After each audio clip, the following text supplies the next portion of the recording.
The following program is rated TV MAL. It contains strong language and is intended only for mature audiences.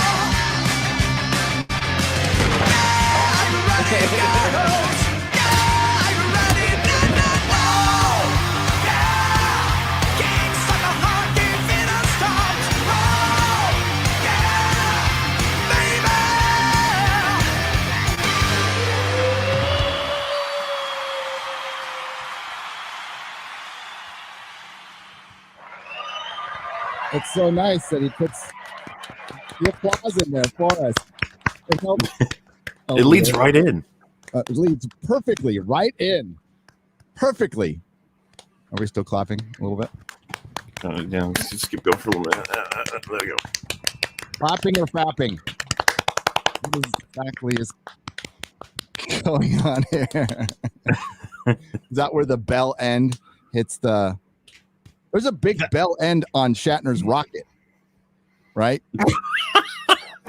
On the rocket that he went up there in the space. I mean, not Shatner's rocket. I mean, I'm not familiar with Shatner's rocket, Gary, but I assume you are intimately familiar with Shatner's rocket. No, not really. Welcome to the Real BBC, a show of Az's creation, bagging, boarding, and chatting. We get some comic books sometimes. Yeah. We got mostly chatting. Well, it's mostly. Yes. Let's be real. I do have some comics today. I got what have I got? Annihilation, a little modern stuff. I rarely do the modern stuff. And then I got some Captain America, little Captain America, who I mean, a version of him is gay now. A version of Superman is gay now. A version of Robin. You mean Railway Boy? Yeah, the hobo railway. I just go from town to town hooking up and fighting for truth and using a garbage lid. Oh my! I'm Captain Hobo. I suck you off and give you an STD. I got this. Oh, which is the apparently the last book that they're going to be doing in the Star Trek extended universe, because now, of course, it's all Discovery shit and Jar Jar. So this is the last pre-Jar Jar crap extended universe Star Trek. Are they ending the universe, or are they just only producing like the newer garbage now? From here on in, it's all going to be related to the new universe garbage. So they're pulling a fucking Disney. They just got rid of the Star Trek extended universe. Why are they doing this now? Why are they like make it woke? Number one. Make it woke. Make it woke. I can understand them doing this at the beginning, but we're like well into the failure. Make it woke. Make it woke. I'm confused by the whole thing, to be honest with you, because it's not doing well. But we'll do introductions, and it's about messages, Gary. It's not about doing well. It's about Jar Jar. I mean, Kurtzman said it himself. We have to keep referring to it. He said it himself. It's not about Star Trek. That is a direct quote. It's not about Star Trek. It's about using the platform to tell our messages. That is a direct quote from the person running Star Trek. Fuck you! Well, hey, at least they're honest, right? Well, he's honest, but it just shows how much contempt they have for their audience. At least half of it.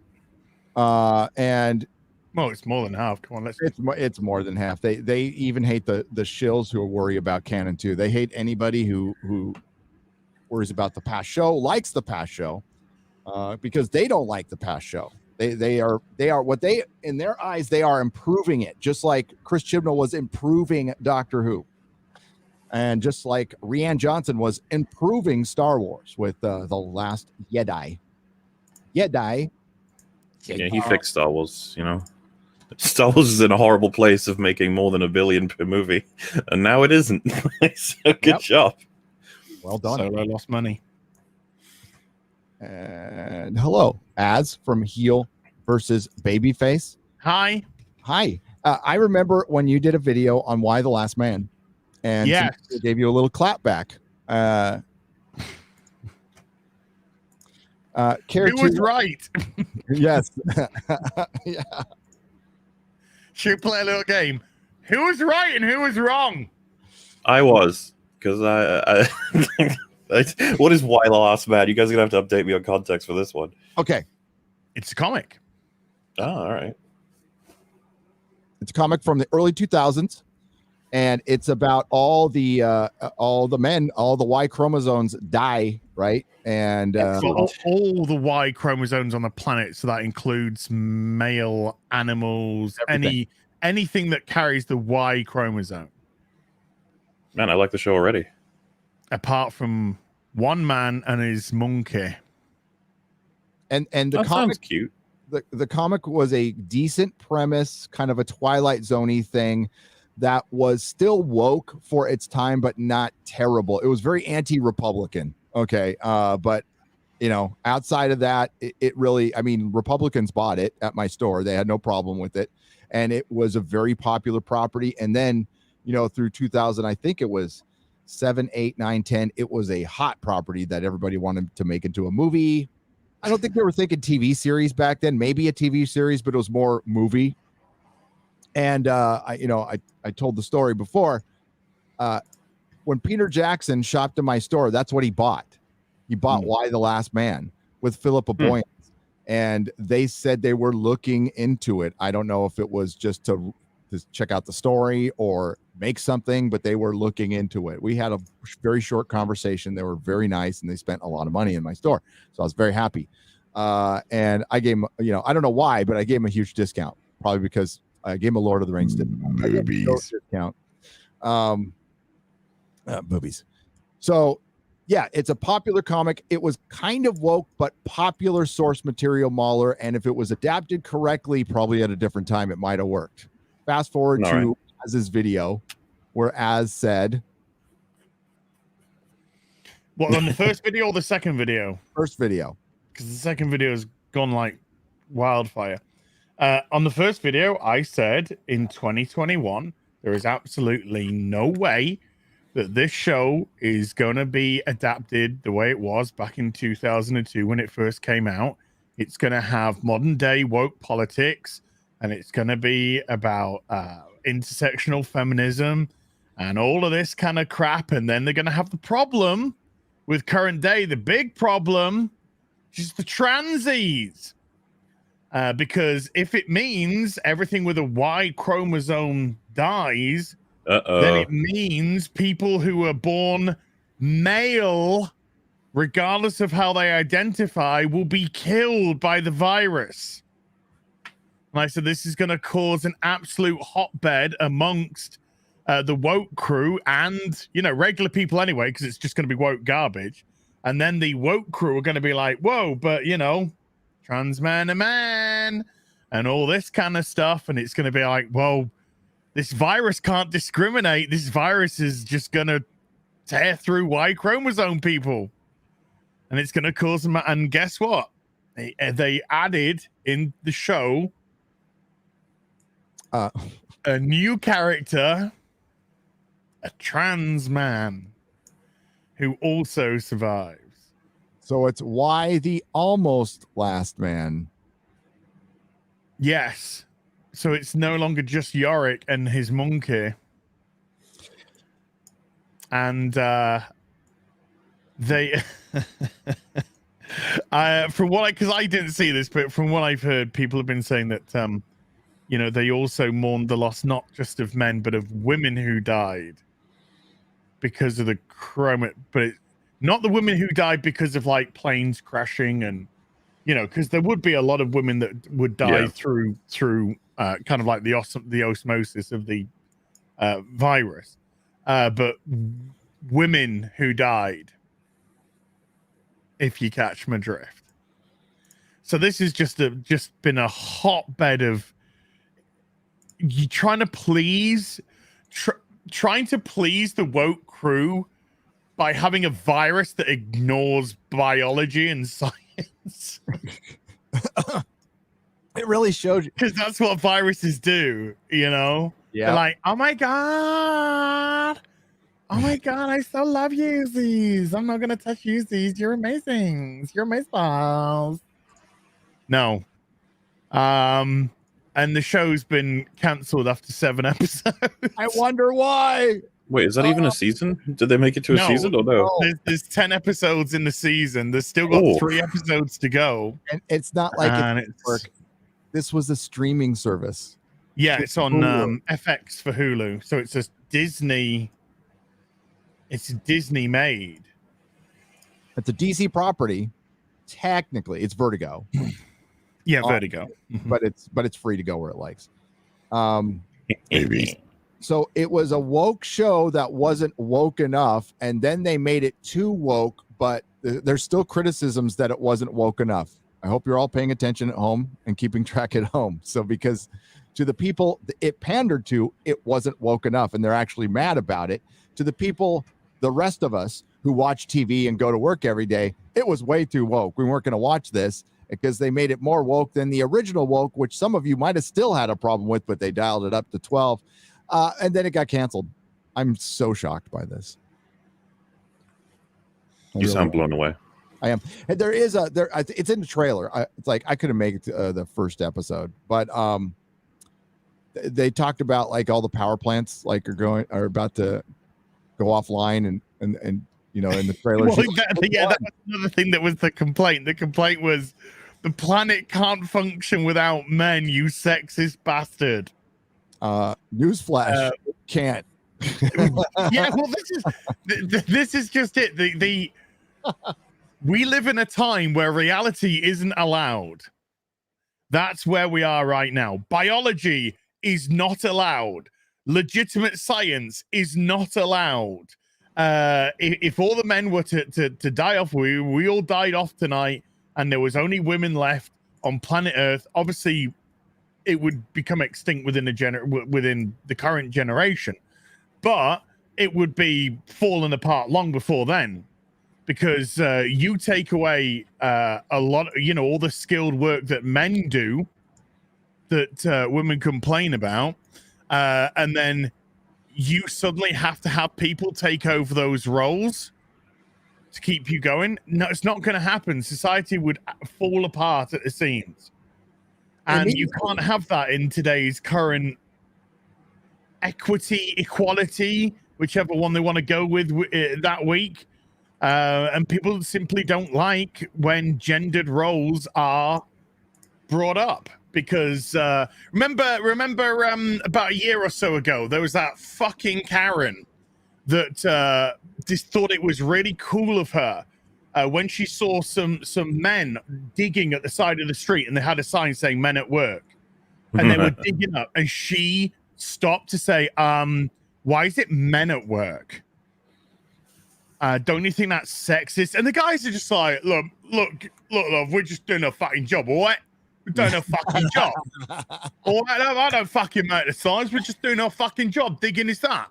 And she's giving all, camera fucking out. Don't you think that's very sexist? Men at work? What about the women? Because women don't do that fucking work. None of you fucking do that work. How many fucking women do you see in construction? How many women do you see at the side of the roads digging it up, tarmacking it, flattening it, fucking painting? None. You don't see fucking any. But in a wonderful woke, sorry, Gary, but in a wonderful woke world that we live in, of course, every single job has a 50-50 split. It's got a, you know, whether it be in small women in STEM, whether it be executives or everything. In this woke world, this is how it should be. Oh, but of course, 50-50 for the woke crew is 54% female, 46% male. But that's another story, folks, which we'll go into another time.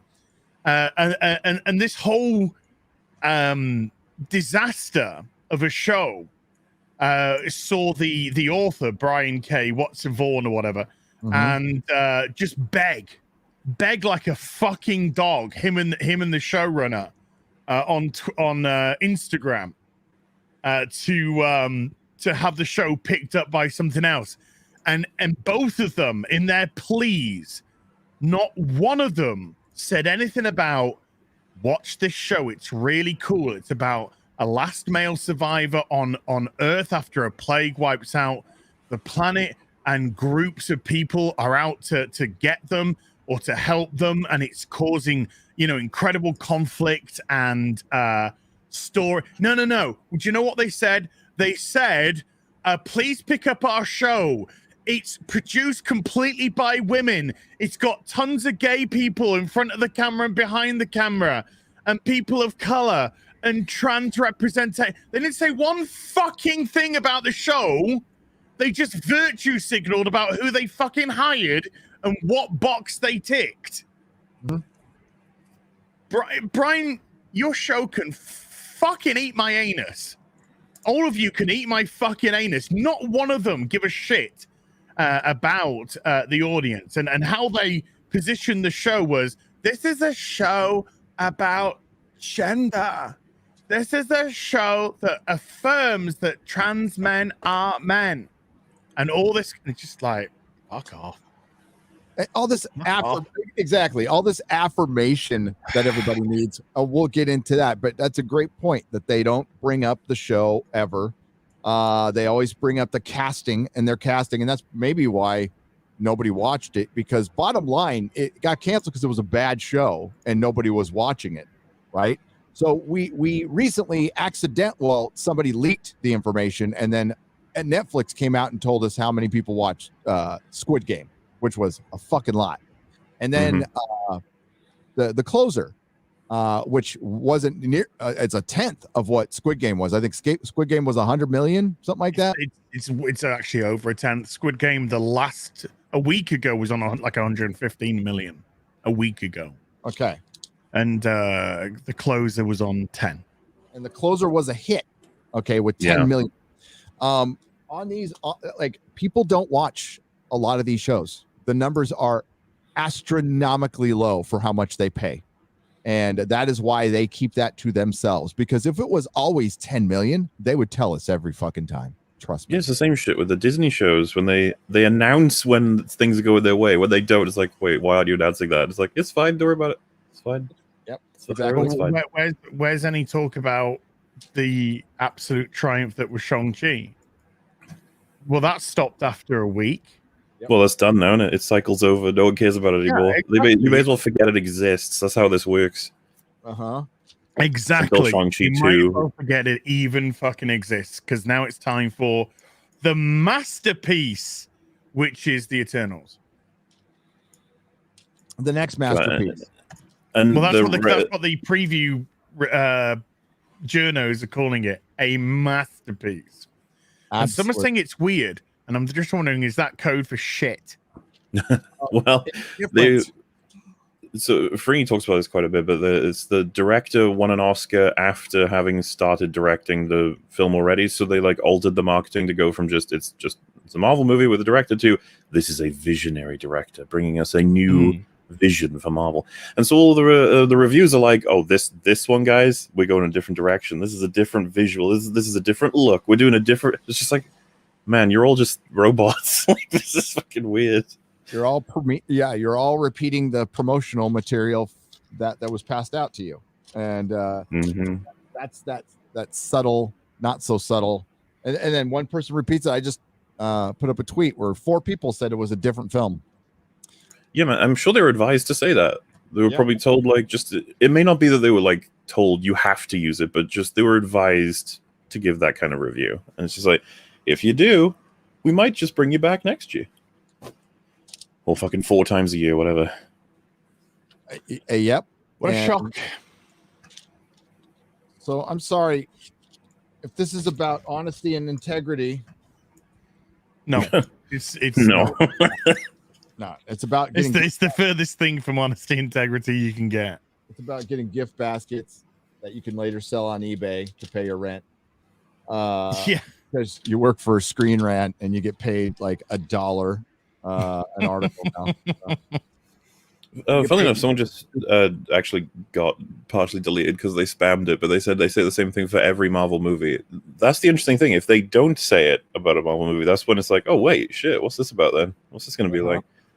Especially if they hate a thing, if they come out against any kind of movie, man, I'm like, what did it do? Like, what kind of movie are we dealing with here? Scotty Mendelson is a pedophile. Yes, and he was lukewarm on it, so I don't know what to make of that. It must be really bad. Sorry, Scott, I was just looking at your picture. You just look like one. Sorry, I am not accusing you of being a pedophile at all. Just your profile picture. Just a Cuties fan. That's all. Just a Cuties fan. Oh, those are the best kind of people. Yeah, and that's why. Yeah, we'll get into that. That's why that whole Netflix redemption arc is going to be really tough for me. Yeah. So they're gonna, and this all ties into the Netflix walking out thing. And I think why The Last Man and Chappelle have in common is people are fed up with having to deny fucking reality. Like there are some basic facts that we are now told we can't. Well, I don't give a fuck what people say, but this is what we're told. We're told we can't say these things now. We have to deny these basic fucking realities, like gender is a fact.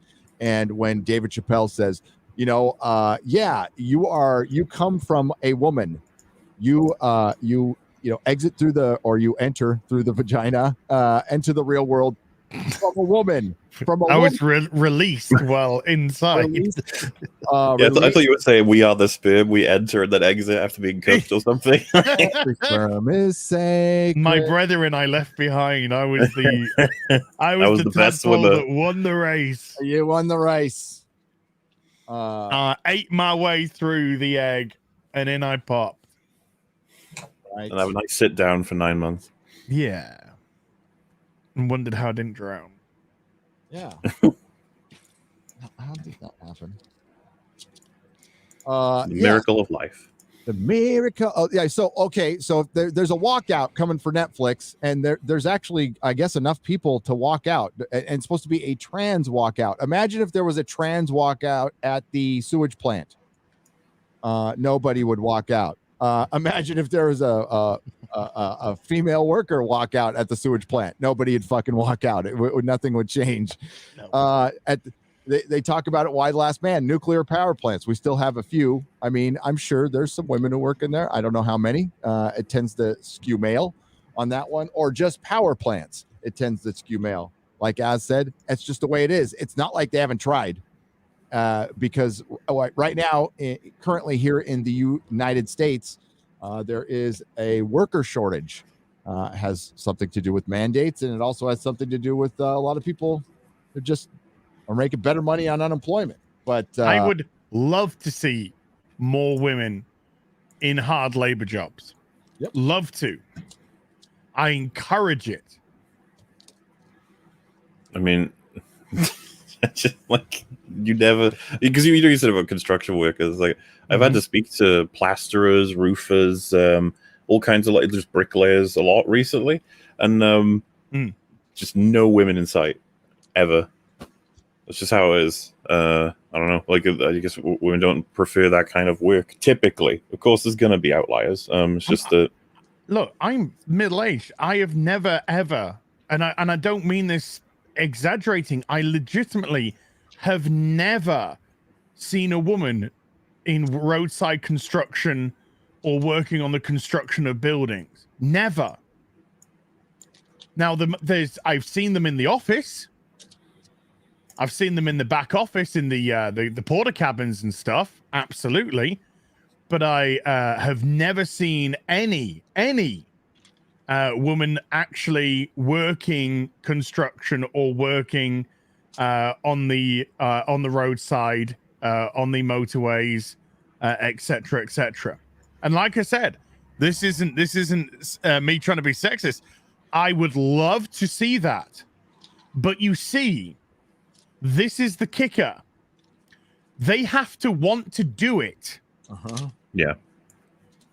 And that's where we get a very obvious split in gendered roles, because women, as a rule of thumb, do not gravitate towards hard labor jobs. And if you want to call that sexist, please apply for one. Apply for one. Yeah. I mean, if it were close, it's not, as stated, it's not even close. It's astronomical. In my 15 years in the auto industry, I only saw 2 or 3 women in the parts department, which isn't like freaking manual labor.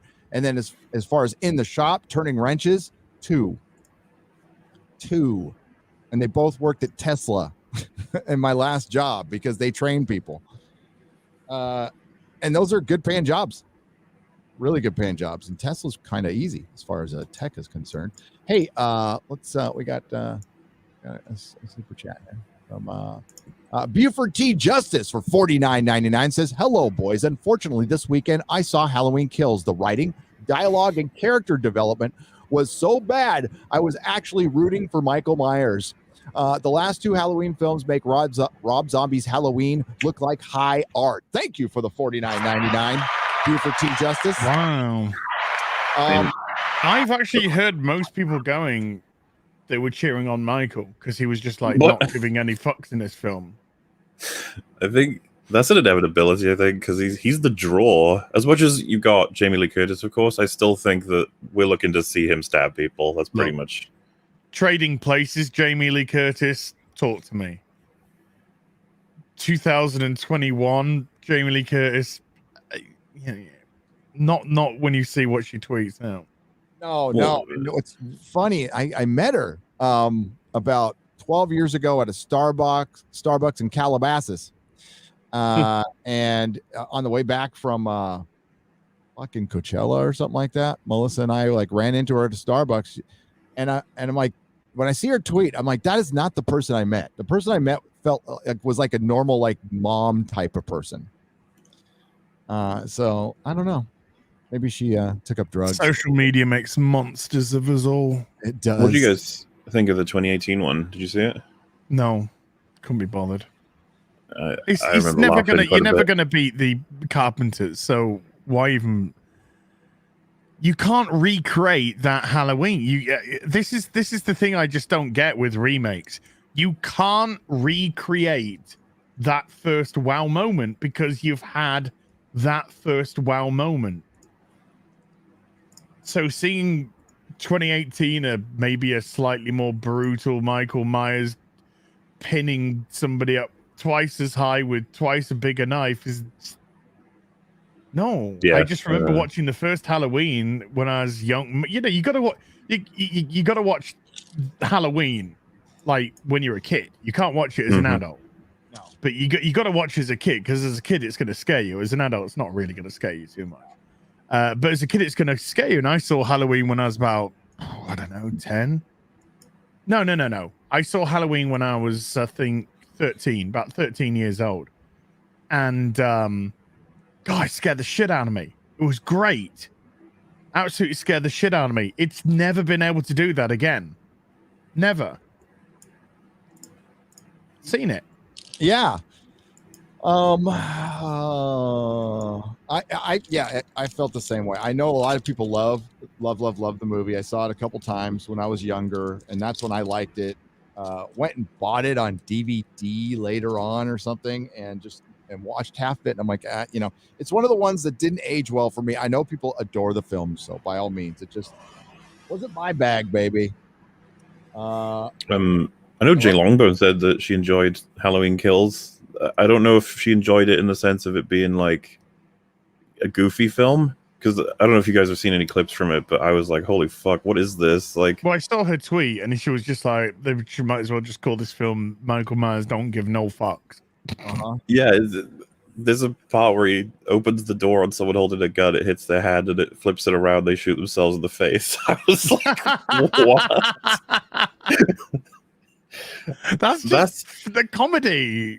I was gonna say that if it's that vibe, like, sure. I mean, I could enjoy that. I didn't know that's what Halloween was going for. I don't know. It feels kind of weird. No, it was supposed to be scary. It was scary back in the day, and yeah, it was always a weird little franchise. Especially when 3 came out, and everybody was like, "What the fuck?" And that ended up being kind of interesting. Well, that broke away from the Michael Myers thing. They tried to make Halloween like a unique franchise, so every Halloween would be a different. Yep. But the people were just like, "Where's Michael Myers?" I mean, that's what people want to see. The concept made sense, and it would probably still make sense as what Friday the 13th did, because I love that TV show, Friday the 13th, the TV show. I thought that was cool as hell. But yeah, it was just a cheap horror movie. They made a fuckload of money on that, and it started this craze throughout the 80s where there was just slasher film after slasher film, and we watched them all. We wanted to see our fellow teenagers getting hacked to death, but we also knew we'd see boobs at some point. Yes, that was like really why we went. I mean, the dudes, I'll speak for the dudes, maybe some of the ladies wanted to go, but it was the boobs. It was the full frontal that you would get, and then it would get chopped into pieces, and you're like, damn, okay. Well, yeah, I mean, it was, you watched a slasher movie because you wanted sex and violence. Yep, that's what you wanted. Titillation. Yeah, you wanted to have that blend of titillation and horror, because it's a great combination. It's peanut butter and jelly. It just works. It works really, really well. So you'd have that's why you had such a classic kind of group of people: the jock, his girlfriend who would get her tits out, the nerd, and then you'd have the most likely the heroine, the heroine who would survive, but she was of pure virtue and would not be getting, you wouldn't.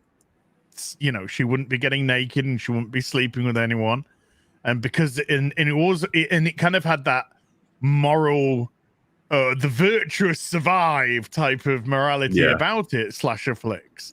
But yeah, you watched it not just for the horror, you watched it for the titillation as well.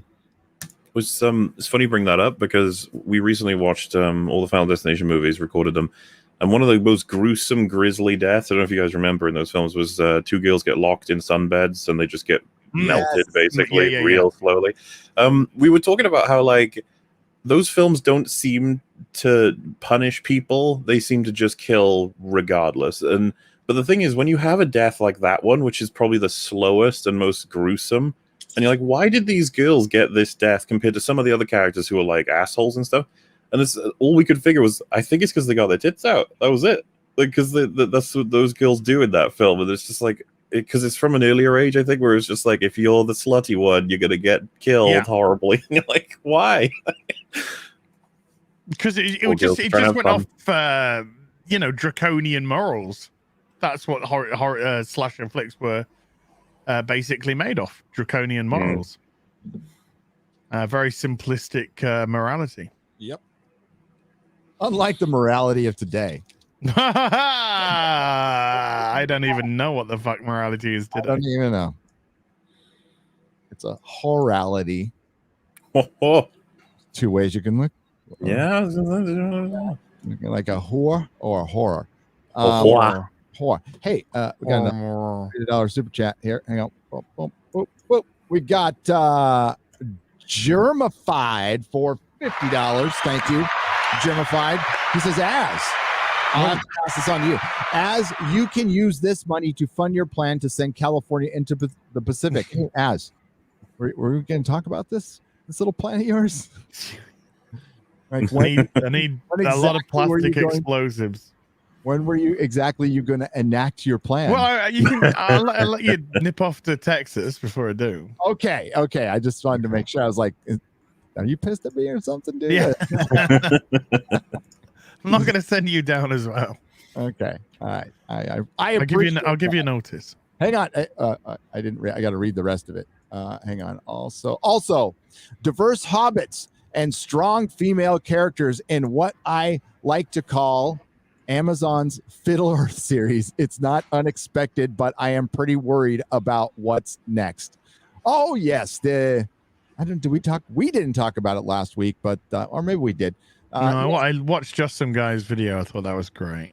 There's going to be black hobbits because of a black Asian Maori. Yeah, because of a term that they're manipulating from Tolkien. So many people, for one, I knew this. I was the one bringing it up a long time ago. That one of the species of hobbits, the Harfoots, are described as having browner of skin. Now, just some guy correctly and eloquently states this in his video, that you have to look at things from Tolkien's point of view. And he did have other races, but they were in other lands. The Harfoots, which they may be an offshoot of man, we don't know. The browner of skin is more of maybe like a brunette, meaning more Italian, maybe more Latin. Walnut, which was later described somewhere else as it's walnut. It's light brown. Whatever. They're going to use it. They're going to do it. Whatever. The biggest problem is there's no fucking hobbits in the Second Age.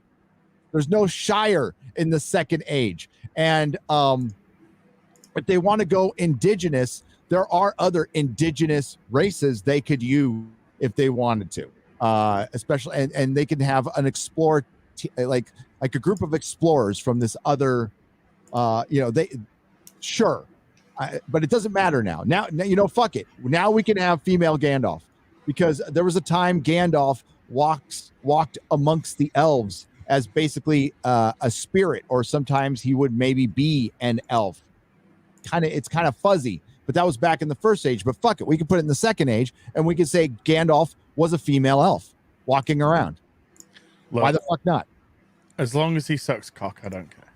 Yeah, same. I mean, yeah. I mean, like, it. Whatever they look like, they gotta suck the D. They gotta suck the D. I like. Oh, yeah. I think Gandalf will get their tits out. Yeah, they'll probably have. Well, yeah, they're gonna have nudity of some kind, unless they hired that intimacy coordinator just for people shagging in their trailers in between scenes, which I guess so. Unless that was bullshit. We don't know. We don't know. But we do know that it's going to be a hot mess, because they're taking stuff from the Third Age and putting it in the Second Age. And it's not even close. It's like if it was early in the Third Age. Okay. No, we're talking about like 1,600 years into the Third Age when hobbits show up in the Shire. So it's not even fucking close. So it's stupid. And it will be dumb. All I know is Robert Pattinson got Zoe Kravitz pregnant by fucking her on top of the Batmobile. Dude, if that is a true story, then Robert Pattinson's the greatest Batman ever. This might surprise you, Gary. No, it wasn't a true story at all. What? I know. What? I know. Oh, I wanted that one to be true. It wasn't. It was just a fucking load of shit. You know what? Because I heard he fucked her on top of Wayne Manor, like just on the rooftop. That's what I heard. Well, hey, Indiana Jones 5 has been delayed. Yay. Yeah. So that's the bad news. It's only 1 year. All the Marvel movies have been delayed, but they've just shifted. Like, they've taken each other's spots. Like, they've moved one down. Yeah. Like a conveyor belt. but Indiana Jones has been delayed a year. And when your star is 79 a year, it has a whole new meaning, especially when you tend to be like kind of a clumsy 79. He does look great though. He still looks great. He does. He's going to be 80-fucking-1 when it comes out. 81. And You know that he's gonna have a lot of scenes where he's sitting down. well, I talked to somebody about, I'm like, why did they really like push it back that much? A lot of this has to do with the strike. They're rescheduling stuff, and they're also bottlenecked. This is pretty much like the official answer from cast and crew, from people who were cast and crew. And they delayed it a year because Indiana Jones just wasn't the priority, according to Disney. Marvel is the priority. They're bottlenecked. They need to focus on the Marvel stuff first, so Indiana Jones can wait. That was basically what I was told. There could be more to it than that. But Kathleen Kennedy is attached to Indiana Jones, I believe, as an executive producer. Correct? Wonderful. Yeah. So she's going to be around another year, at least. Another 11 months. Her employment status is really quick. I don't. You know what's the only thing dumber than Indiana Jones fucking with UFOs? Hassan Piker. Okay, you got me there. Is Indiana Jones time traveling? That is. Why don't you want to see Indiana Jones fight Roman soldiers?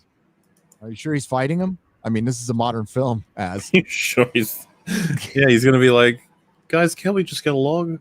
Yeah, can we sit down and discuss? let's sit down and to go to a spa together. Can I have a couple of like pieces of pottery I can take back with me? Yep. I love you guys in your movies. How's Julius Caesar? Is he like a good man? Well, I mean, there's the whole thing surrounding the. Do you think that maybe putting it back and changing a few things due to the fact that it's basically just the Flash movie, but Indiana Jones? Yes. Because that's what it is, isn't it? Oh, can we talk about the Flash trailer? Did you guys see that shit? It was just a Batman trailer. DC FanDome. Of course it is. The whole point of that, the whole selling point of that movie is Michael But like, Keaton. we can joke about it, but seriously, more than half the trailer was about Batman. It's not about the Flash. No one cares about the Flash. Well, Michael Keaton was doing the voiceover. He was doing the voiceover. Okay. Yeah, that was Michael Keaton doing yeah. the voiceover. Yeah. I did a 20-minute reaction that's going to go on like Nerdrotic Daily. I worked on yesterday, and I wasn't sure.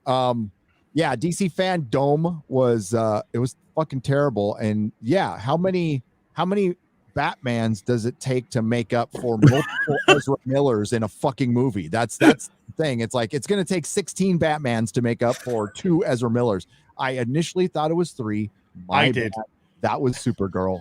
Yeah, I honestly thought that was 3 Ezra Millers, Too. and then I was like, "Why is Ezra Miller wearing a super? Oh, it's Should we pull up the picture? diverse Supergirl. Yeah. Oh, and I My bad. got a couple of people like, that is not okay what you just tweeted.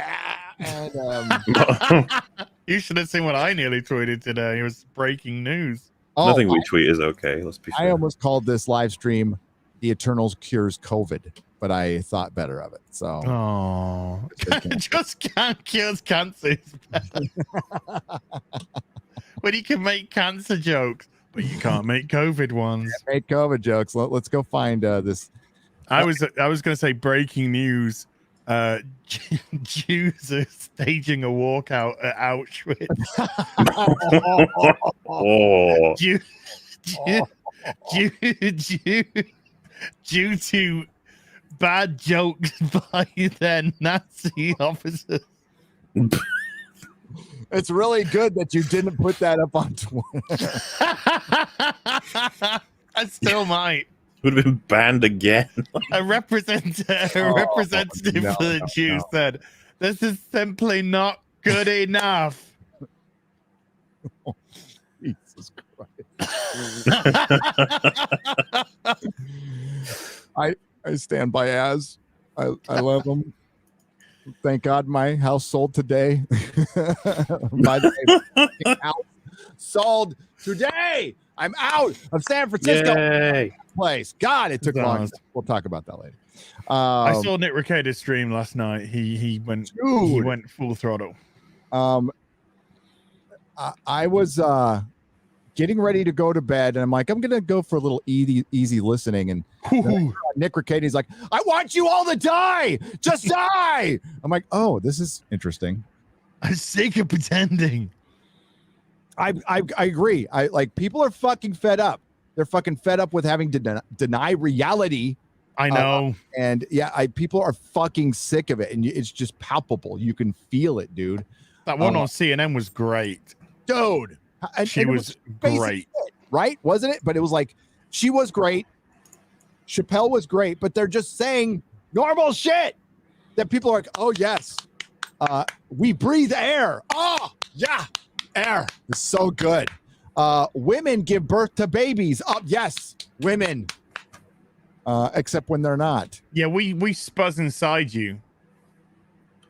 So good luck trying that without us. Okay, come on. You can't blame us for thinking it's 3 Ezra Millers. No, that looks like 3 Ezra Millers. Look, Discount Ezra Miller at the back has got the same hairdo as Discount Ezra Miller at the back. Eyebrows. Wait, the eyebrows match completely, right? So the one on the left, who is that? That's Ezra Miller, right? That's Ezra Miller. And I don't even. That I imagine there's the world's version of Barry Allen, and then there's his, which has come through the cosmic treadmill. There's Herzra Miller. They're gonna need Val Kilmer, Christian Bale, George Clooney. They're gonna need all the Batmans to make up for this. No, Val Kilmer, George Clooney. I totally agree. Christian Bale, of course. Adam West back from the dead. Yep. Just put some makeup on him. Jorah Mormont from fucking Titans. From Titans. Because that's a fucking believable Batman. Shit. Yeah. Titans been renewed for season 4. Of course Thank it has. goodness. It is like slightly better than CW trash, which isn't saying much. I haven't seen this season at all. You haven't? I haven't seen any of this season. I thought the guy who played Robin in the first season in his Robin costume looked like Robin. I was like, wow. Because that's the one thing we haven't gotten. I can't believe DC fans. I can. I've dealt with DC fans for a long time, but my biggest criticism was with the Batman movies. Are we seeing another beginning? Okay, no, we're not technically getting an origin. It's his second year. It's like, can we see a Batman in his prime with a fucking Robin and a functioning Batcave and just like everything working in its prime, like Batman the animated series? No, it's always got to be beginning, end, or some radically different take. And now now my expectations are so low for Hollywood. I'm like, fine. Hey, this is going to be the last white Batman we get. So there you go. Patterson's meant to be year 2. I thought you said year 1. I thought it was meant to be year 2. Oh, okay. I was going to say the Dark Knight was the last time we had the high budget sort of Batman in his prime sort of situation, right? And that was that 2008? He didn't have a Batcave in the Dark Knight. He was still. We had a warehouse or whatever, didn't he? Yeah. And then they just started the Batcave when he died, and he gave it to Robin at the end of the Dark Knight. Yeah. Which I like, yeah. Robin, who has no training. Nope. So that costume is shit. Like total shit. Look at it's like latex. Yeah, it looks like crap.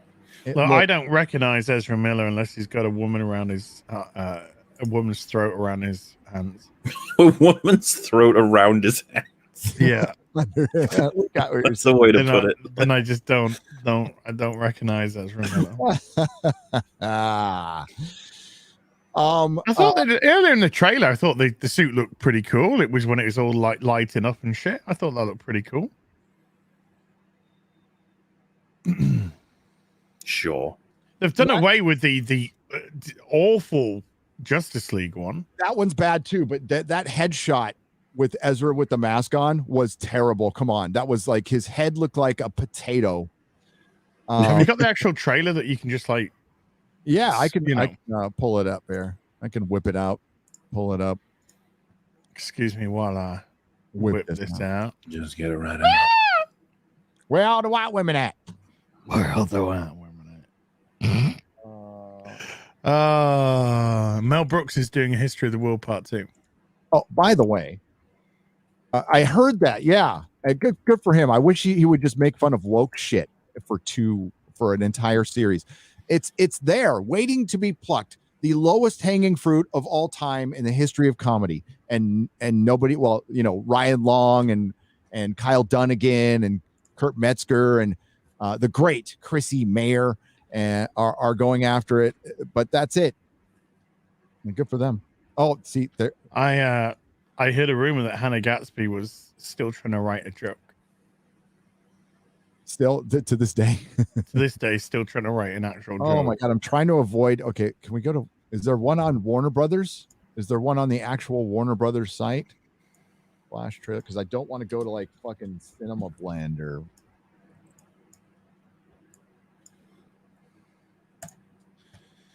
Oh fuck! I'm not going to play it.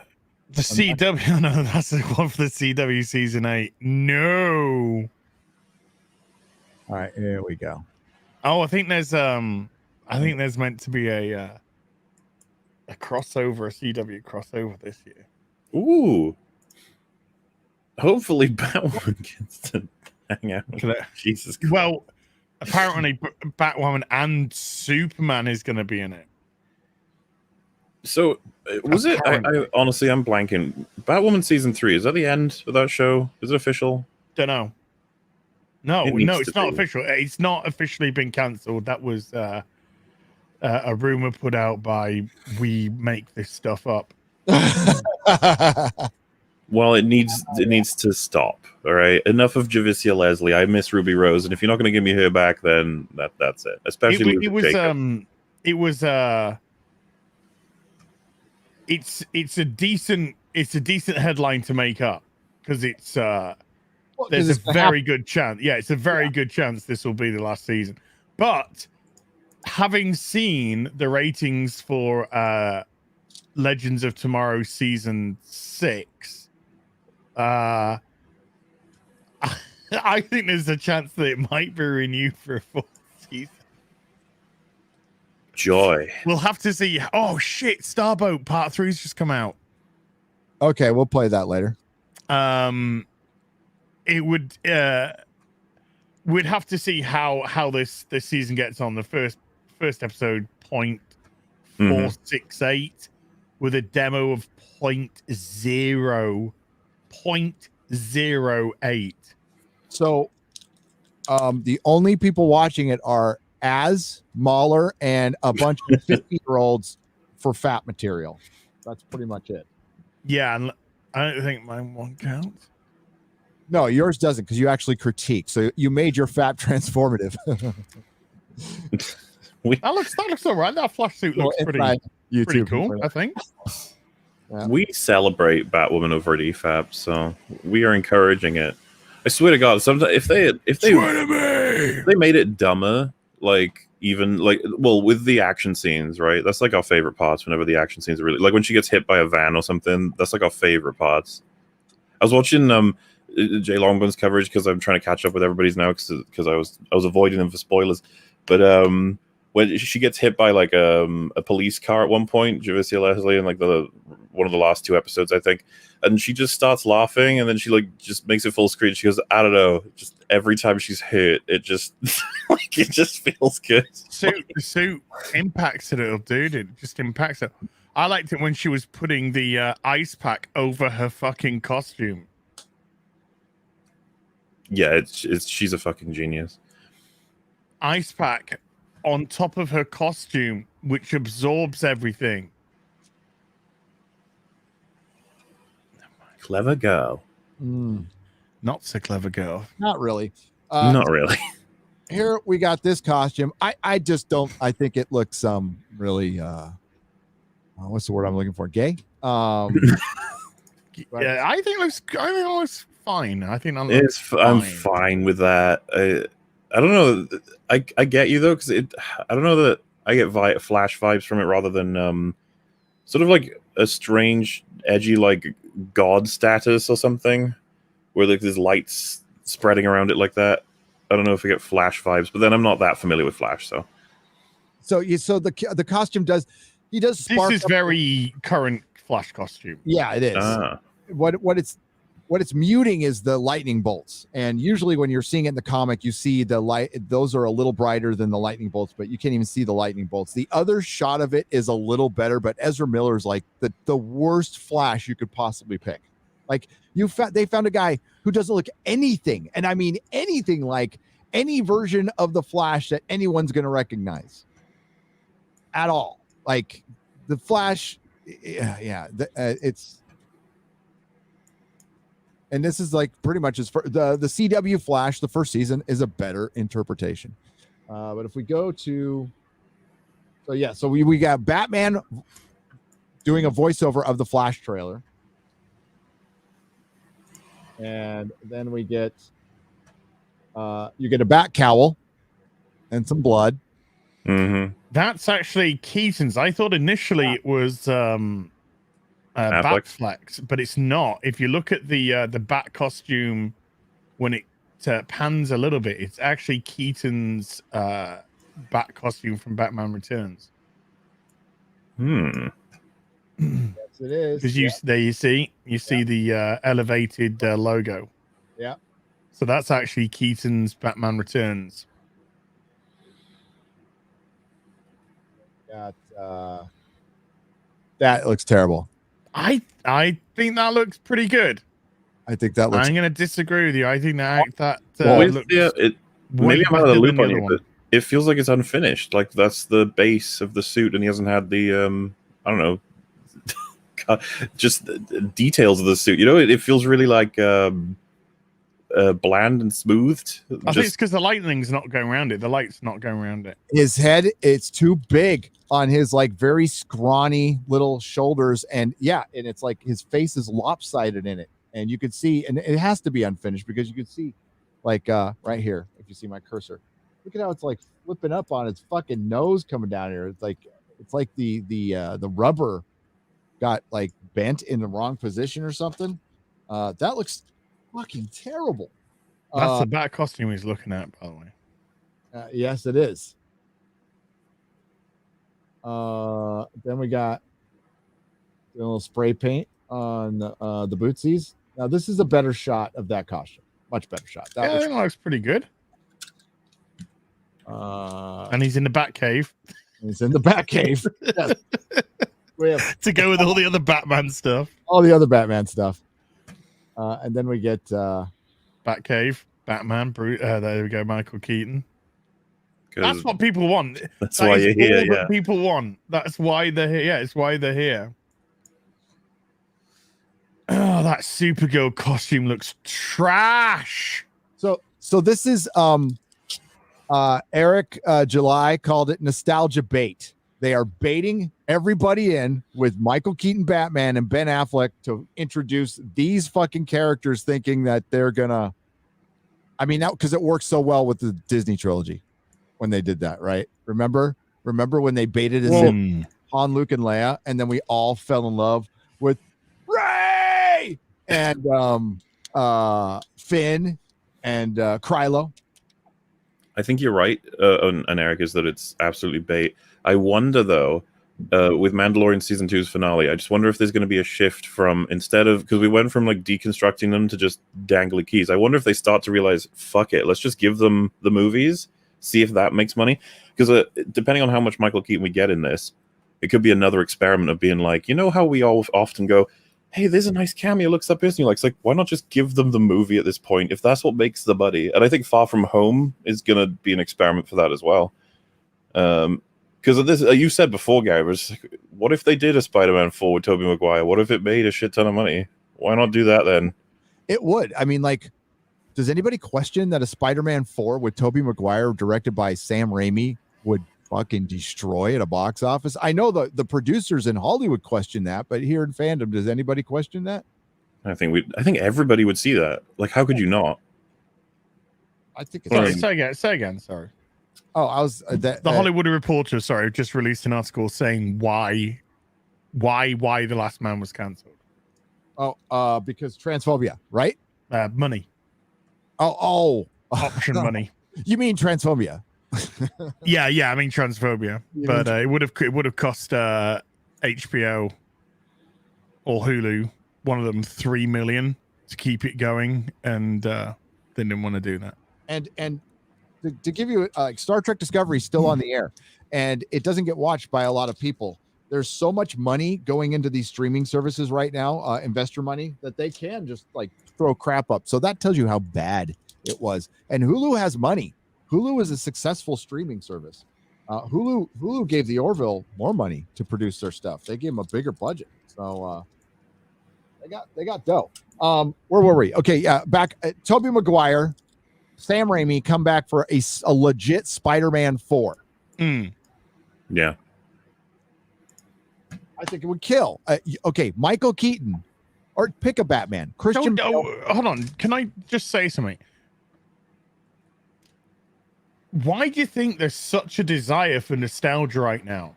Is it because everything currently is so fucking shit? Yes. That we kind of want to have a return back to how things used to be, and that's why there's such a nostalgia vibe going around.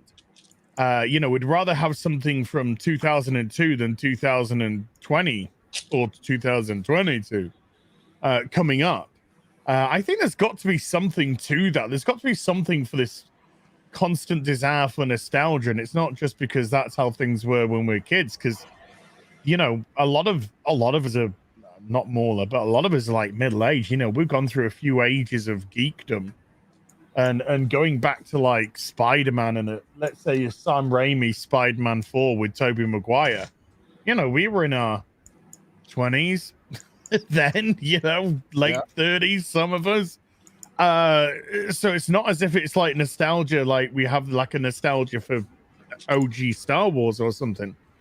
But I mean, with everything that's been going on and I don't know. Also, what about maybe some sort of return back to some sort of structure as well? Because everything's just all over the place. We've got multiverses. We've got Flash on TV. We've got Flash on film.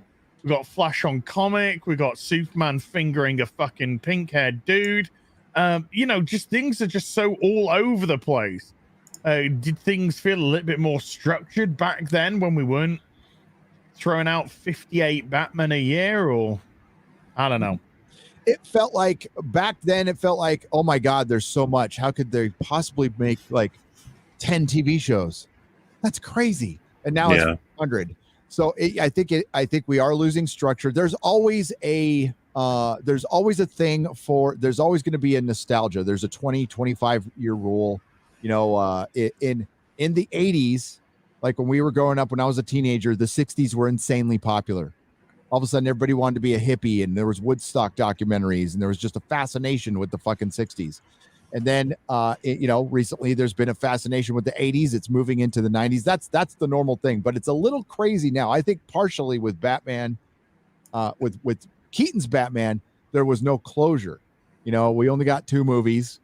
Probably gotten 3, and it went into and that was it was huge. I was surprised at the time that they went away from Tim Burton and Michael Keaton. I'm like, why would you do that? Because they said that Batman Returns was way too dark, and it didn't sell the merchandise that they wanted it to sell.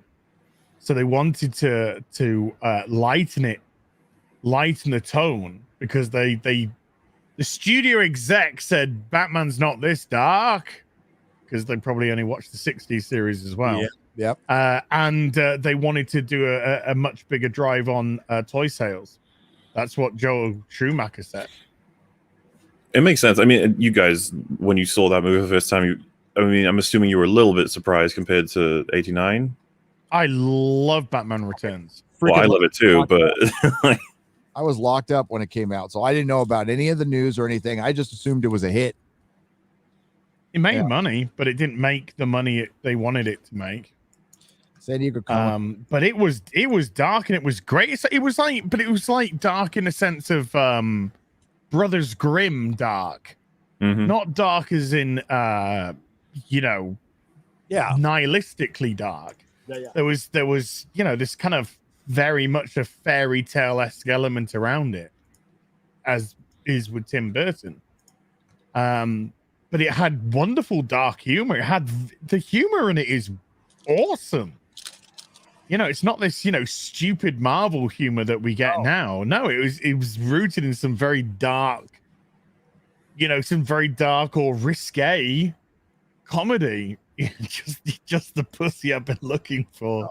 It's one of the greatest lines by the Penguin. Technically it's a better movie than the first Batman. The first Batman is kind of an editing mess. All right.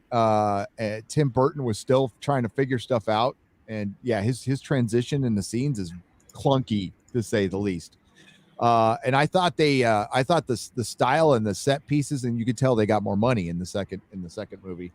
I fucking love it, dude. I've always loved that. Good shit. It's good shit, man. It's fun. And then, watch a Christmas. Then the Schumacher era, and then the Nolan era, and now Snyder era just finished, I guess, because I'm assuming they're not going to be pursuing that. Well, I did not like Val Kilmer as Batman. I did not think he was Bruce Wayne or Batman at all. I liked him, and I told you the story already, but I walked out of that movie loving it. Thought it was great, and then I watched it a few years later. I'm like, oh, that's really terrible. I didn't like the flamboyance of it, and I didn't like all the fucking neon, and I hated Tommy Lee Jones's fucking Two-Face. Oh, that was terrible. Fucking terrible. I'm like, I loved it.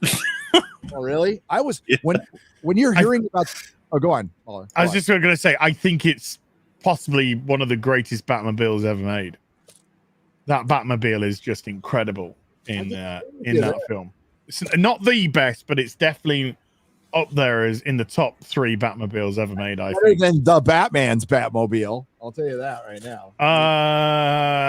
Yeah, I know what they're going for though with the Batman, but we can talk about the Batman trailer in a bit. Yeah, I was just gonna say, I was so familiar with Tommy Lee Jones that when I saw him in that movie, and I just can't help but believe he's just fucking going nuts and having fun. I didn't, I didn't have any reference for Two-Face. I was just like, he hated. Well, didn't he and Jim Carrey have they were like competing almost. Jim Carrey just naturally is going to outshine anyone in terms of that kind of role. And that was the weird thing. Jim Carrey tells these stories like Tommy Lee Jones would tell him to stop acting like a buffoon on set and stuff like this. And he said, one day I walked into this restaurant when we're filming. He said, I walked into this restaurant and Tommy Lee Jones was with his wife or something and eating. And he said, I was going to kind of like leave him alone because I knew he didn't like me. And he said, and then Tommy gets up and he's like, Jim! And he like shakes his hand and something. He said, when he shakes him out, he goes, I fucking detest you.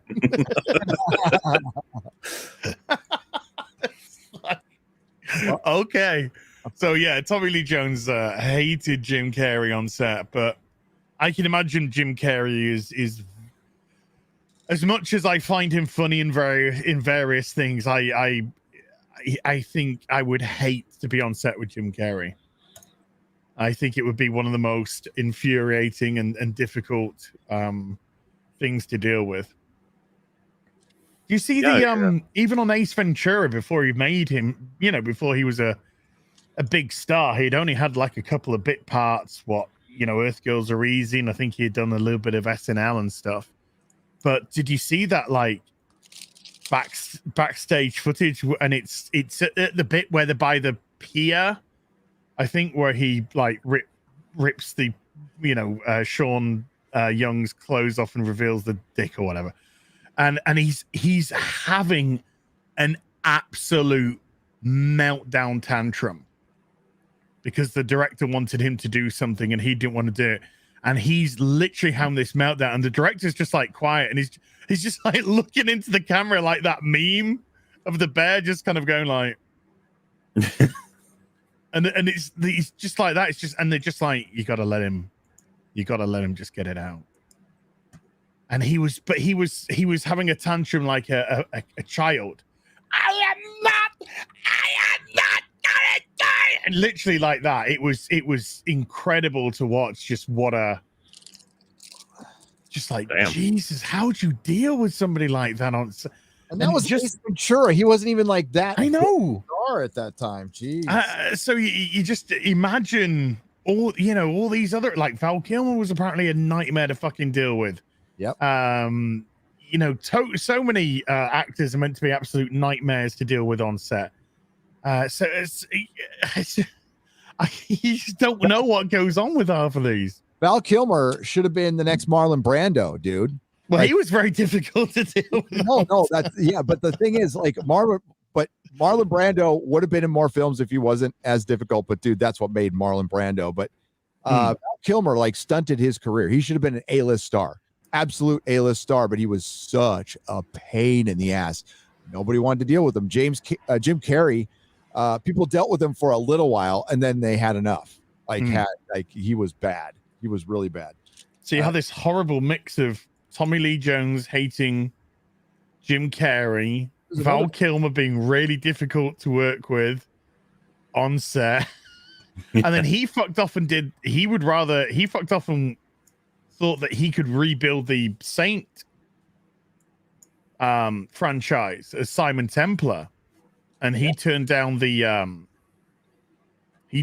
Batman Forever, Batman and Robin, to go and do the Saint. Well, he hated the costume. He hated the costume. He hated the costume as well because it just was sweat machine. But and then he had the Island of Dr. Moreau nonsense. Jesus Christ, actors. He was great in The Doors. He was fucking. It's a good film. So good in that movie. Yeah, I love that movie. I usually don't like docu films, but I like The Doors. They're a good band. They could be pains in the ass. Unlike YouTubers, we're like totally fucking cool. We have top tier humans, So chill. So yeah, the three Ezra Millers we've been staring at. I'm sorry, I left that for so long. We got to the Batman part. Yeah, and then we see the why is Supergirl so ugly? And she's not ugly. She's a pretty girl. She's an attractive girl that they made uglier. What the fuck is going on? Hollywood. Like, people aren't going to go see your shit. See, we're asking, they have to fill this. It's basically Ready Player One. That's what they're doing with superheroes. They're just filling it with nostalgia, putting some kind of a story around it. No, there isn't any structure. This is where the only place they have to go now is a DC Marvel crossover. Now, DC has never established their universe. They don't have an established universe, and they're kind of walking around like they do. They don't, because now they're about to dip into the multiverse. Yeah. Just as Marvel's dipping into the multiverse. And dude, Patty Jenkins is writing and directing fucking Wonder Woman 3. Yes. Did you see Jay put out a tweet on that announcement saying what do you have to do to be fired?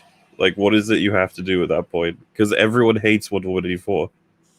It's a garbage film. That's why. Yeah, it's absolute horseshit. To do to get fired? I don't know. Be white and straight. Ezra Miller's still working. Amber he's queer. Heard. Yeah, Amber Heard's still going. She's queer. Yeah. By their own vernacular, folks. Yeah. Well, I mean, it's better to be queer now than not, right? You get more extra points. Well, I'm absolutely convinced that there's a huge number of actors who are claiming to be queer that are not remotely queer. Well, but if you notice, there's quite a few been coming out who are happily married with children saying, no, but I'm queer. I've just found this person and I want to settle down with them. It's all to try and get work Yes. or be available for work. That's how you that's basically your LinkedIn now. You just go out there and say I'm gay. You just come out. Hollywood should just collectively come out. I'm a non-practicing gay person. Non-practicing gay. I'm a homosexual incel, so I'm involuntary celibate, but I'm gay. You joke, but Stephen Fry would say that for a long time. Stephen Fry would say that for a long time. He was he said he was a non-practicing homosexual before he decided to embrace it. But he said that for a long time because I think he was. But I mean, I think he's legitimate. I don't think there's anything fake about Stephen Fry. But I think he had his own inner turmoil about, how to deal with it, justify it, whatever you want to say. That he never sort of like partook or whatever, and then eventually he decided to embrace who he was and whatnot, which is great because Stephen Fry is a great man. But I think that's a case, I think, of somebody legitimately saying that. But Gary, there'll be plenty of fakies that'll be like Tilly from STD. She's married and has a kid, and she's queer. So yeah. If Indiana Jones is a time travel film, surely they should have moved the release date back in time. Says Ian Forth for 50 British pounds. Wow. Real money. You earn that. Real money. I'm gonna nip off to the I'm gonna go powder my nose. Go for it. Mm-hmm. Go do a bunch of booger sugar. Go do your blow. Booger sugar. We're your booger sugar. And we got I'll wait till Az gets back. We got another big super chat. Thank you very much. We'll get to that next. Is this our Buffy moment? I mean, it's like, how can we make it about Buffy, whatever the subject currently is? No, there's so much, dude. I am so behind on absolutely everything because I went to Tippool and got back Saturday and recorded, cleaned up my Dune review, which is it's my Dune review. It's a spoiler-free review that I had done on Thursday, and I was fighting the copyright claim. Ryan sent me a template to fight copyright claims, and it fucking works, dude. It totally worked. I fought it, beat it. So that opens up new things for me because now Warner Brothers, they might copyright claim your stuff for like a day, but it's only a day. Yeah, they're honestly, I know it sounds weird to say, but they're the best ones to get in terms of acclaim because they seem to give up pretty quickly, which is great. But Universal is one of the worst. They are covering Jurassic Park, Dominion, or World, whatever. Fucking just look out for them. They are assholes. I will keep that in mind. Good. Netflix used to be assholes, but I figured out a way around them.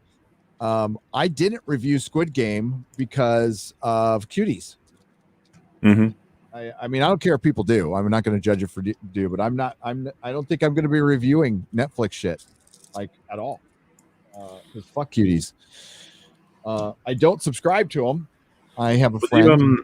Was it Tim Pool that was making the argument that we should probably still, we condemn cuties and we reward them if we try to encourage them to not release stuff like that, releasing good stuff, right?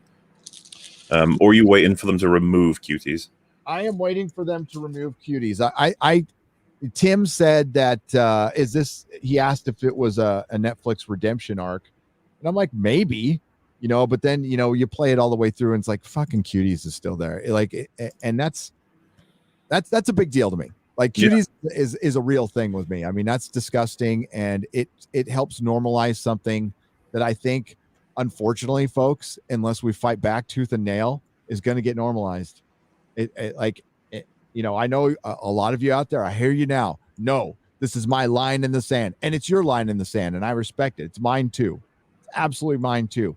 But the powers that be right now, the power structure desires this, and they've gotten almost everything they desire, and it really is up to us to keep our wallets in our pants. That's where we got to keep it. And you gotta unsubscribed to Netflix. Now, they did get hurt from that. That was a real thing. But Squid Game brought everybody back. So I just don't want to help them in any way, shape, or form. I'll talk about it on a live stream and stuff. And, you know, it's not the show's fault. But there's certain lines in the sand we just got to draw, and like getting close to normalizing that stuff, which just keep an eye on California, because they'll be the first to do it. They'll be first. They'll lower the age of consent. Look for that to happen. The lobby behind that is strong, MauLer. Strong, powerful, rich. Yeah, it's fucked up, man. Completely agree. And thankfully we have, you know, people like you and Eric and yours truly and Az and, you know, Jeremy and out there who will like speak up about this stuff. And thankfully we have all of you in the chat who speak up about it on Twitter, on Facebook, and keep doing it. Like, you know, yeah, I'd love to do a full-on review of Squid Game. It'd probably do really well on my channel, and I would get to break it down, and I'd get to break down something I like. Whoa. I can't. I mean, it's I've seen loads of sentiment about it being way too overrated, flawed, and still you know, filled with uncomfortable messaging and stuff, as well as seeing lots of praise. So, like, you know, it is an interesting topic because it seems like everybody's seen it, you know? It is. And I mean, is it overrated? Is it the greatest thing I've ever seen? Did it like, no, it's good though. It's good. And the aesthetic that's the best part about it. That kind of surreal aesthetic it has when it's in the game. The anti-capitalist messaging is there. It's absolutely there, but it's not heavy-handed until the end. The very end, when somebody dyes their hair red, and then in the background there's a radio message just talking. This isn't spoiler because it has nothing to do with the plot, but they're talking about the South Korean debt crisis and all these countries that are affected except for China. And they do that twice. They say except for China twice. I'm like, oh, really? Wow. And they kind of throw, you know, they you know, they don't paint China in a great light for a certain plot point. But I think you can look at it as an allegory of life, just life, you know. That's the way I kind of saw it. And there's other messages there about how we, you know, treat people overall. And yeah, I think I mean, dude, it's and it's not even like a new concept. It's just put in a much more interesting package, I think. Would you watch a Squid Game season 2? I don't think it's going to be any good, I think, because from what I understand, this was created all the way, or at least began to write it all the way back in 2008. So it's been like a huge passion project, finally done. And like, I think the quote from the creator was like, yeah, I can pull together a season 2. And it's like, oh yeah. And I don't know. Think about that's something to think about. Think about Westworld. They worked on that for almost 10 years. Yeah. Before season 1 came out, and it was beautiful season 1, I thought. And it sucked after that. And there's other Heroes. They worked a lot on season 1 and had to throw together season 2. I don't know if you ever saw Heroes. No, yeah, I did. Season 1 was awesome. Then 2 was the writer's strike. And then 3 and 4, I think, were just disasters from what I remember. Christopher Eccleston was in. That was his first thing he was in post Doctor Who. I remember that was a big deal. Fuck, I can't remember that. He was in that? Yeah, he was the invisible man. He had a beard. Oh, yeah, now I remember. Yeah. Yeah, I remember that completely now. Nice. You've unlocked a memory for me. Oh, man. Sorry, dudes. I tried to drop for Cowboy Bebop and I had to watch it. What was that? A trailer. The first trailer's dropped for Cowboy Bebop for Netflix, so I had to give it a watch. To check it out. Yeah. Well, what'd you think? Well, yeah, how was it? I was waiting for Well, maybe just go check it out. I don't know. It looks really cheap. A little bit later we'll watch it because I re-upload this anyway. So I think if I start leaving it on the channel, we won't watch stuff like this. But as long as I re-upload it, we can do that. I can just cut it out, and when I re-upload it, I'm eventually going to leave this show on this channel. By the way, it's doing pretty fucking well, guys. Just wanted to mention that. Wait, people are watching this? People are watching this stuff. Currently 5,133. Losers. Losers coming to watch us. Wait, no, that's exactly what we want. Oh, fuck. We love you. We love you. Did any of you see the trailer? If so, what did you think? Oh yeah, and by the way, people are asking, heel versus babyface is on the back of my jersey, by the way. Hey.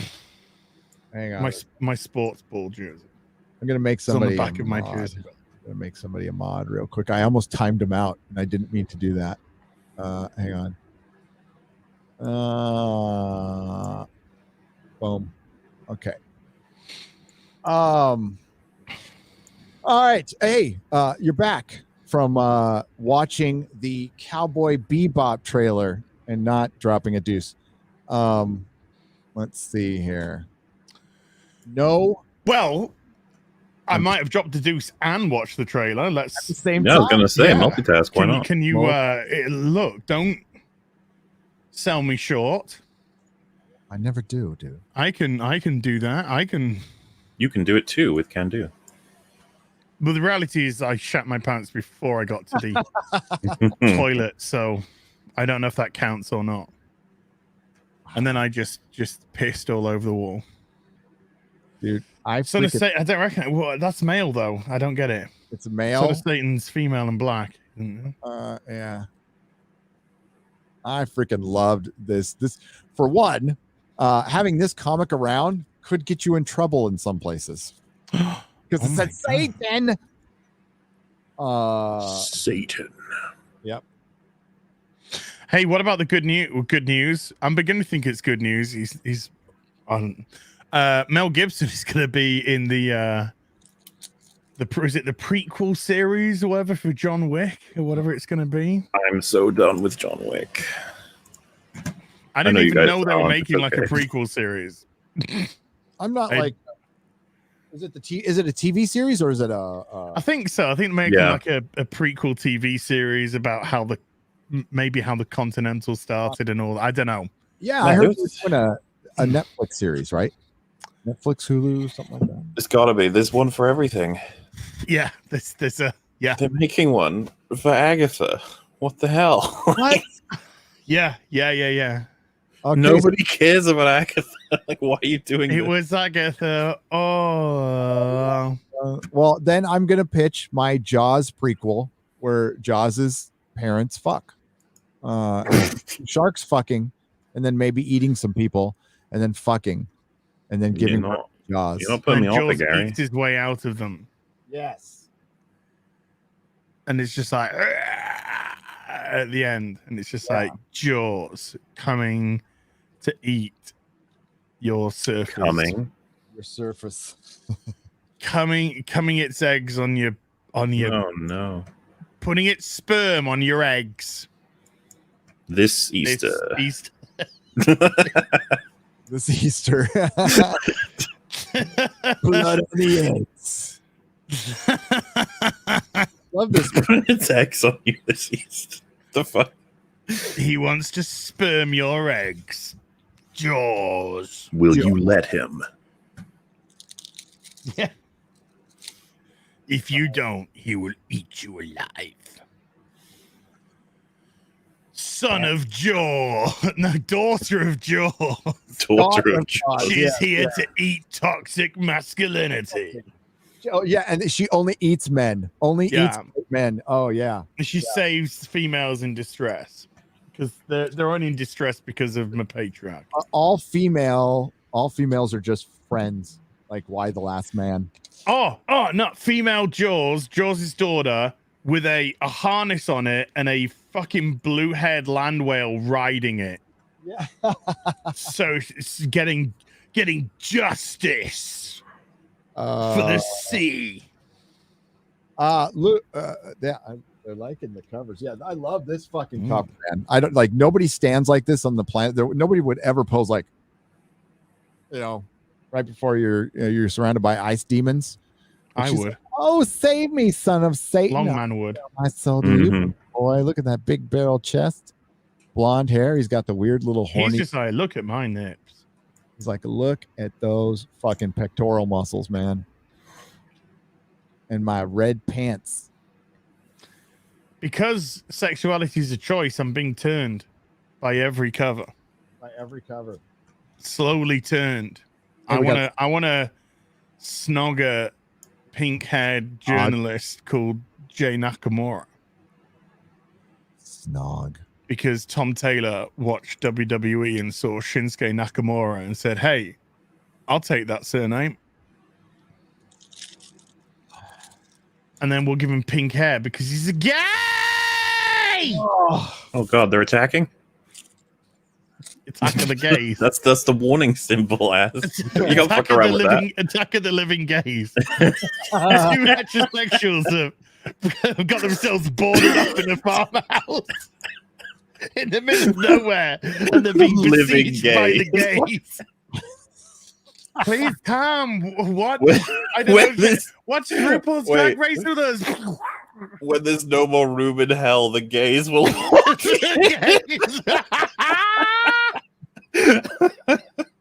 Come, watch Queer Eye with me. It'd be fun. Satan just can't take all the gays. Satan released the gays. No. Oh, I say, this is a lovely little farmhouse. I'll put some curtains up here. Or I want to watch that show right now. Oh, dude, that film would be fucking amazing. If it's made by the Zucker brothers, it'd be the funniest thing ever made. Zombies versus gays. That would be funny. Gays versus days. Remember? Did you see that? Yes. When I was on Chrissy Myers' podcast, and we were taking the piss out of pronouns, and she's like, "What about if they just went, hi theys and gays," and we thought it was a joke, and then DC in the fandom, Harley Quinn comes on and says, "Ladies and gentlemen, theys and gays." Theys and gays. Oh my God, parody! It's like the Babylon Bee. The Babylon Bee is just like, we're turning into a legitimate news source here, and this is ridiculous. Yeah, how do you make fun of it? You can't. We're in the parody timeline. That's what I tweeted out with that. We're in the fucking parody timeline. We are there. Cowboy Bishop looks terrible. Cowboy Bishop. Is that starring Pierce Bronson? What do you call him? You called him Piers Bronson, and he's Pierce Brosnan. Pierce. Pierce, as in you pierce the veil. Pierce. No, I like. No, he's not. He's not. No, Saku boy for $200. Wow. Says, who sees into the hearts of men? The undergarments of women. Peeping Tom. There he goes. Looks to stop a molester whose touch makes their victims' biology as fluid as their gender. Will Tom spend the rest of his life as Tammy, or will there be a way to stop Gender Bender? Dun, dun, dun, my God! Peeping Tom. Gender Bender turned Tammy into Tommy, and that's no good now. Oh, is that Peeping Tom versus Gender Bender? That could be your. Well, yeah. Just imagine if you're peeping on Tammy, and Tammy's got a great set of bazookas, and then Gender Bender comes along and turns Tammy into Tommy, and then suddenly you're looking at a tallywhackle. Yeah. That's no good for Peeping Tom. That's no good. That's no good. He wants those ballistic missiles back that Tammy was. Hey, Brightest Day. I think Brightest Day got the other one right. We got to say, greetings, poles and holes. Remember that? Poles and holes. Poles and holes. Poles and holes. Damn, that's what WG. What did I do? What did I do, dude? What did I do? What did he do? What's going on? What's going on? I got a damn ass. Uh, I think WG was telling me off. I don't know. Athenon for $99.99 says, "Hail Gary, Ass, and MauLer, the law, and everyone in the chat. Wouldn't it be nice? Wouldn't it be nice? Instead of strong female characters, Hollywood would just write good female characters like Sarah Connor and Ripley that have flaws, but we all still love them. Oh, hot dog. What? Swag. Hey, do you want to see something cool? Yeah. I got it. This is a sneak preview for tomorrow's what toys, by the way. Oh my. Oh my. One of my I got to contact Sideshow because one of my I'll wait to see what's coming. Yeah. It's okay. Uh-huh. You wanna see a true nemesis? It's Nemesis Prime. Oh, look at that. Nemesis Prime. That is awesome. Nemesis Prime. Can you shoot lasers? He's got a big gun if you wanted to get that out, but he's got his big axe out and his shield for this. All right, that's fine. That is brilliant. Nemesis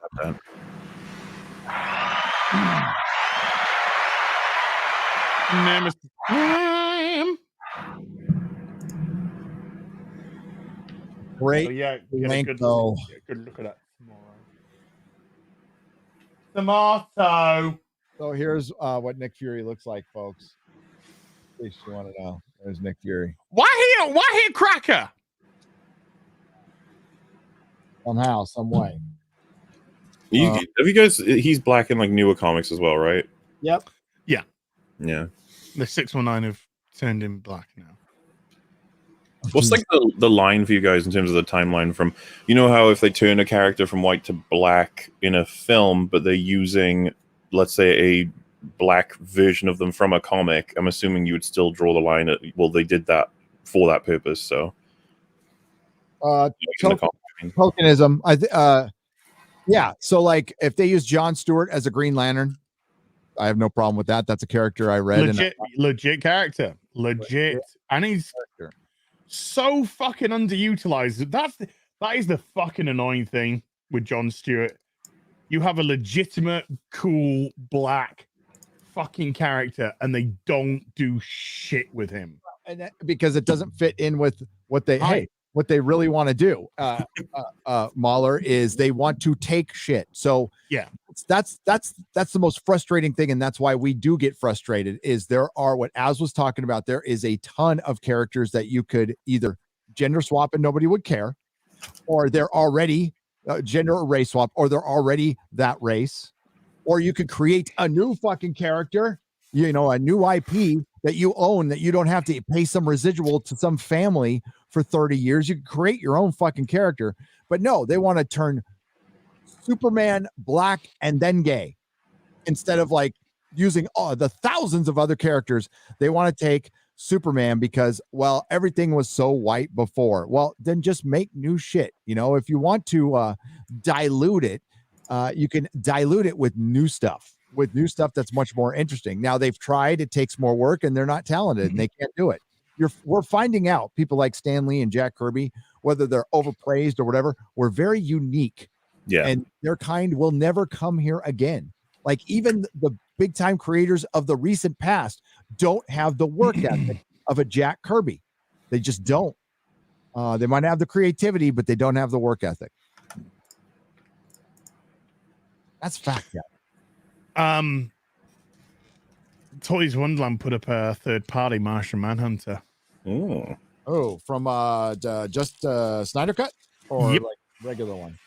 From the Snyder Cut. Oh, They I'll have to get that. Called him Mars Guardian.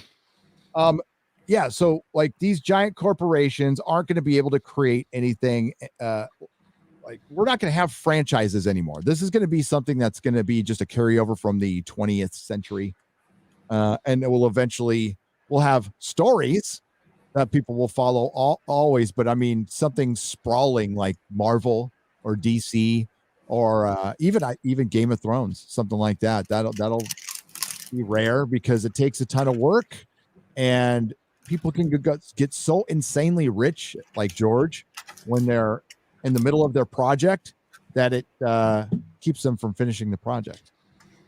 I think you're absolutely right. And the fact is, they're all trying to launch franchises, but they're all just having false starts because of it's not about building a story. It's just, can we skip to when we're a successful franchise in the first one? Yeah, they don't want to do the legwork. Do you know the actor? I don't know who he was, but you know the actor who played Green Lantern in the Snyder Cut that was cut out. Yeah, I DC don't remember his told name. them to I remove. remember his face. Well, he tweeted out like a couple of days ago the green screen footage of him at Zack's place recording it, because they recorded it at Zack Snyder's house backyard. Yeah. While the coup was going on, and he put like hashtag restore the Snyderverse, and it was just like, okay, Hell yeah. you go, dude.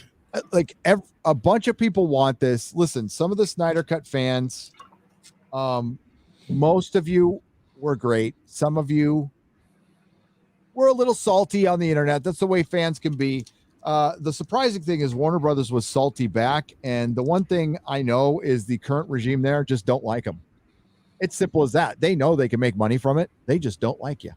And that sucks. You're going to have to wait for a new regime to come in, which could happen, by the way. You never know. But they just don't like you. I mean, it sucks because I think we might get an Ayer cut on HBO Max. I think that's Maybe. Yeah. I think there's a possibility. I'd watch it. I'd review it. Hey, so DC fandom, I'm gonna read a couple super chats, and we all saw the Batman trailer. Okay, we'll talk about the Batman trailer. I've been saving it for this show to talk So about. have I. And I by the way, thank you, dude. Seriously, Right. you didn't have to do that. I appreciate that, and I will do the same for you.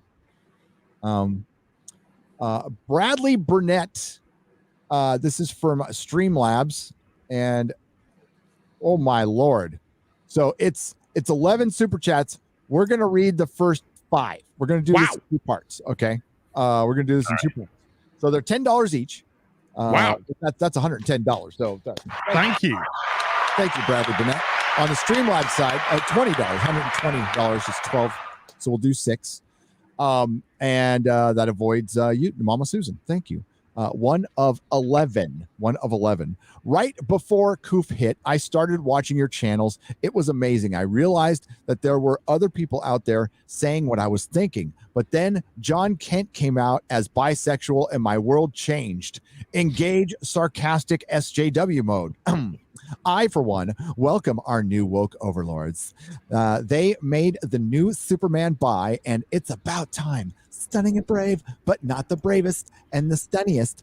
I've been inspired. Sure, I've been reading comics since 1979, but I need to forget all of that.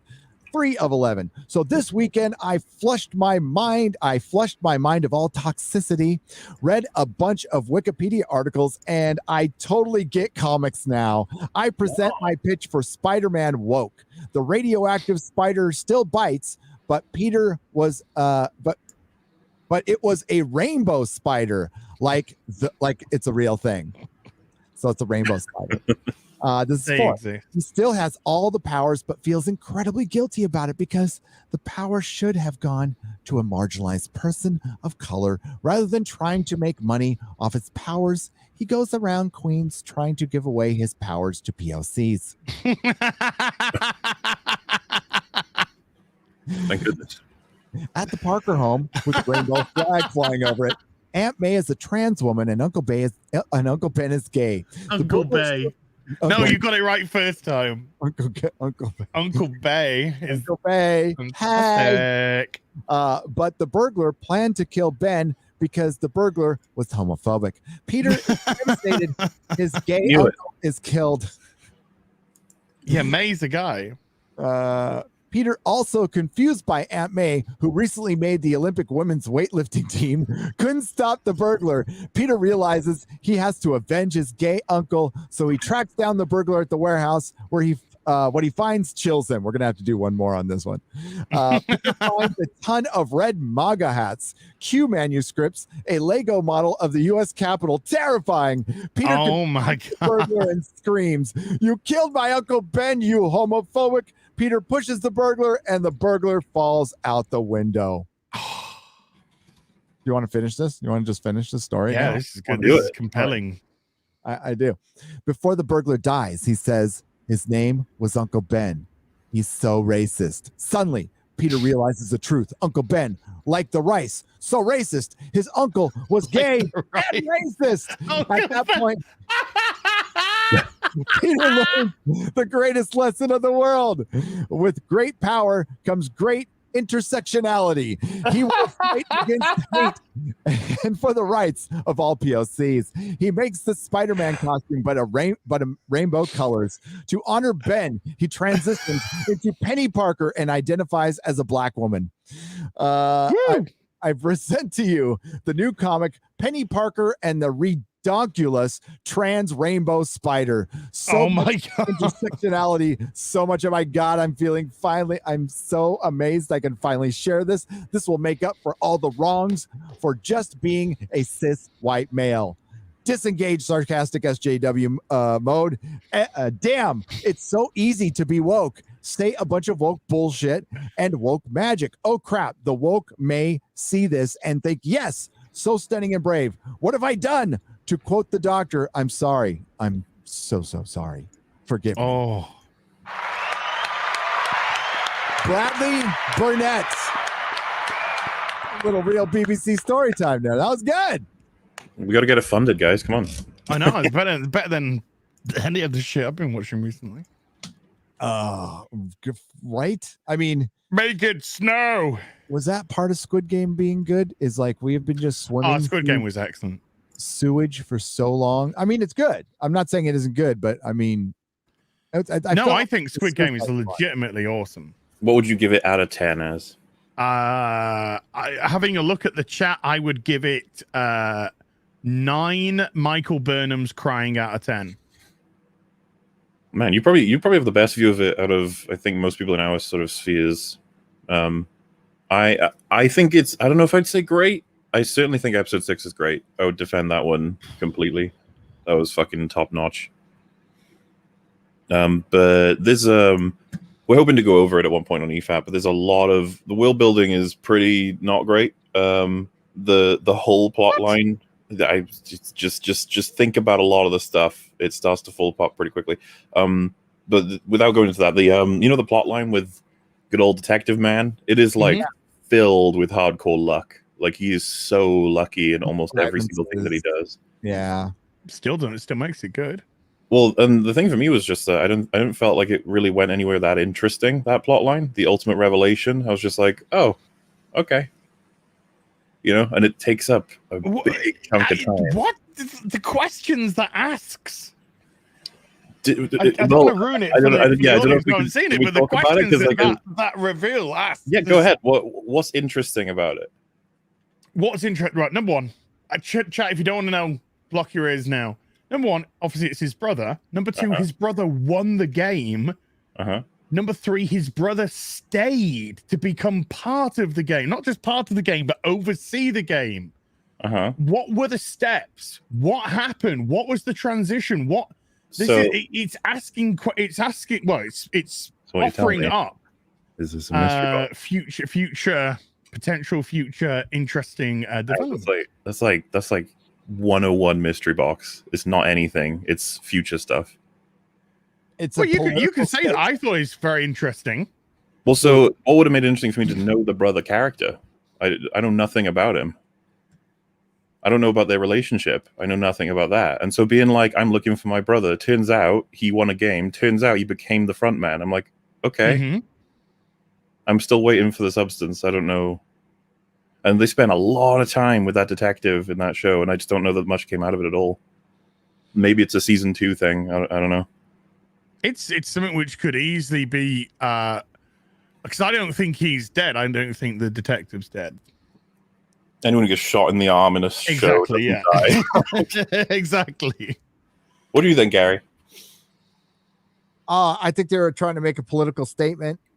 And like, I don't know South Korean, so there might be like a South Korean film trope or a nuance that I'm not getting, right? As a ugly You become once you tasted the machine, you can become part of the machine. Yeah, there's a political statement. I think that was the most important part, is about nepotism in capitalism, and that you just what Az just said. You become part of the. You help perpetuate the system, no matter what you are, and you would kill your own fucking brother to stay in it. That was the whole point of that, to me. I didn't find any of it interesting. I was thoroughly interested in our main characters, but Detective Man, I kind of found it annoying whenever those scenes are happening. I like Detective Man's story. Everything he did was so lucky. Everything he was getting away with, like when he just randomly puts a gun to a person in a hallway. I was like, man, if anyone else walks past, and then he's like, I'll drop the body in like a closet, and I was like, okay, so that's a timer. And the fact that you got to hope nobody recognizes the differences in like hair and height and voice. But he just gets do. Well, the number 28 does. You talking about the guy that he does the black market shit with? Yeah, number 28 knows it's not number 29. Yeah, but he's not bothered because way later. He still believes that they're still wanting the same goal. That is a huge coincidence. The person he took over, the one circle he took over, is the one circle that's doing black market organ transfers. Are you fucking kidding me? Okay. Do you understand? Do you want a plot or do you not want a plot? That's fucking Patrick Williams' argument. Everyone needs to be stupid to have a plot line. It's like, come on, we could do better than that. We could have It's not stupid. He has 2 masks. He plays 2 roles. You can't even do that because the masks have specific scan ID. But he plays 29 as a regular, and then he plays the supervisor, so he can move around a little more. You're highlighting the whole problem. Perturbed. He takes the square's mask after the square dies, and nobody cares. He just pockets it. So when they put him to bed or whatever, they're like, "Oh, where's his mask gone?" It's like, "Oh well, I guess someone stole his mask." And then he puts it on in front of somebody. They're like, "Hey, what are you doing?" He's like, "Oh, I'm a square." I was like, they do say when one of the soldiers, well, one of the guards or reds, whatever you want to call them, is killed.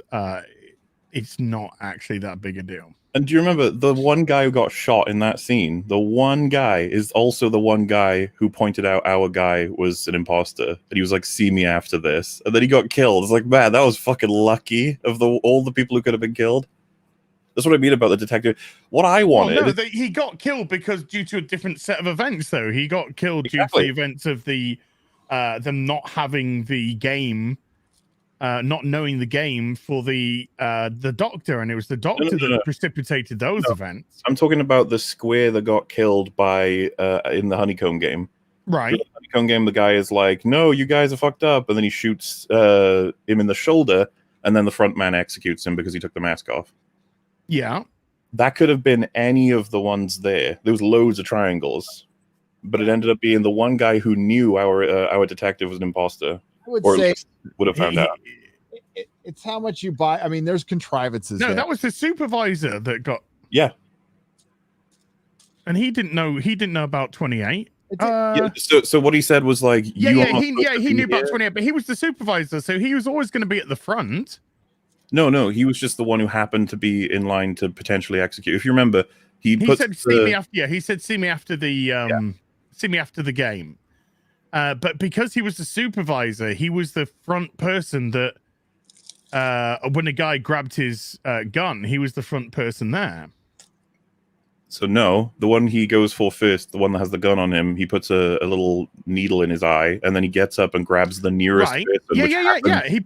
So he grabs guns. So the supervisor is the guy that goes forward because he's the supervisor. Well, it could have been anybody. It could have been the one that he went for with the gun. That's my point. It could have been literally. Remember, the room's huge, and there's loads of workers in there. Yeah, But he one. sticks the needle in the eye of a circle to get the gun. Mm-hmm. And once he's got the gun, though, it's the supervisor that steps forward because he's the supervisor of the room. Well, so he's one. trying to take control of that situation. He's just the nearest one. It's not because he's the supervisor. It could be perceived as like, both. Jenny, just watch it again. He's just standing, and then he grabs him because he's the nearest one with the gun. I think there needed to be. I think we're getting into real pedantic territory here. So my point is, there's like so what do you want? I don't get what you're wanting from it though. Yeah. So my point is that the detective isn't intelligent. He gets through his entire storyline through complete luck. The one person who finally notices something also happens to be the person who was killed 5 minutes later through a complete. Well, not complete luck. He works out the Morse code that 28 is. He's 29. Sorry, not 28. I think that the contrast of like how complicated the game was and how tight they had to have that shit because you're fucking kidnapping people and killing them and disappearing them, as opposed to then there's. I like the fact that there was a black market thing going on the side. I thought that gave it a much more real kind of feeling for it. I wish it would just more covert. It's so like I don't know how they're getting away with any of it really. They needed to do a little more setup and a little more context for me, but I thought it added a layer to the show that was interesting. It wasn't they weren't my favorite parts, but like I didn't fast forward through. Like a lot of times when I'm binging stuff, if there's like a scene where it's going to be somebody walking down a hallway slowly and it's just for tension, I just go boop 10 seconds, like because I just want to get past it. But I didn't do that with this show. I watched. Yeah, I watched the whole thing. Yeah. I gave it like 3.5 out of 5 Stuckmans or 7.5 to 8 out of 10 Stuckmans. But I think there was flaws though. There was definitely. I would have loved to have seen a really like a hardened detective who's been looking into this stuff for ages and then actually like uses knowledge to get past all this stuff instead of just being like, I'm going to follow the cars. Hopefully they don't care about that. I'm going to get underneath them. I'm going to jump out. Hopefully there's no cameras. Hopefully I don't get caught by somebody. I'm just going to attack the first guy that grabs me in the car. Hopefully he doesn't make enough sound, like screaming, to get enough attention. Then I'm going to switch my clothes with his, put my ID on his, and nobody's going to check us, even though everyone was done before they even fight. Then I'm going to toss his body off the ship. Hopefully nobody sees me do it. Oh, shit, someone saw me. Oh, it's fine. They just went, hey, what are you doing? And you went, oh, nothing. And he's already a completely different person. And then he just, like I said, he happens to be the one that's involved in the black market stuff, which happens to benefit him because they'll help him out. And then he gets access. Remember, because of that, he gets access to the escape route, all of the escape tools, and direct access to a VIP room. It's incredibly contrived. And I wouldn't have as much issue with that if I cared a lot about the character. But I just didn't learn much about it. It's convenient, but to me, it's convenient, but it doesn't stop it from being fun or interesting.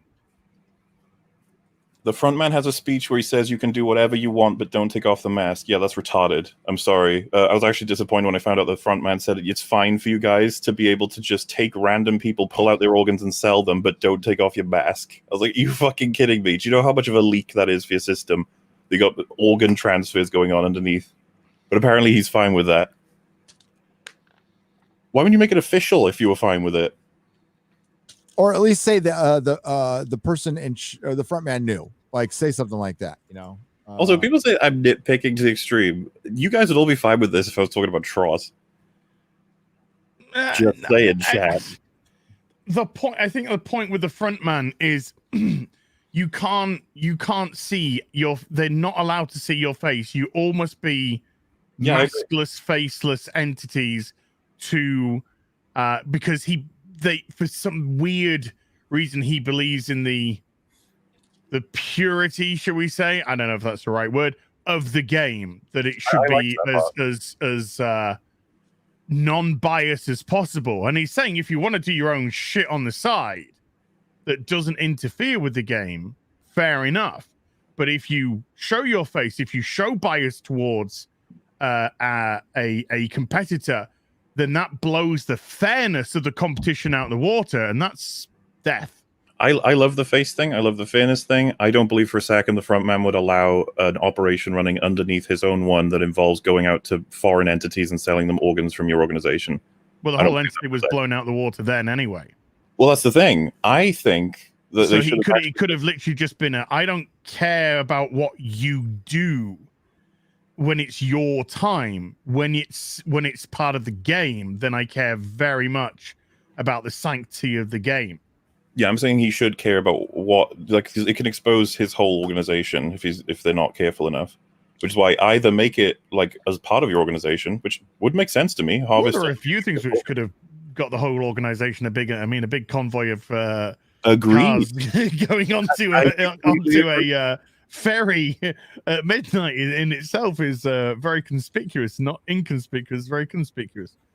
So is it every show a movie has flaws? I think there are some aesthetic liberties. I quite loved Squid Game, so I'm just pointing out that this B plot did nothing for me, but the A plot was wonderful. I loved it. That's fine. Yeah, no, I enjoyed the B plot as well. I hope they do something with it in season 2 because I felt like it was. I hope there isn't a season 2, really, because yeah, I agree with that. I think it's just prep ready for one. That's what it felt like to me. That's when I first started thinking, oh, there might be a season 2, because like getting shot in the shoulder, falling in the water is like that. He's not dead. Although he would be. Isn't that water cold? I mean, that's well. If you notice where the splash point was, it looked like if he'd been shot, he would have flown 200 meters out. Right? Before splashing into the water. But again, you got for the reasons of convenience for the audience to see the splat. That's what I'm advocating for. You don't have to write it that way. You can make it so that he does all this stuff because of his skill, and it would make me really invested in. I love skilled characters, man. John Wick, when I first saw there's some very abstract. There's some very abstract things about it kind of dips into the surreal a wee bit as well. I mean, the going from room to room in that crazy. What's all that about? It's an aesthetic abstract choice of how they transport. Everyone's so angry at me. Like, do this nitpicking to Buffy. Let's see how that applies to the show. It's like, yeah, Buffy's filled with bad shit. Are you kidding me? Like, I say this often. I'm pretty sure I'm harsher on Buffy than Gary is, too. I think MauLer's got every right to say what he wants about this. Everyone's got every right to say what they want. I want to show everybody a good cover. That this is like high art here. This is Steranko. Okay. Oh, okay. It's Steranko. I'm just gonna focus it on me real quick. Doing his Salvador. Look at how fucking awesome that looks. Very kind of North by Northwest, Cary Grant-esque. Yeah, meets Dali. Yeah, makes Salvador Dali. Yeah, that's cool. That's awesome. Yeah, and this was done in the 60s, folks. So wow. Steranko is the fucking man. He's still alive. He dresses like a spy. He flirts with he's probably in his 80s now. What did I do there? I didn't want to do that. I did not want to do that. Flirted with my wife at a con like 10 years ago. He's a fucking man's man. Steranko. Didn't draw a ton of comics. He did a few here and there, and he's most famous for doing this Nick Fury. Also drawing the Indiana Jones picture of him smoking out in the desert that's on the board game. That's Steranko too. He did some designs for Raiders Lost Ark. Okay. We can talk about Squid Game in a little bit, but let's get to the Batman. But just quickly, I'm more than happy to talk to you guys about fucking all the great shit in that show. I'll totally do that. Oh, I don't have a problem with you criticize the fucking show. I don't think it's perfect. I don't think it's perfect at all. I think it's really, really fucking good. I mean, like the same way I think about Dune, right? I saw Dune. I thought it was good. It's not the greatest thing I've ever seen. And I think it's just not, it's like, I'm not going to ever like the source material. And I've tried for decades. And it's just like, I'll watch a sequel to it. I'd probably watch a sequel to Squid Game, but it'll be bad. It'll be it won't be good. It won't I'd be. watch a season 2, but I would fear what season 2 would bring. MauLer pointed out, like, he worked since 2008 on this series, for like a decade on this series, and then you just throw together a season 2 in months. That's what happens a lot of times. Why you get that great first season, it's somebody's lifelong project in some cases. Westworld, for example, they worked on that for like a decade and that's why season 1 is so fucking tight and everything else isn't.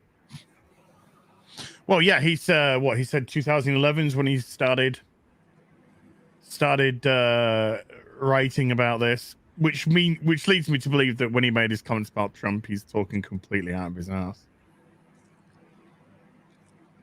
Well, yeah, I mean, because Trump was a fucking game show, or was a reality show host back then. So, oh, have you heard that She-Hulk's going to go back to her attractive form? oh really? Yeah, with Adam Hughes doing covers. Oh, so they want to sell books again. Basically. So they want to, so expect John Byrne-esque. Well, I mean, we don't know what obviously the content of the comic's going to be. I imagine it will still be trash, Yeah. but she's going to look back to the John Byrne version. Excellent. All right. Ooh. Oh yeah. Babies. Cyborg. Yeah. How can they just make the costume look like that, dude? I know that's the cool one. Yep. All right. I mean, we can't watch the trailer, but we'll go over frames. Let's do it. So this trailer, everybody and their mother reacted to it. I so knew there was going to be a question mark in that cup of coffee, by the way. I thought it was going to be a bat symbol. Oh, did you? Yeah. Question mark. That kind of visual, by the way, feels like it should be more so in something from I don't know, like fuck, why am I blanking on his name? Batman Forever maker. It's just Schumacher? Yeah, Schumacher. Jim Carrey. It feels more like a Schumacher thing to be like, there's a question mark in my car. I don't know why. Like, I hope contextually, like, it matches. It's just that it feels a little bit goofy to me. It's just like I put a question mark in my coffee. It's like, okay. Well, the only question mark on the Riddler by the looks of it, he's got a pouch. He's got like a pouch on his left breast, which has got a question mark on it, and that seems to be the only question mark on the costume.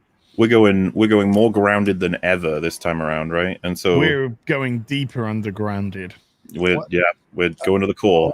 It's a more grounded version than the last grounded version. A darker take on the last darker take. Okay. And darker. You thought it was gritty before.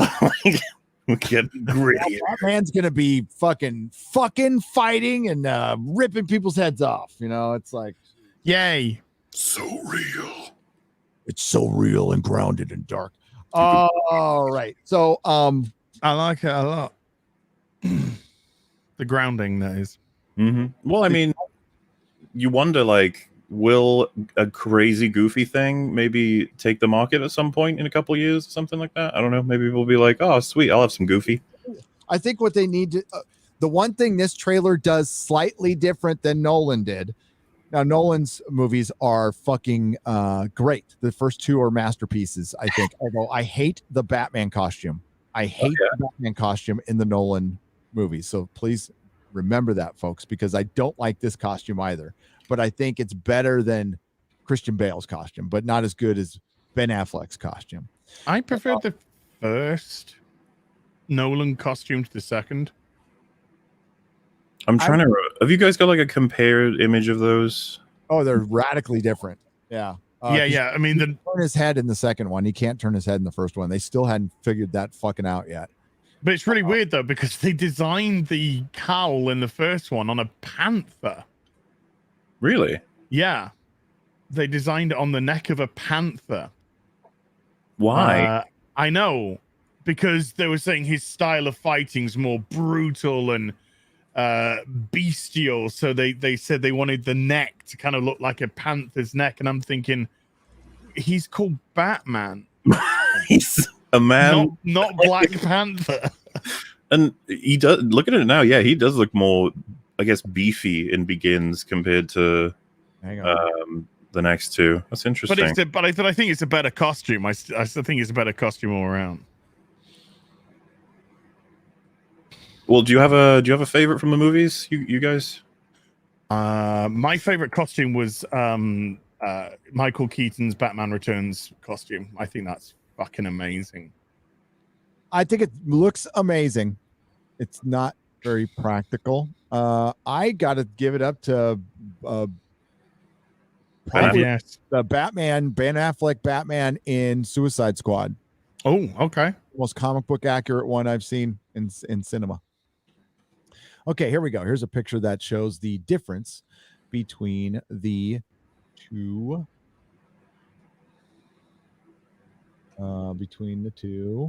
I got a couple if you need them. Here we go. I got it right here. Share screen. You look to the right there. So the one on the right is more of a motorcycle suit, and that's probably the best image of it.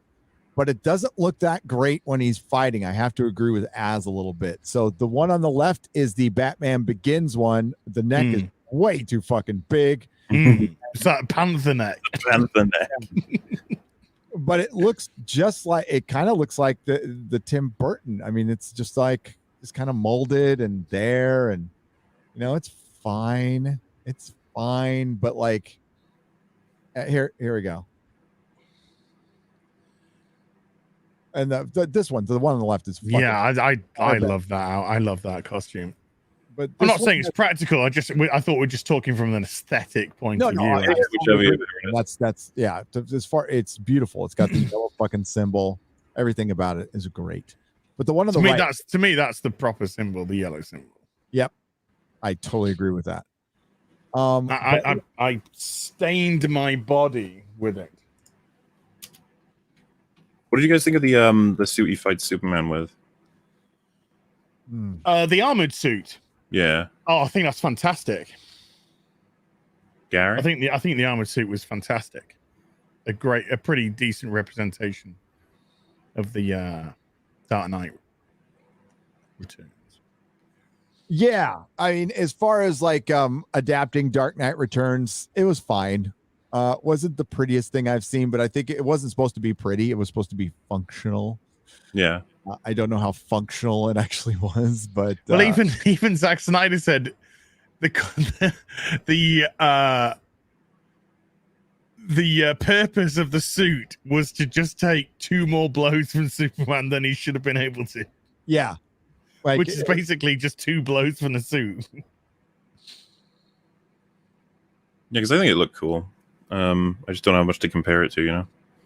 Well, it's in the Dark Knight Returns, which is the Frank Miller futuristic Batman story. Mm-hmm. Superman is still the same. He hasn't aged because of his Kryptonian physiology, and he's now truth, justice, and fully the American way because he literally works for the government. The government tell him what to do. And the government tell him it's time to shut Batman down when he comes back. You got to shut him back down again. And so Superman turns up, tells him what he's going to have to do. And he's just like, may the best man win then, Clark. And then they prepare for battle. And then Batman creates this, or he's already got it ready. I guess this suit he already had prepped for if he ever had to fight Superman, and he has that armored suit, which obviously has been worked upon for the BVS movie. But it's a really good representation. It doesn't have the Bat logo on the suit in the comics either on that armored suit, and it doesn't have it on the BVS armored suit either.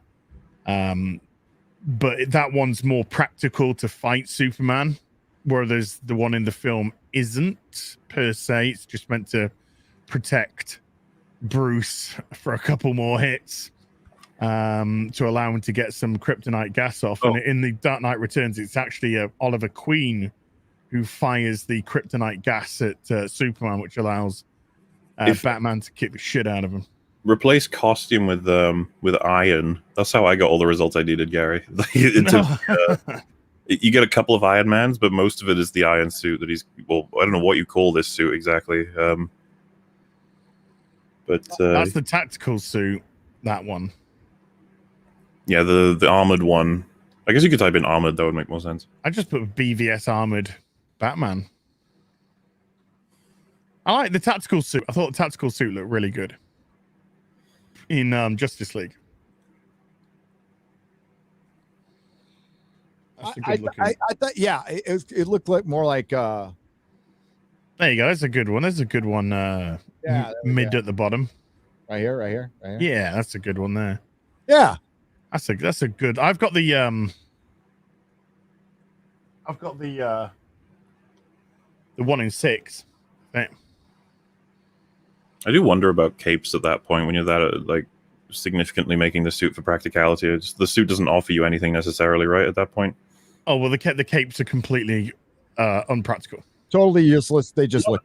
Yeah, I was gonna say not always, right? Because Batman uses it to he can open it up and harden it, and you can like glide with it, right? Depending on the suit. Yeah, but you would have to. I mean, if you wanted it to be practical, it would close up on itself after use. Yeah. With the games, you can use it to confuse people. So there you go. For those, there's the hot toy, Gary. Hold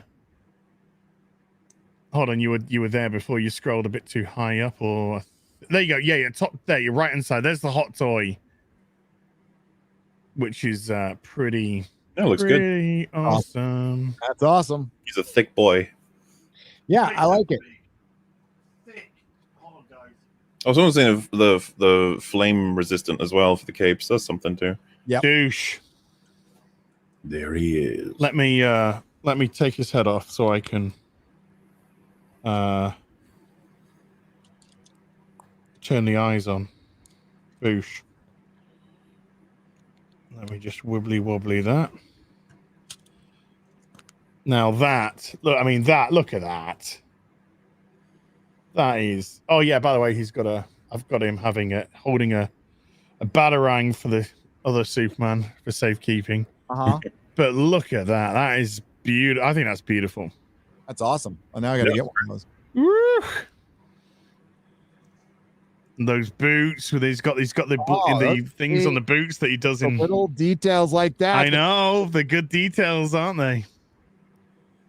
But just the eyes lit up when you light the eyes up, man. That's fucking awesome. I'm pulling the trigger on that. Woof. Make sure you don't get the black chrome one. Make sure you get the proper one.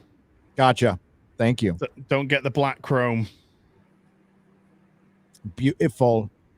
But yeah, it's so great. I mean, for comic book lovers, I know it sounds gay, but to see the white Batman eyes, we've been waiting so long to see the white Batman eyes in in some sort of adaptation. They did it in Dark Knight briefly with the radar effect, which I fucking loved. But they haven't done it proper yet. And this Batman trailer started a lot of debates, a lot of like actual nerd debates that I fucking loved.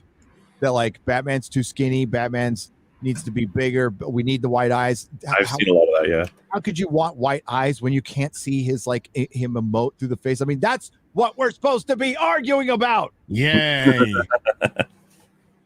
Az sounds posh when he says proper.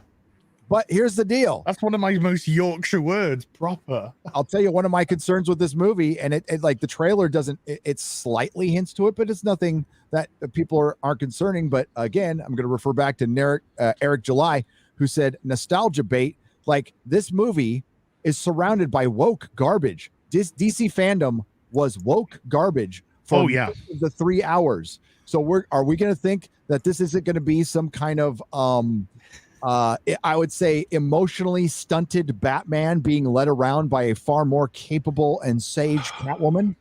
You don't think that could happen? No, I'll just say my overall opinion, because obviously this trailer's been like received with glowing love. I will say that my overall reaction to this trailer is I still remain unconvinced. Interesting. I thought there were parts of the trailer where I was kind of like, I need. I'm not saying it's bad. I'm just saying I just need to see the film because I'm not getting like major hints from the. When I say major hints, I mean major sort of oohs or ahs from the trailer. The trailer's not quite working for me. I saw it like on the moment it came out. I think Fringy was in a call with me and he was just like, "We gotta watch it right now." And I was like, "Okay." And yeah, when I finished, I was like, "All right, I hope the movie's good." Yeah, yeah. And honestly, man, like I checked Twitter and fucking everyone was just blowing their loads across every. And I was like, "Oh man, I feel like I watched a different trailer because like I don't know, I don't know.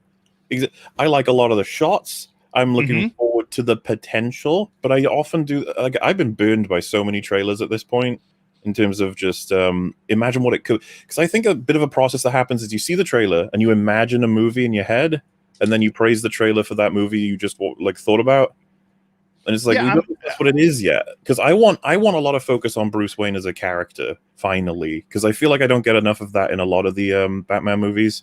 Well, this is right. What like when I'm watching the BVS trailer when that came out, you're like, whoa, and look at that. Oh, look, he's got the armor costume on. So you're sort of like picking up moments. When I was watching this trailer, it was bizarre because I was kind of like, the cinematography is absolutely gorgeous, but what was actually going on wasn't necessarily ringing my bell. Yeah, you couldn't hear some dialogue. And there's a lot of muffled dialogue. Yeah, because when he punches the window, he goes, he say, "What did you do? What have you done? What have you? Yeah."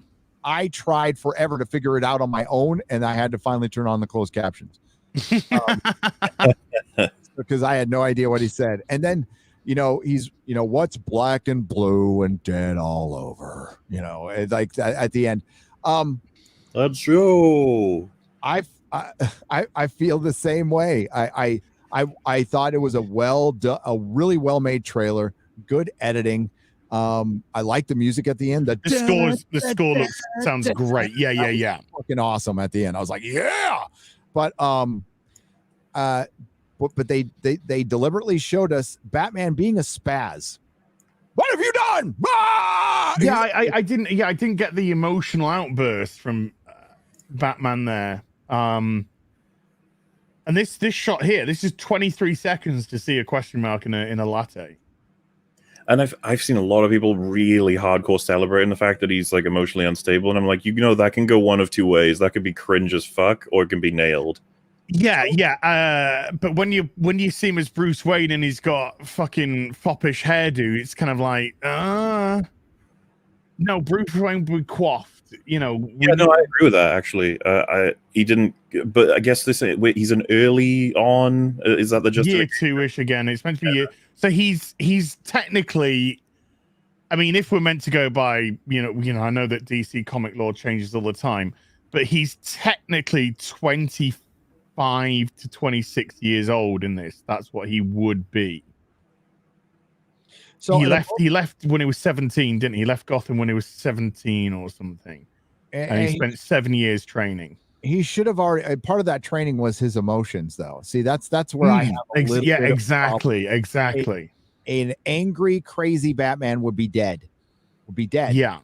So is this going to be like? I'm fine with having a proper Riddler story, however he looks, like twisting, Batman in fucking knots, having him just running in circles. I think that'd be interesting for an early, an early lesson.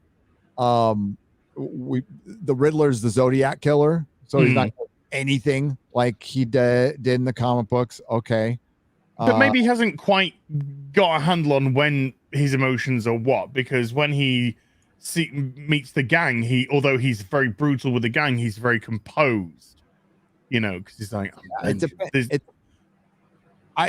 I could only just go off with the trailer, and they showed him screaming a lot and being frazzled, and And they showed Catwoman being very. The only time she was upset was when she was watching Batman spaz out and beating the shit out of somebody. She was like, and that's fine. That's fine. That's fine. He's still working out his Bruce Wayne persona. So this is more of a Bruce Wayne Begins, I think, which could be interesting. It could get nailed. It could get nailed. And like I said, I'm not like, oh, I don't like the look at this. No, I'm very intrigued. Yep. But I haven't had like the gasm button pushed, I haven't had my bean flicked. But I am definitely gonna see this and IMAX first day. Fuck yeah. Yeah. Hopefully, yeah. Hopefully that in itself will reveal. You don't want too much revealed. Maybe I'm just thinking maybe like Marvel trailers are so cookie cutter now. You watch a Marvel trailer, you've seen the film. You can literally work out beat for beat what the film's essentially going to be. Like Shang-Chi, I got it completely beat for beat. I think I got it scene for scene as well. Pretty much of what leads to what, which leads to what. But and this I think is quite disjointed, and maybe that's a good thing. I have to say for the 6th iteration, because we have Michael Keaton, Val Kilmer, George Clooney, Christian Bale, Ben Affleck, and now we got Robert Pattinson. So that's 6. I'm still more interested in this movie than anything coming out of Marvel outside of maybe Sam Raimi's Doctor Strange movie. Agreed. Sure.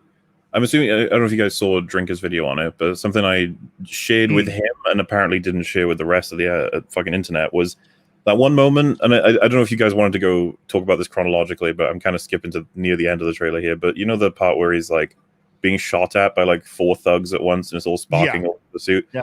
So Looks like everyone's going nuts over that, saying it's amazing. I had so many thoughts at once. I was like, okay, so one, like, just is he in an Iron Man suit? Because like it feels a little strange seeing Batman just be like, I'm absolutely immune to bullets. Because the Ben Affleck Snyder one, he it seemed to me like the suit could tank bullets, but it still hurt. Yeah. Which I way prefer. I love the idea of a Batman who's like, I've got padding and I'll take bruises, but like he was just walking and sort of just taking like constant machine gun fire.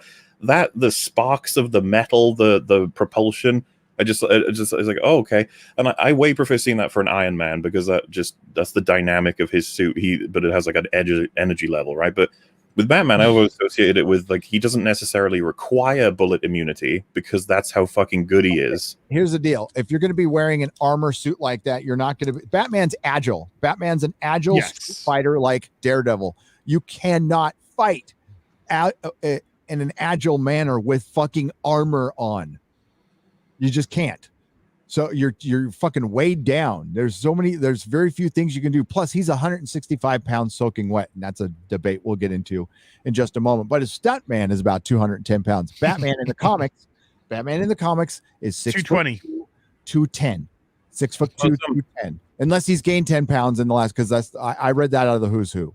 So okay. He could have gained 10 pounds in the last. I'm trying to remember from yesteryear, so I'm there or there. But okay. Yeah, he's 6 foot. So he's not the Hulk. He's not the Hulk, but he's solid. He's solid, and he's built. And if I'm going to be criticizing, 97-pound women knocking the shit out of 300-pound Russian stuntman, I got to say the same thing for the dudes. And you got to make me believe it. Now, yes, I know Michael Keaton was scrawny, dude. We were willing to, in that world. It was acceptable because that was a cartoon. It was a fantasy, and that's kind of what I want them to try to do with Batman. Is don't be too grounded. Enough with the grounded. Batman is a fantasy. It's a noir fantasy. It doesn't exist on our planet. Gotham. Well, Snyder made him move very agile for his size because of the costume. Yeah. Yep. But this is I'm glad you mentioned that scene though, MauLer, because I think this is one of the things which made me just go a little bit about the trailer. Is we saw this in Dark Knight Rises. We've seen the scene where they're shooting down the corridor that's black and Batman's coming down the corridor and gets them. We saw that. Apart from in Dark Knight Rises, he's what he should be, which is agile and dodging the bullets to get to the assailants. When the Penguin thinks he's blown up the Batmobile and killed Batman, and he's just like, yeah, I got him. And then we see the Batmobile burst through the we saw that in BVS, and I thought, wait, I thought we've seen this in BVS, and then we've seen this in Dark Knight Rises, and I just sort of had a little bit of a okay, are these homages? Are these or these, choices which you thought original that we've seen in the last few years?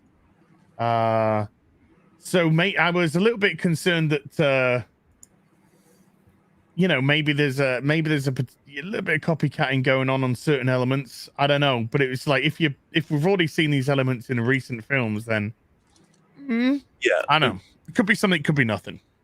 So, like, the first thing I was just talking about was just like the practicality of it all. But if we put that aside and just appreciate the cool visual and stuff, I was just wondering what you guys think about it in terms of, is that quite the vibe of Batman, or am I kind of like out of whack here? Just like watching him tank loads of machine guns while walking towards someone and beating them up is just like, It's a modern vibe. I mean, I don't know. Like, I haven't played all the Arkham video games, so I don't know if a lot is being taken from that. But as far as comics go, oh no, they're stealthy, dude. They're get in, get away, don't get hit. Batman uses his environment. Okay, Batman's and he doesn't require that much armor. Yeah, I think to me that's a bit of a Hollywood thing. It doesn't take me out of it, though. I mean, it doesn't. I don't have a huge problem with it. Especially, it looked aesthetically cool, but again, it looked cool. Yeah, it the cool visual. I agree, but I was pulling myself back, just being like, man, that was such a almost like an Iron Man thing. Like, and I just you remember Batman Begins, when his first proper like Batman thing. The scene is just a bunch of thugs slowly getting pulled away one by one without them realizing what's happening. And we barely even understand what's happening because he's so fast and he's all in the dark and stuff. It's like, that's how I picture Batman. Yes. And his action scenes and stuff. I don't picture him fully armored up and just tanking millions. No, he would use the dark, and he had exactly that in that scene. He had the darkness. Yeah. To his advantage. So just walking down and allowing. What if they just moved the gun up a couple of inches and shot him in the face? Well, we laugh about this with Batwoman, for goodness sake. I was hoping you would bring it up because I didn't want to bring it up. The thing with Batwoman is every bad guy never goes for her open face, right? Yeah. And so I'd be like, yeah, but okay, but when you first meet Batman, you would just go for the chest, right? It's like, yeah, okay. But depending on how well known he is at that point and how many bullets are fired, like.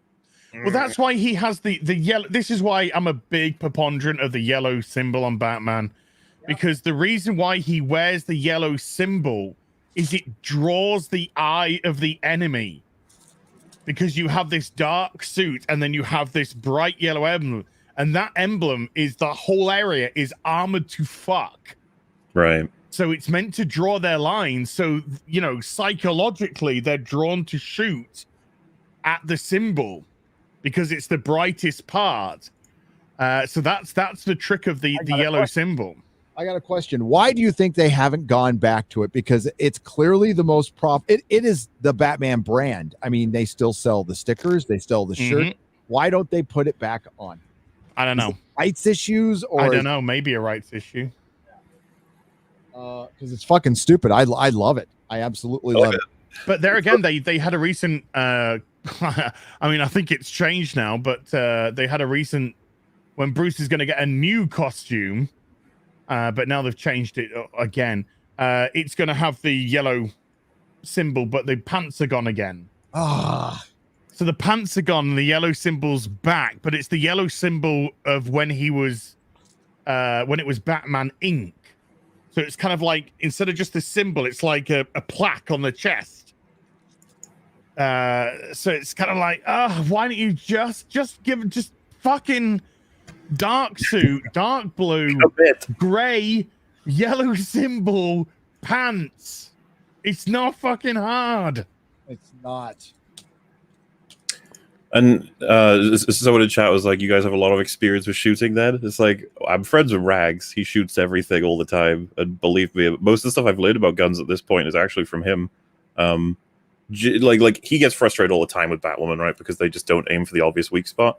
And I just hope that this film doesn't have that, because I mean, how can we make fun of it? Batwoman and just stop for this because this looks cooler, you know? I mean, there's a fantasy element. I mean, this isn't bragging, chat, but I have a lot of experience fighting, like just street fighting, like being on the streets and fucking throwing. I used to do it like it was an everyday occurrence for years to survive. So, it's all bullshit in Hollywood. Nobody would survive half the hits they got. There is no 97-pound woman that would even affect a 300-pound man, no matter where she fucking punched him. That would even like it would be like the wind changing direction. It wouldn't take effect. It's okay. We can. It's a comic book movie. You can certainly suspend disbelief, but it's that verisimilitude and like. You know, if the artist is serious when they do think about stuff like that, they're going, when they think about, okay, we've got Catwoman up against a big brute. So Catwoman can beat him using her brain, using her environment, but not her strength. No. She might be able to get her claws in there or something like, and just hit him in the, freaking artery or something like that. There's something, but that, if you're a good filmmaker, you think about that shit.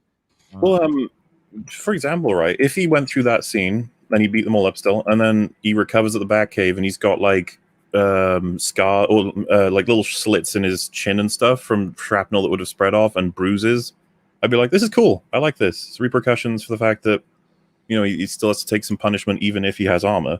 Well, we see a wounded Patterson. We do see his back when he's. That's what I'm saying. I think do it. And this is the thing. If you want to say like, oh, don't be criticizing it because it's all fantasy anyway, I'd be like, well, no, because at the same time, I will praise it for showing that he gets a bruise instead of being like, hey, this is fantasy. Stop giving him bruises.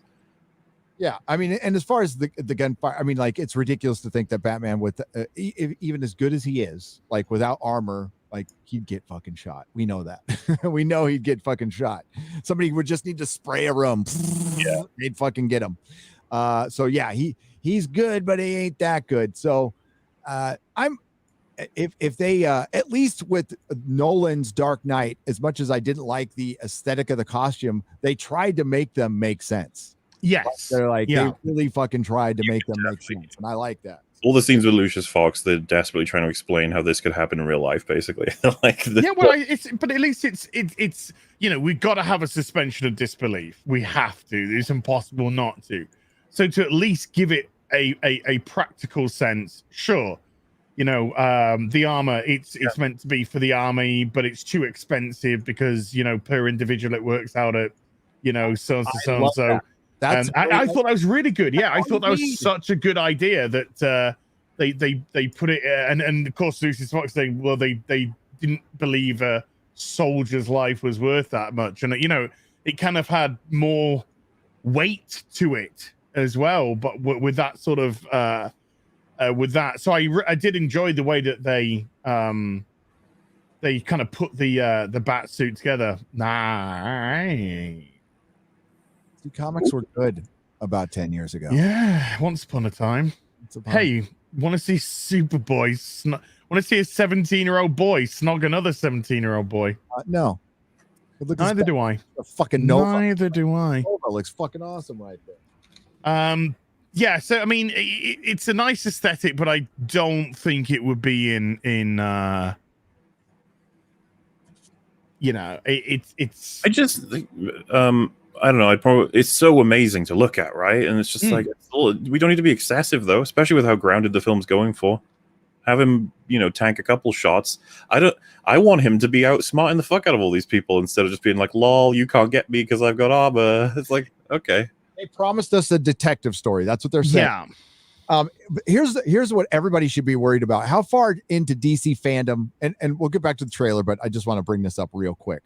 Did you guys get to the Batman Cape Crusader part? The animated series. They're Batman the animated series. Yeah. Jar Jar Abrams. It's going to be woke. It's going to be a woke Batman the animated series. Bruce Timm is not with Paul Dini. Yes, he's there, but he made sure to bring up that it would be he's all I'm going to do things that I can for modern audiences. I'm updating it for modern audiences. It's going to be more inclusive and diverse and have more adult themes in the story. Man, JJ just keeps turning up, doesn't he? I wish he would fucking turn off.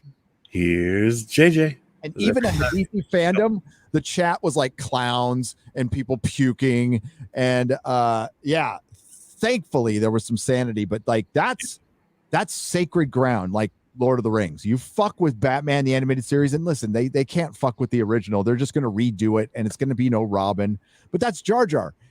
They're making a Batman movie, and they're getting the guy who made the Batman movie to executive produce the animated series, which is essentially what they did with Batman Returns, because Batman Returns gave us Batman the animated series. They came out, they coincided. I remember watching, I was in prison, and I watched the first episode on my little fucking 13-inch black and white TV on prime time. I'll tell you what, if the Batman does well, if it's a great film and it does well, and I truly, truly hope it is, because Batman is my life, that's a great shot. That shot's great. The shot where he's covered in dirt is fucking brilliant. And they do a sequel, the green light a sequel, and it gets a sequel. I want to see a 14-year-old Dick Grayson Robin. I want to see a boy wonder in a crazy man's world. I want to see a Robin. I definitely want to see a Robin, and I like this shot. I do. I think that it's a good shot. Well, dude, I'm pretty sure that Schumacher is what makes everyone afraid of using Robin now. Like, because even Nolan didn't really touch it. He was just like, that guy, that might be Robin. Anyway, bye. Like, oh. Well, I think there was always a stigma of how do you bring a brightly colored boy into this dark universe. And if you delve into the lore of Batman, it's actually quite a little bit sick, because the reason why Robin has a bright costume is Robin's meant to be really agile. He's the agile one, exceedingly agile. He's the one that's meant to draw the eye of the enemy while Batman gets into position to kick the shit out of them. So he's got the bright costume to attract them. Batman gets into position, then Batman hits, then Robin joins in the fight, or not, as the case may be. But that's the reason, that's the lore reason behind the brighter costume of Robin. And of course, Robin's a boy, and there's been, lots of discussion about, Batman's got to be mad. Bruce has got to be fucking mad to bring a boy into this world. And I think it's an interesting psychosis to look into. So, and if this Robert Pattinson's meant to be a little bit unhinged, trying to get to grips with his Robin, with his Batman, then it could be interesting to actually put a 14-year-old Robin with this Batman and see how that, see how a kid literally operates. If his unhinged is something that comes out, like basically we saw them all in the trailer, like it comes out 4 times in the movie, that's fine. If it's just something that's always there, he's like spazzing out all the time, I'm gonna have a hard time with that. But we'll see how it's presented in the movie. I'm putting money on it being more common than not. I feel like I think so too. My expectations of Hollywood have lowered, so my opinions on this have softened greatly because we sat through last year. Enoch Maman for $100 says thoughts on the Batman. He's young, like in Batman Begins. Suit is a combo of the Dark Knight and Arkham games, but is bulletproof, like in the Burton films. We have third Catwoman, second Penguin, second Riddler, and third Two-Face, not in trailer. Batmobile is lame. Seen it all. Thank you. A lot there. See, there's and there's the real world. And if you're gonna that's what my take was on the first one. It's like, this is like the 6th time we've rolled out Batman. How about a Batman in his prime, where everything works? Well, for a fact that they'll be taking this one forward if it's successful. And we could get, a Robert Pattinson Batman in his prime, right? Like we could get to the point. I'd be okay with that. Well, I noticed they changed. The premise used to be this was going to take place in the past, like 20 years ago, but it takes place present day in the alternate world of Earth. I think it's Earth 2. This is Earth 2 Batman. Let me throw something at you, Gary. No disrespect, MauLer. It's just because Gary will know this. That's all good. You probably won't, but you will soon because we'll make you read it. Yay! I want to see Batman versus the Reaper. That's what I want. I want is the year 2 fucking Reaper. Yes. I would love to see that adapted. I love fucking Batman Year 2. I bring the Reaper out, bring that story out, put a gun on Batman, show a different side to the Dark Knight than we've ever seen. Show him hunting Chill. That could. I mean, the Reaper would be. The costume that they could do for the Reaper could be fucking fantastic. Yep. Thank you, Anak Maman. Yeah, I mean, like we're seeing things for the second and third time, and in Catwoman, I mean, she looked good. I mean, I don't know. I want to see her with a proper mask on. I'd like to see her with the mask with the goggles. I like that one. Yes, the Darwin Cook Catwoman. Yeah, Darwin Cook Batwoman is great. Catwoman is a great look. One of my favorite. I mean, I've got some fucking gorgeous Adam Hughes covers of that iteration of the Catwoman costume. Obviously, Darwin Cook started that run and then passed away, didn't he? And then later on in that run, Adam Hughes just did these mind-blowingly amazing covers of Catwoman in that outfit. Holy shit. No, I love Darwin. Darwin Cook was... Hold on, look. My Catwoman over there. Yep. There you go. Darwin Cook was a oh my God, they're all coming for me. I got to see Darwin Cook original art because I was standing behind Darwin Cook at a Comic-Con. Oof. And that guy was a fucking genius. Like he was not like his art was just one line. Whew, whew. He, like some artists, sketch and stuff. His stuff was just one line. Boom, boom, boom, boom, boom. He was fucking good, and I miss him. I loved his Batman was incredible as well. I loved it.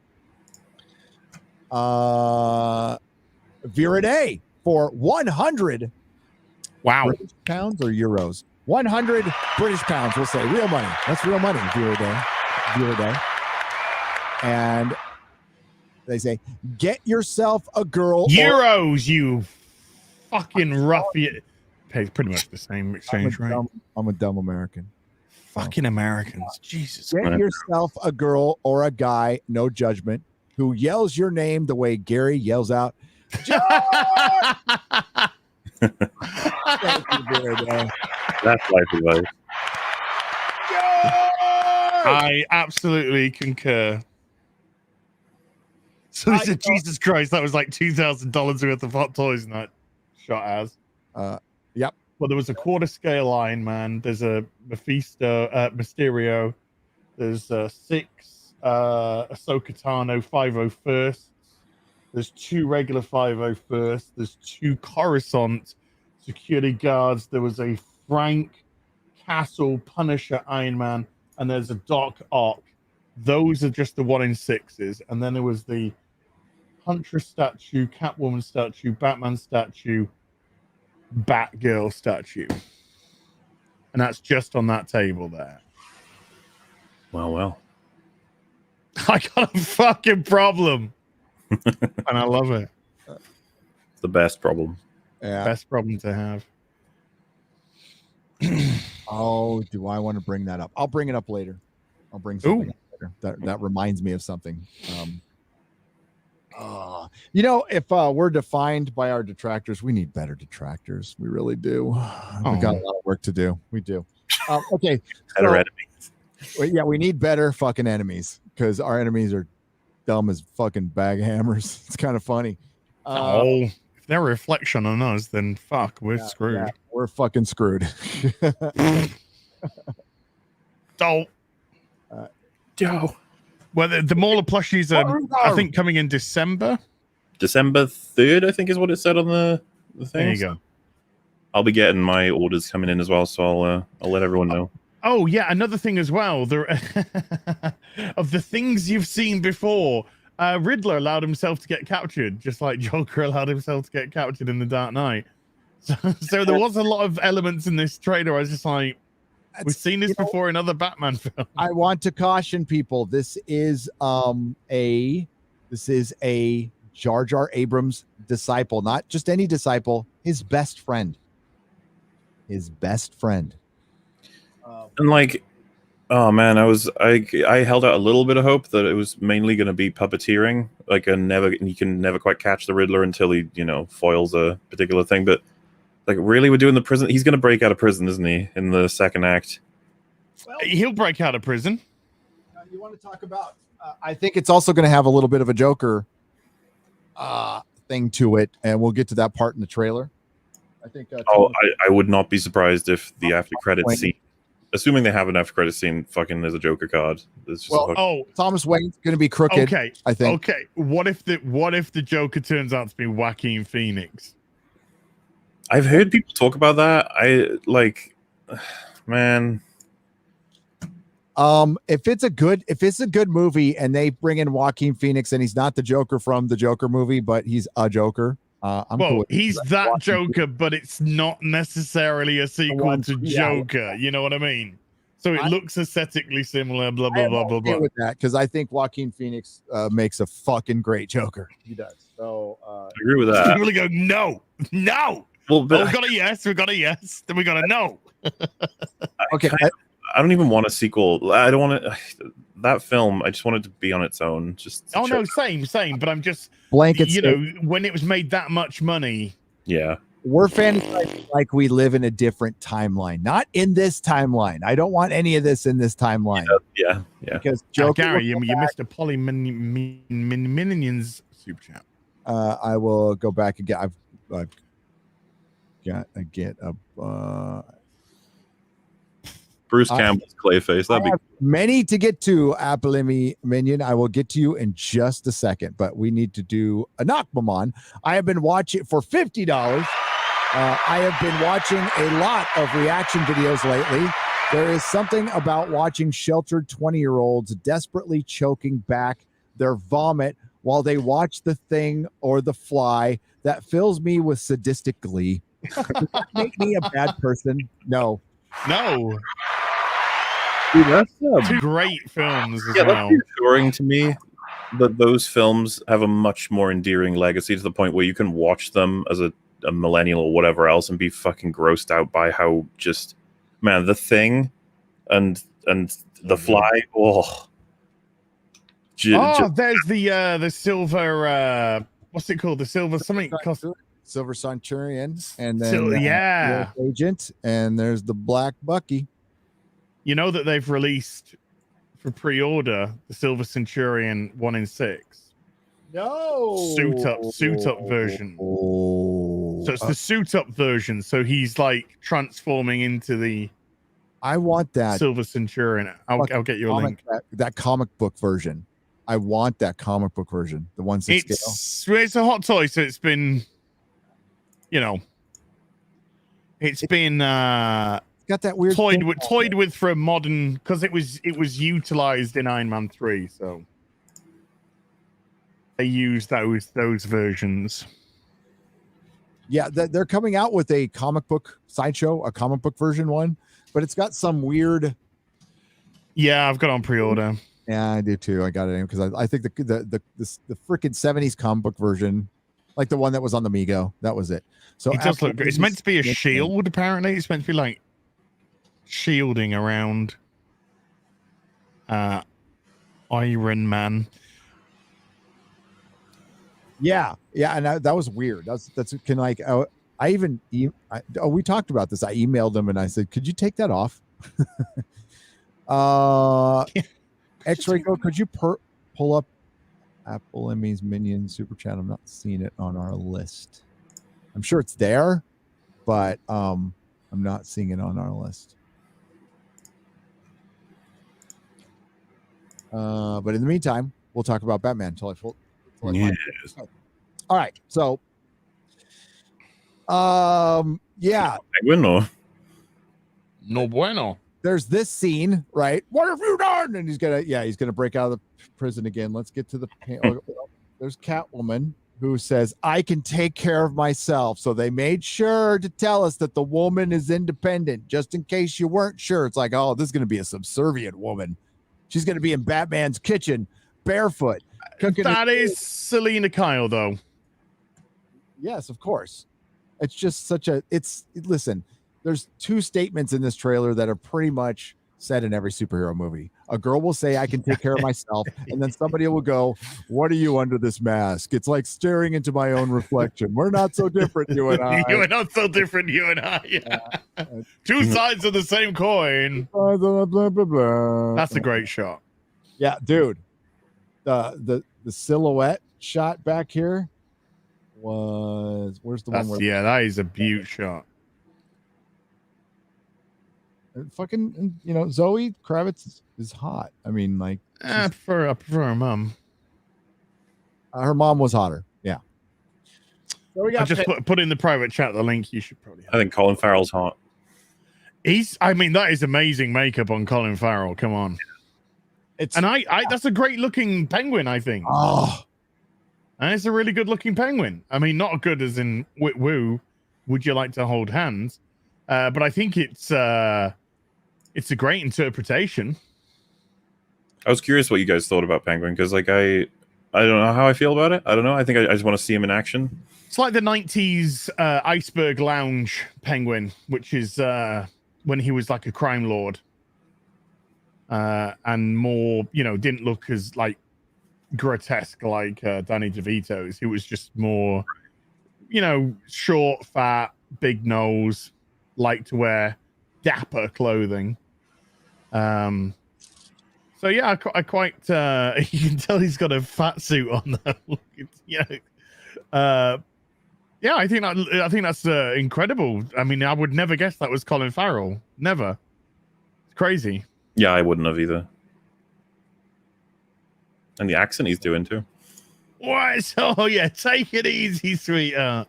Well, that's it. In the Arkham games, they turned Penguin Cockney. He's a Cockney in the Arkham video games. remember these from the 90s? You had to stare at them and you'd see something. Oh, yeah. It's like Magic Eye. Yeah. It used to take me ages to do it. Do these things, man. I think I kind of see it. I can remember we all got Magic Eye books for Christmas one year, and my brother and my sister could do it like pretty much immediately, and I couldn't do it, and it took me hours, and then after hours and hours, it suddenly went boom, and I was like, I got it, I can see how to, and then you can work, kind of like you have the technique to do it more. Yep. There was such a good run of Captain America when Mark Waid and Garney, I hate to say, Mark Waid, a fucking moron, but he did this great run of Captain America back in the fucking 90s. It was so fucking good. Him and Garney. When he wasn't a fucking spacktard. Or we didn't know he was a freaking psycho spacktard. But yeah, it wasn't like SJW Captain America. It was fucking badass. Oh well. Those days are gone. So I think this is a way to ground Penguin more. I would much rather see the comic book version. This is fine. And I think the makeup's really good. Yeah. And I think he has the New Yorkish accent. Yeah. Fucking really good. Gotham's New York, so Yeah. So I was impressed by it. That's the one thing. Though I was impressed by the music. The shots were pretty impressive. Where he's like on his line and he goes right by the window. That was fucking cool. Oh, that was that's really cool. That's good. That's Batman shit, man. That's Batman shit. Yeah, that's something I've been waiting to see.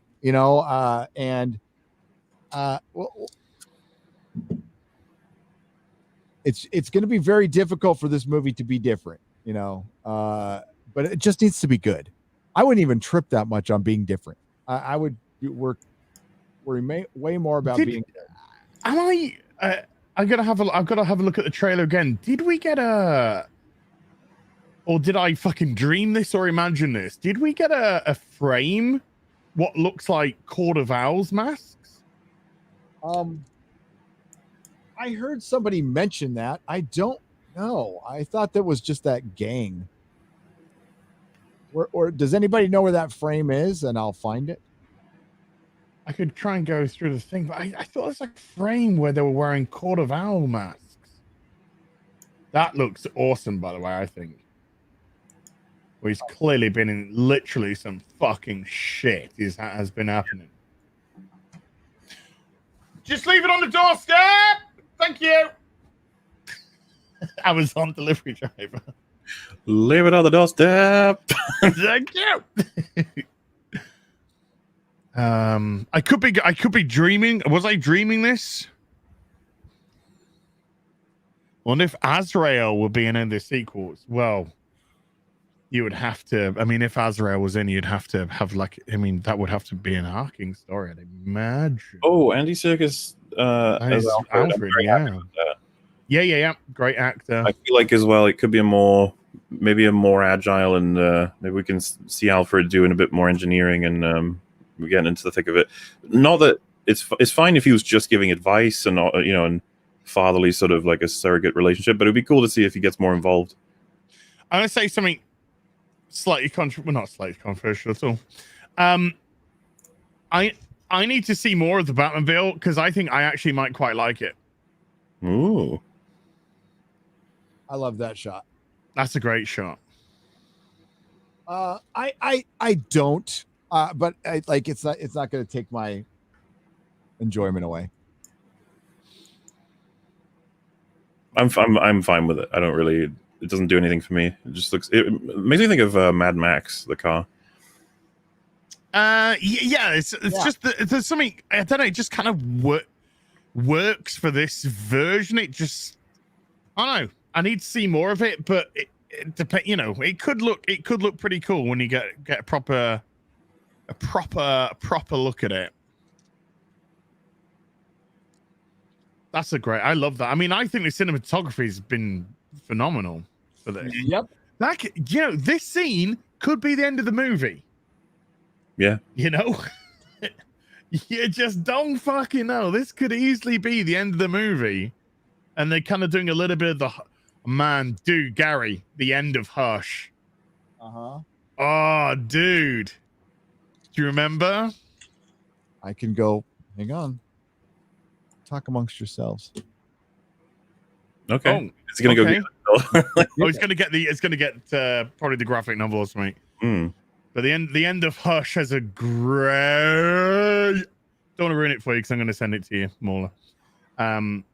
But it has in it a really, really clever ending with Catwoman. Really clever ending with Catwoman. Does she do a sexy? She's always sexy in it. Mm-hmm. The whole. I can't say because it's all revealed within Hush, and the ending is just. I think it's an ending that you, as somebody who likes nuance, you would be very, very happy with. All right, I'm on board. Yeah. Magnum has a much better car. Magnum PI, hell yeah. No, I just think there's something.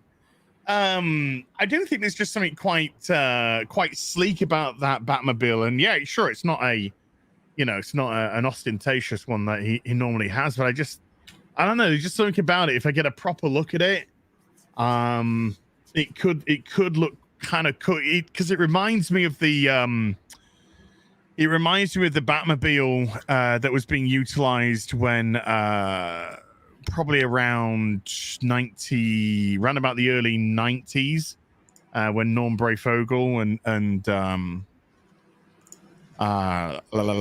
Jim Aparo were doing the art. There was a Batmobile which kind of is similar to that. So I'm thinking about it for the purposes of 1 in 6 hot, That's what it all comes back to. Yeah, Jazz Inc. You know what I'm saying? I'll tell you in the private chat. Oh, okay. Oh, it's up, but I'm getting something. No problemo. I'm getting something from a friend. Oh, right. So you're talking very end, right? It's pretty much. Oh, don't show. Because I've hyped it to MauLer about a very clever ending between Batman and Catwoman. Yeah. But You know what I'm talking about when it's there, you know. Yeah. Oh, they could. You know what? I bet. And you know, I'm just thinking, what if it was sort of played in here a little bit? I think it will be, considering the previous page. Not word for word, but I think it will be put in. That's fucking awesome. I love Hush. Here's the final issue. And you, MauLer is getting that from you, right? So yeah, I'm gonna send him the. I've got Hush in comic form. I've also got it in graphic novel form, but I haven't even opened the graphic novel. It's still, I think, shrink wrapped. So I'm just gonna send that as well. With, this has so much meaning to me, because this was my first best-selling comic at the comic shop. Woof. Ah. Yeah, this was like I realized how one comic book can carry a comic book shop, or how basically I worked it out. It was like 25 titles carried the whole store. Everything else was just one or two issues here sold to like individuals. I was really big on subscriptions. So somebody would list of comics to pull and I would pull it for them. Did you see what James Tinian said? Oh God, what now? Well, no, it's interesting actually. He said that he actually got a hug from his editor because his run on Batman actually made money. Oh, so they weren't making money before. No, I don't think on Tom King's tanking Batman. No, but yeah, he turned, because he got a hug. So he turned Batman's sales around, and they started making some money back again with Batman. I'm sure that they made some with Tom King, obviously, but no, he turned that sinking ship around. And I don't, and I mean, we know what the score is. DC and Marvel are fucked. I mean, if they didn't have the backings of Disney and AT&T, they're fucked. And when AT&T dispose of DC, fucking hell, who the fuck knows what's going to happen then? Contraction. I mean, that's what's been slowly happening to the comic book industry anyway, is contraction. People are making less money. They're going to have to go out to do this independent thing, and then they're going to find out that this independent thing is a lot of fucking work, and you either got to hire some really good people around you, or and now we're well past the gold rush stage of it. So a bunch of people are doing it. You're in heavy competition, and now it gets to the meritocracy. Oh, they hate that bit. Oh yeah. Are you consistent and good? Hey, that sounded like something somebody would say at college before you fuck. Yeah. Are you consistent and good? I will hire you for fucking. I'm a little bit drunk. Oh, this junk. A little bit drunk. I'll tell you that. A little bit drunk. Okay. I got these taped up. I would very much like to disappoint you in bed.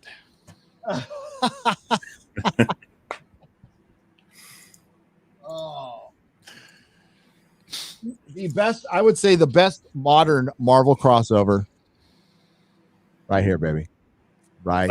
Annihilation. Yeah. Dude, really fucking good. Okay, back to the Batman. Let me read a couple super chats and we'll get back to the Batman trailer. Did we find that one? I cannot find Apple Emmy's Minion super chat. Huh. Maybe it didn't go through. Maybe it didn't go through. Tell Truck Dog I said hi. Yay. I saw Truck Dog. Truck Dog. Footage of Truck Dog. Zala Chai for $10 says, everyone should use Minds instead of Twitter. I started a chat room there called the FNT Gang. Oh, hey, spread the word. People have been asking me, there's a Discord, there's a Nerdrotic Discord.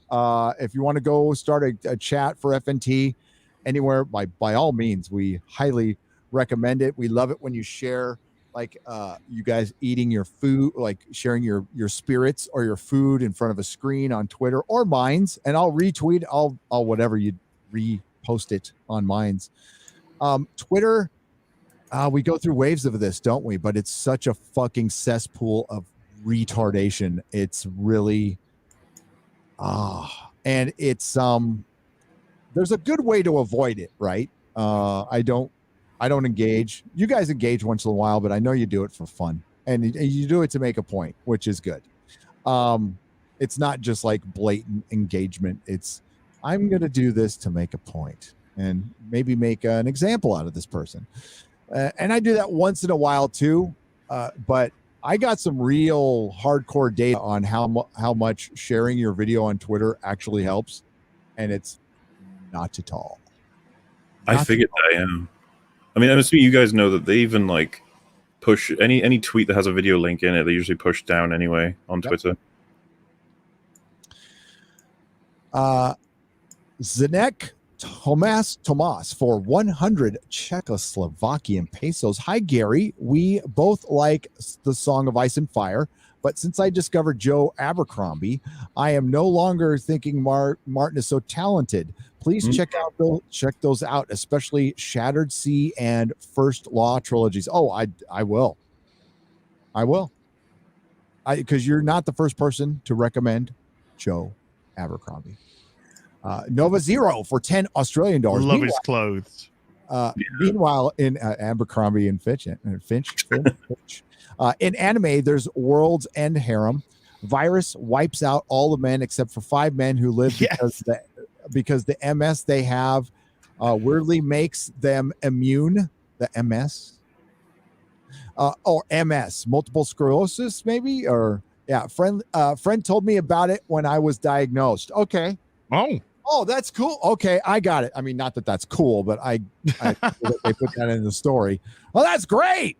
Fucking listen to Dave Chapelle over here. Fucking hell. I know, right?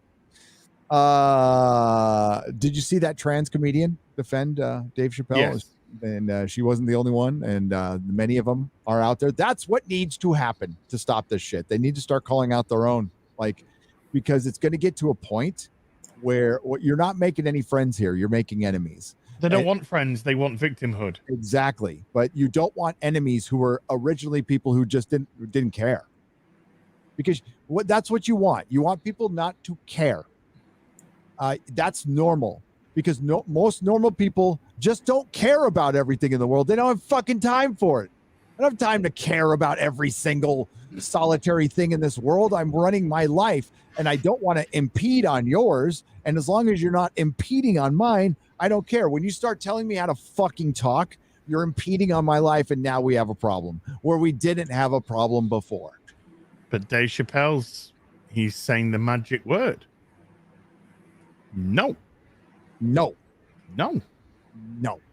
We're canceling you. No. Sounds racist to me, this whole no thing. You better stop it. Cancel culture. Take the L. Transphobic. Take the L. Take the L, cancel culture. Just take the L. Yeah. Just take the L. And Chong-Chi can take that 25 mil profit. Hey, the 6th lowest grossing Marvel Cinematic Universe film is an absolute triumph. Absolute triumph. Oh, and make sure to stay for those credit scene because it's about the next thing. Jangle those keys. Oh, that's already been said in the Eternals. One of the reviewers. Yeah. It's just like glow, glow, glow, and oh my god, those end credit scenes are game changers. Oh man, I'm so fucking tired of that. Oh, it's just like I hate the Marvel universe now. I hate it. Hate it. Yeah, we'll finish this real quick. Hit that article. It's not even out, but get excited for the next. So Catwoman can take care of herself. Mm-hmm. We got a spazzy Batman. The cinematography looks good. The music, I thought, what did you think of the music's great? Absolutely great.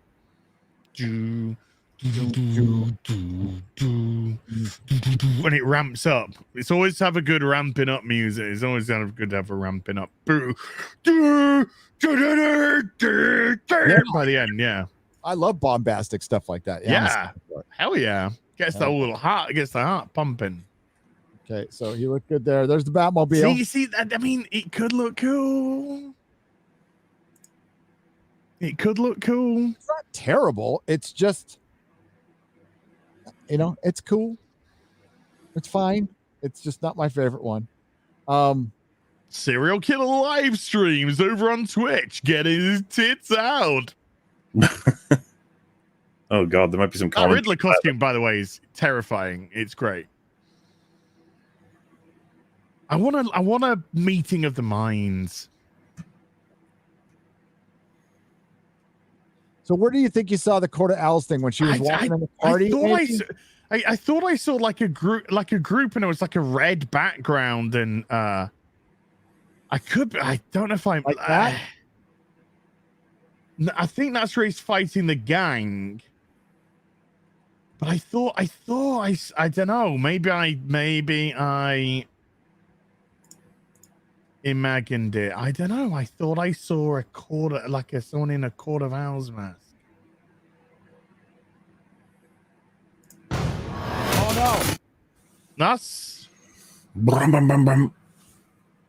bruh. Where? Okay, like maybe this situation here, where she's doing a little eyes wide shut, maybe. Who's she after? Penguin? Maybe. Is that the Iceberg Lounge? Maybe. Maybe not. Maybe not. Get those red goggles. Come on. Yep. The Batman. The Batman. I imagine it. The chat will tell me. Did I imagine? I heard somebody mention it before, so I don't think somebody mentioned Court of Owls. So it might be. I heard somebody say there's a little too much in this. Apparently, the Harvey Dent's going to be in this too. Apparently, yeah. So there's a little bit too much going on, but it might be they're just introduced.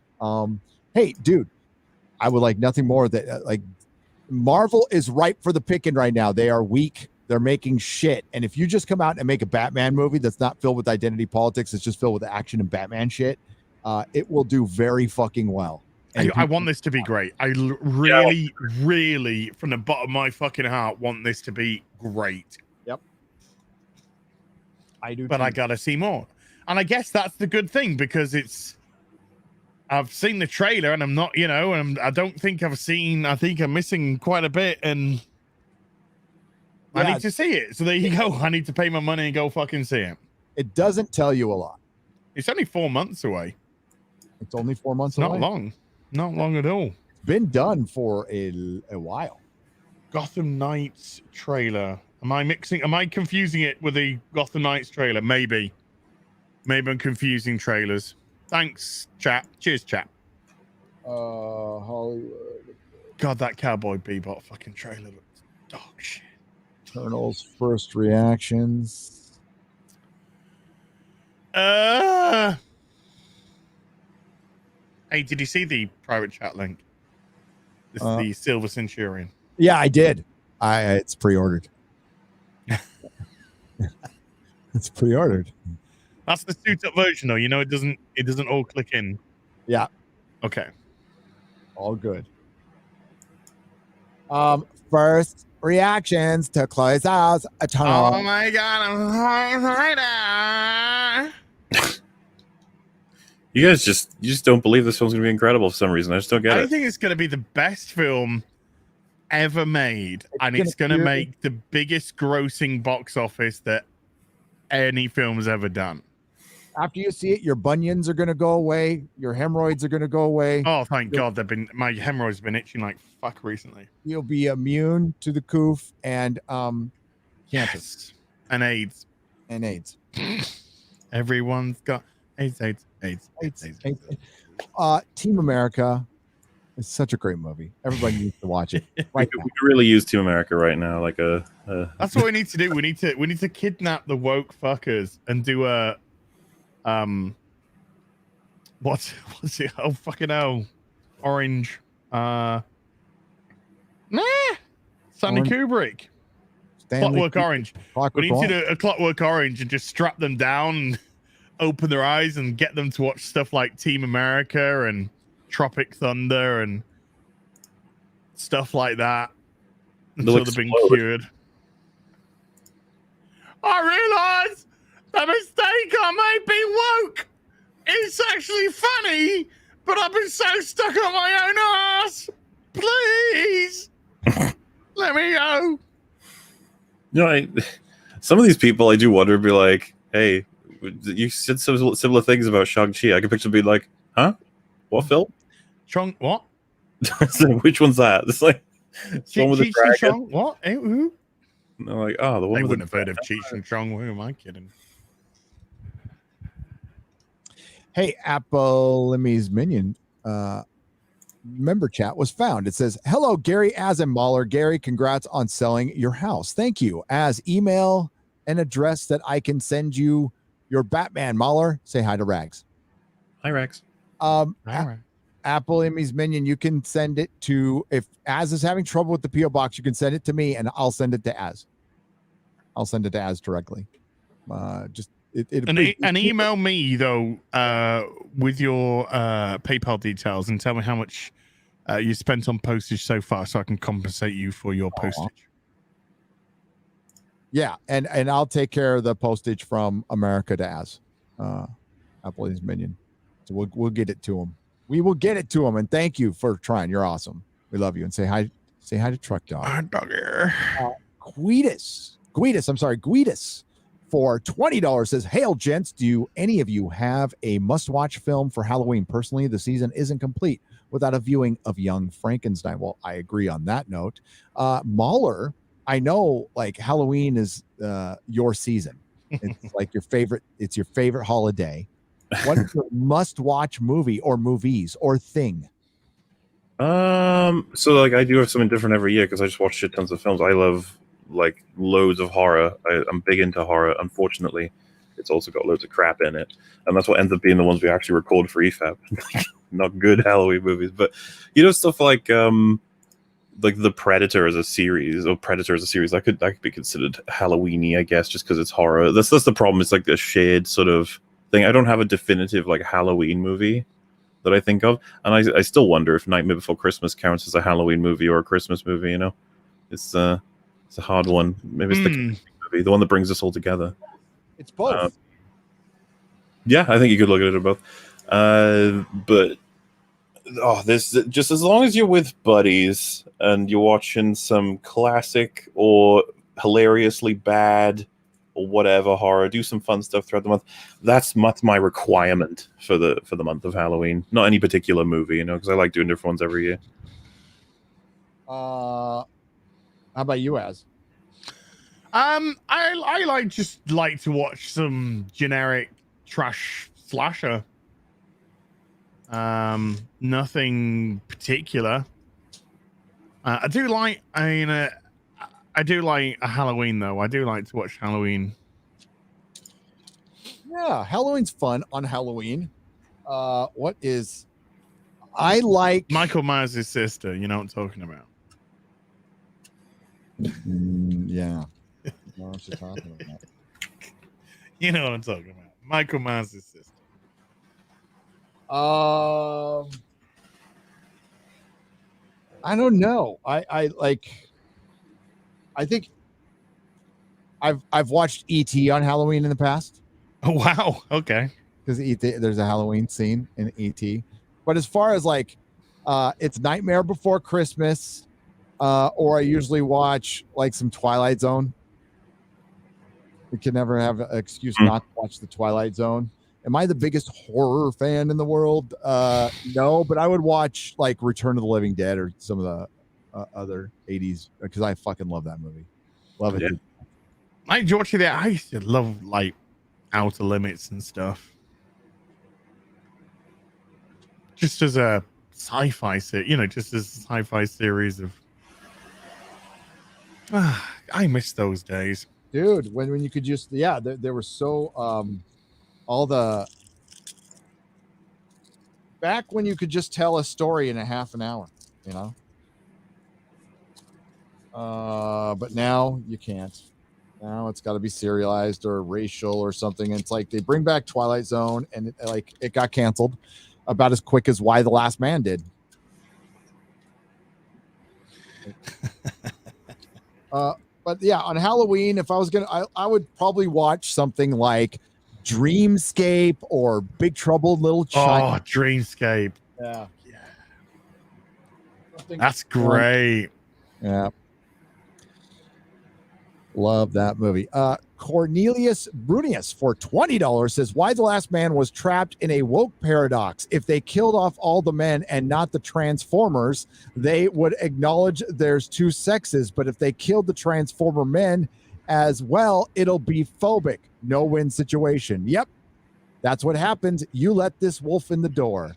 So now you got to pay the price. And you're right. It's a woke paradox. It is when wokes collide. But yeah, I mean, you want to play identity politics with Why the Last Man? Good luck, because all the shit, and it's shit that you're espousing gets fucking called out by biology, by the science you keep telling us to follow. Yes. By the way, you keep saying follow the science, believe in the science, believe the science. Well, you fucking can start believing in it, because it's very convenient when the science doesn't work for you, and then you suddenly feel like changing a few things. Oh my God, you want to see something really problematic, guys? Oh, hell yeah. You want to see something really look what they did to that's the Falcon. Oh my God. Oh my, who's that foxy chick? That's the queen of the werewolves right there. Oh. Nightshade. She can tear my clothes off. Queen of the werewolves, huh? Is she the queen of the werewolves? Or is, oh my, maybe Falcon's the queen of the werewolves. She could be my queen anytime. She's got to have the holster on. Oh yeah. Well, for a little bit. Yeah. For a little bit. Comics are no, she's got to keep the holster on the whole time. The whole time. I'm shooting from the hip. Yeah. If you're not careful, so will I. Now let's get this off me. All right, yeah, one more super chat, and then we'll get into these wonderful fucking reviews here. Hail the Big British Channel. What a fantastic few days of awesome stuff. Dave Chappelle being the best, woke losers getting mad, Batman trailer looked cool, and for me, I got my #1 of Spawn. Let's hope this streak keeps up. Byron Luke, that's great. I'm glad you had a good week. That's wonderful. That's wonderful. You got your Spawn. Yes. Okay. Speaking of wonderful and absolute triumphs and stuff, we got the Hollywood Reporter. Aaron Couch, these are all blue check marks who were given early access to the Eternals. Wow, a lot to unpack. If Marvel films are a Venn diagram, variations within that overlap, this movie is off the charts, hands down the most different of any of their films. Well, thank goodness. This is crazy that film 26 is the best film. It's so different. Who would have thought it? They just spent 25 movies perfecting this one, because the latest movie is best movie. Wow, blown away. Yep. I need to see it. I'm buying tickets right now. When's it coming out again? I have no fucking idea. I want to see Ghostbusters. That's the only one I want to fucking see. Na na na na. No. November 5th. So a couple weeks. Marvel's Eternal, and like, you know why they released it this early? Because I've heard the movie's absolute shit, but it's filled with identity politics, so they have no fear of any critic really going after this early.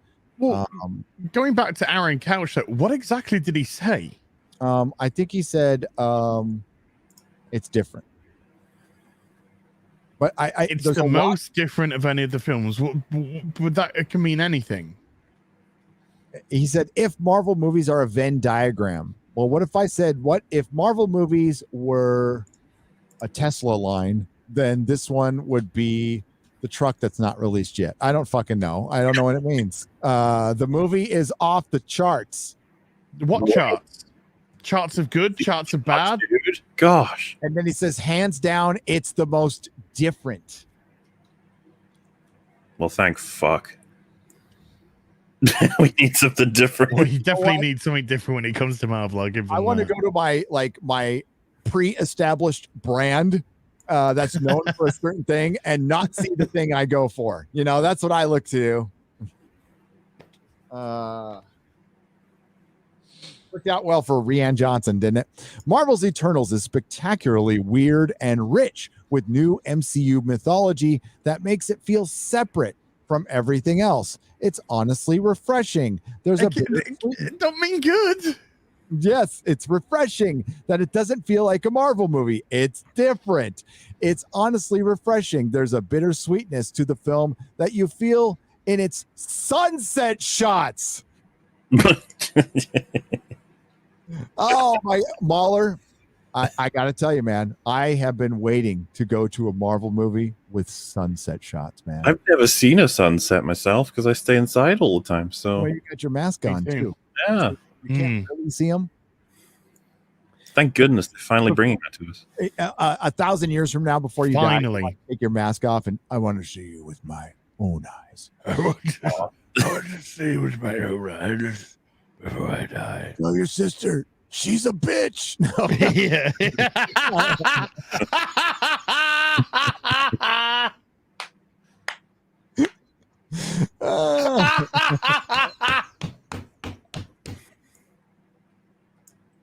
I love it. There's a bittersweetness to the film that you feel in its sunset shots. A definite Chloe Zhao touch. It is soulful and thoughtful.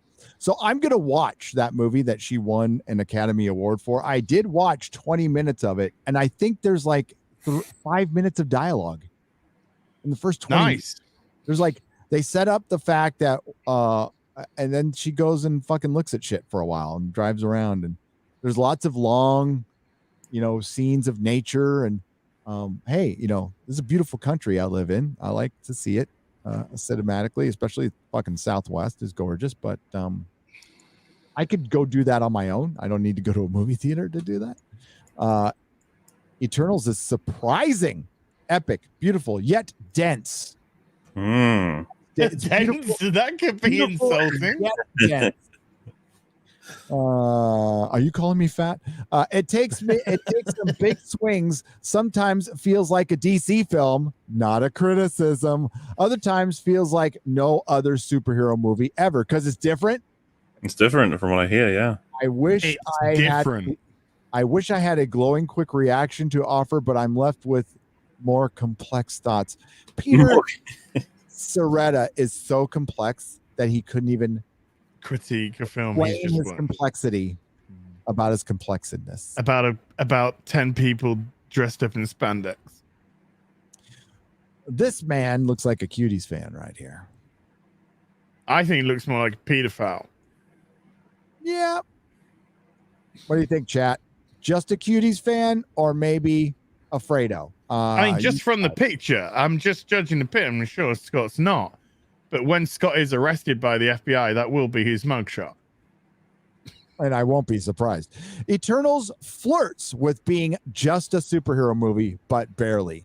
Gets by on scale, a few affable actors, and some eventual intrigue. At its best, it almost plays like Marvel playing at DCE in the DCEU sandbox, but coasting on comparatively generic superhero archetypes.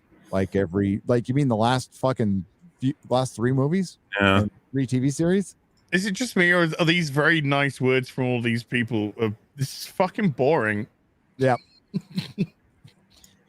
Really boring. Tessa Smith, Mama's Geek, says, oh, this is the dumb. Okay, I mean, this is the wonderful person. I really want to go to her Twitter account right now. Hang on, just to see it.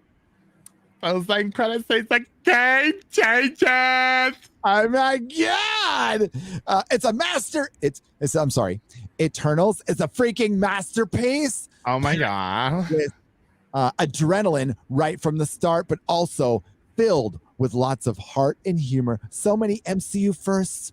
Your mind will be blown. Nods to comics, but a totally unique story. Those end credits are game changers. Mama's Geek. I don't want to judge. Have you read the Kirby comics? Did you go and buy the back issues? You go read that comic book series that was canceled back in the 70s by Jack Kirby? Canceled. With the sweeping visuals by Chloe Zhao and the ensemble filled with actors that feel destined for the MCU, Eternals is unlike any other Marvel movie. So many great twists, and the chemistry of the cast really makes this movie one to watch. So it's a movie, there's a cast in it, and you need to watch it. I'm learning a lot. I love tweet reviews. They're so good. That's so compelling. That's so good. Get that 148 characters in there, bitch. That's Nora Dominic. And then there's Laura, a ghost. Just got out of the Eternals. I have never been so invested in a story. Cinematically beautiful. Okay, as soon as somebody says something as hyperbolic as that, I'm out. I'm out. You've lost me with that stupidity. You'll say this is the most... Fuck off. So this no other movie has done it for him. Nobody does it better than Eternals. Oh! Makes me feel sad for the rest. I am heartbroken. Woman, hear me roar. Well, wait. I went to go look at her Twitter. You to see how blocked. many followers she has, and You blocked. I'm blocked. What? Yeah. What? I don't even know this person. Yeah, I'm you're gonna- a monster. So. What is this? It's here. It's circle. A circle. E-circle. Probably got a blockchain. Well, they're not coming up on the search, which means that I normally. Here, I'll copy. I don't fucking get it. I mean, I don't care, but there you go. Okay, let's. Blocked by this. Why you? What? What is this travesty? I don't know. What is this travesty? Here, okay. I am not blocked, but I'm sure that'll change very quickly. It probably will. Okay, just got out of the Eternals. I've never been so invested in a story. It was cinematically beautiful. I was engaged the entire time. There's a lot to ingest, but they do such a great job in the process of it all. This feels so different from the MCU, like its own universe. I loved it. All right. So it's not an MCU film. Well, here's everybody's favorite, Steve Weintraub. Steve Weintraub, one of the purveyors of toxic fandom, really loves to call out the toxic fandom. Doesn't like you guys. Doesn't like me. Doesn't like you. Oh wow. Oh well. I'm not blocked by him though, which is good. My favorite part of the Marvel movies is how they consistently manage to find new ways to tell their stories. What?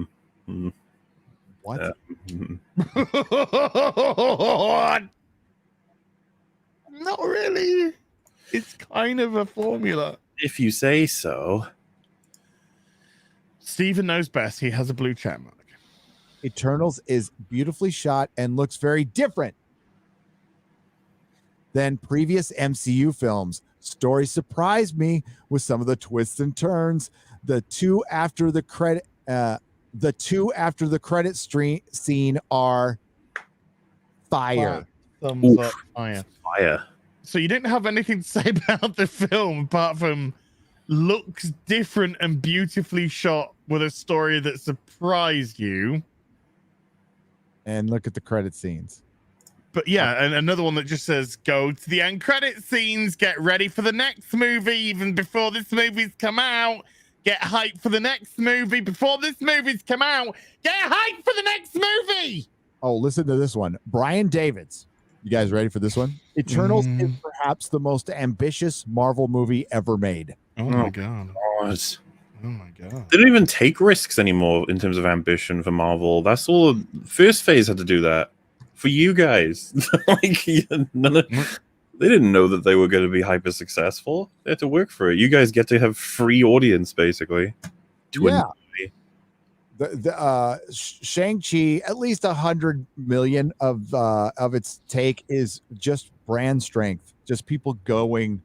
And probably will never think about the movie again. And you're right, that's a foundation built by Thor, Captain America. Oh no, read the rest of that tweet.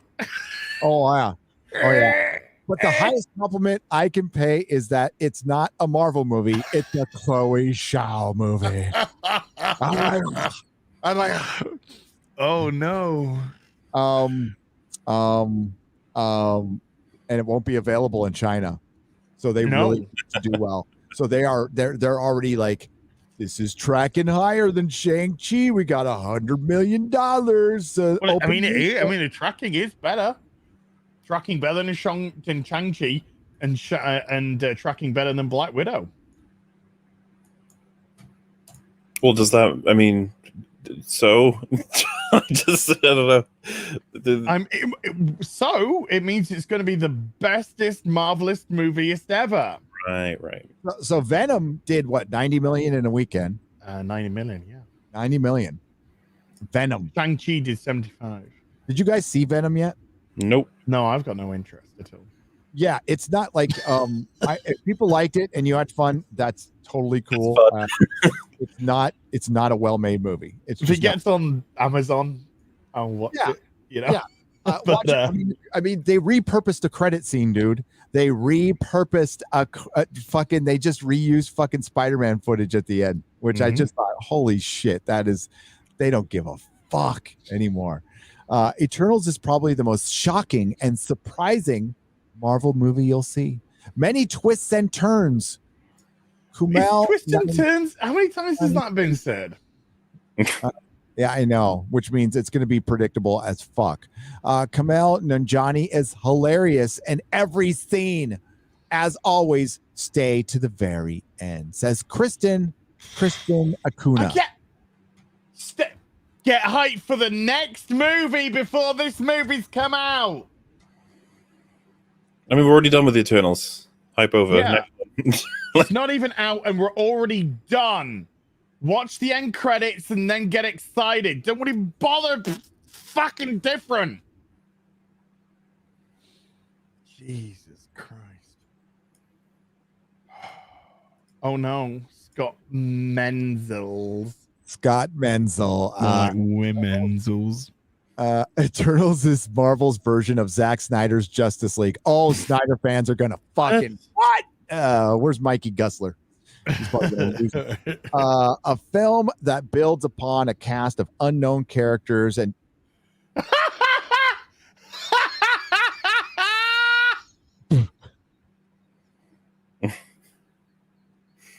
because Batman and Superman, nobody knew who the fuck they were. Who the fuck are Batman, Superman, The Flash, Aquaman, and Wonder Woman? Who are these people? These fucking unknowns. You know what? Cyborg too. Everybody knew the fuck Cyborg was because of the fucking Teen Titans cartoon. Come on. So Go Teen yeah, just like a DC movie, except not. A film that builds upon a cast of unknown characters and does so with great success. Chloe Zhao.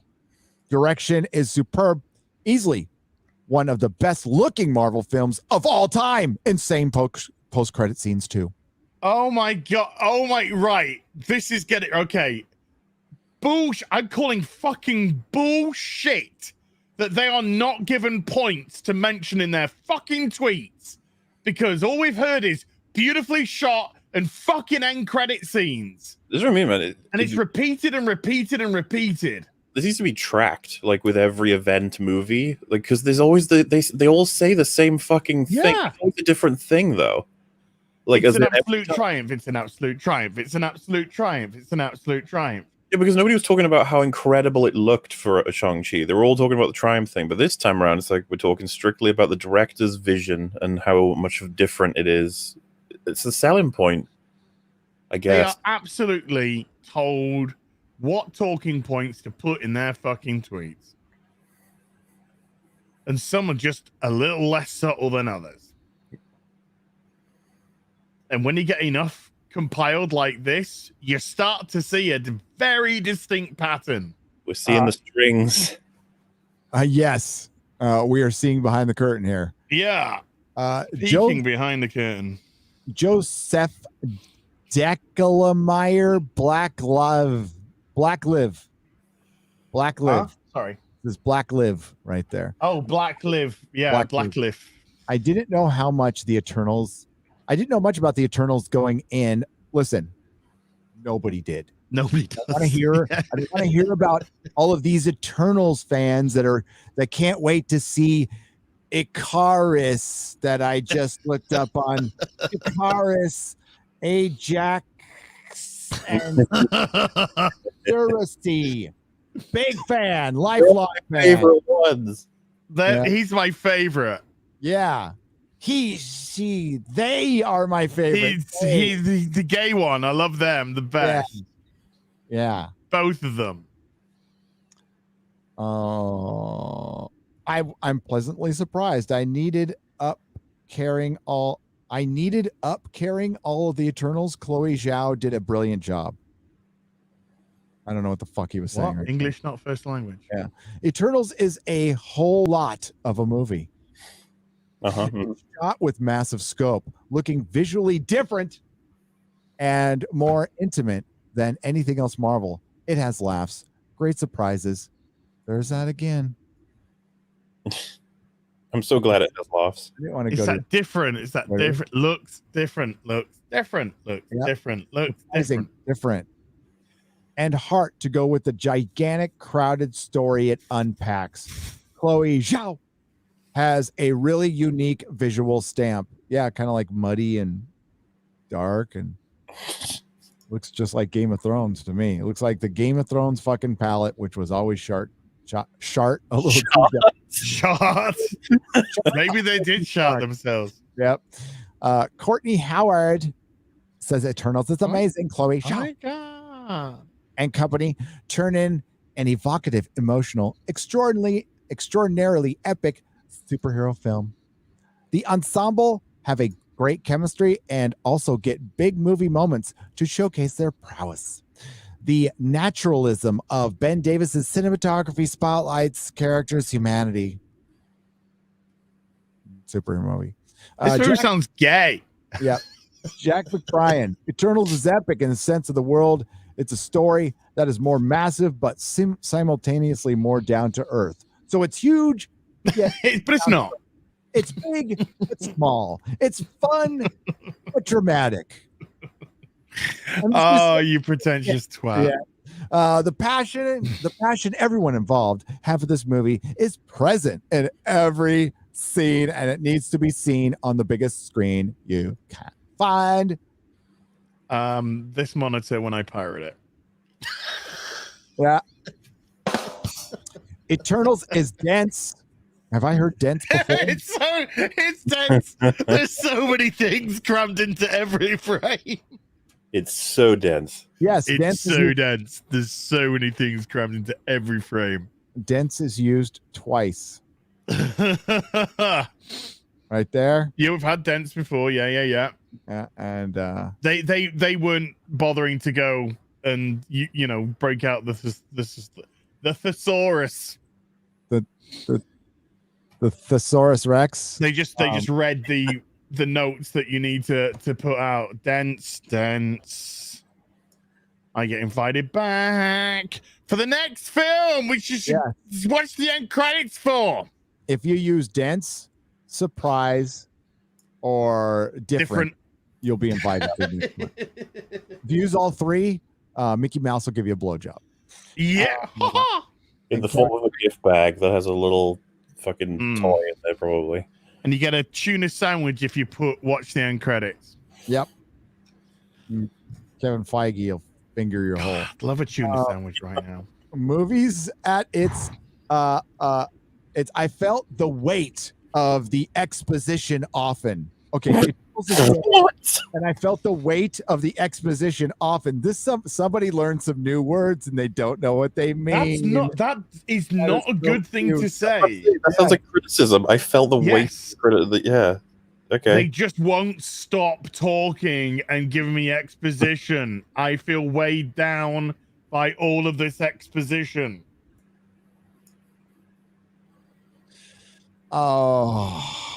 Movies at its best when it's focused on the Eternals recreating their family, the humor of it, and the passion when they fight for each other and the things they love. Also, Angelina Jolie in the MCU is everything. Well, okay. I would like to counter that with Salma Hayek's big old fat titties. That they freaking cover up worst costume possible. Yeah, and then she turns up to the premiere with them fucking out and proud for all to see. I hate discrimination against women. I hate being objectified, said fucking Salma Hayek's big fat titties on the red carpet. Fresh off her Oscar win, Chloe Zhao doesn't miss a step with Marvel's Eternals. Zhao. Eternals is one of the most visually stunning comic book films we've seen. Zhao has a great eye for detail. Oh my God, it's 1 of 4. Fuck. Oh Jesus, fuck you. Moving on. Zhao incredibly took the MCU in an entirely new direction with the Eternals. The franchise has matured, and this is the only beginning of what is possible. An absolutely breathtaking and epic film where some people provide the laughs and some other people have the heart. Okay, and that's it. Jesus, thank God that's over. Well, I think I'm going to say that when I see the film.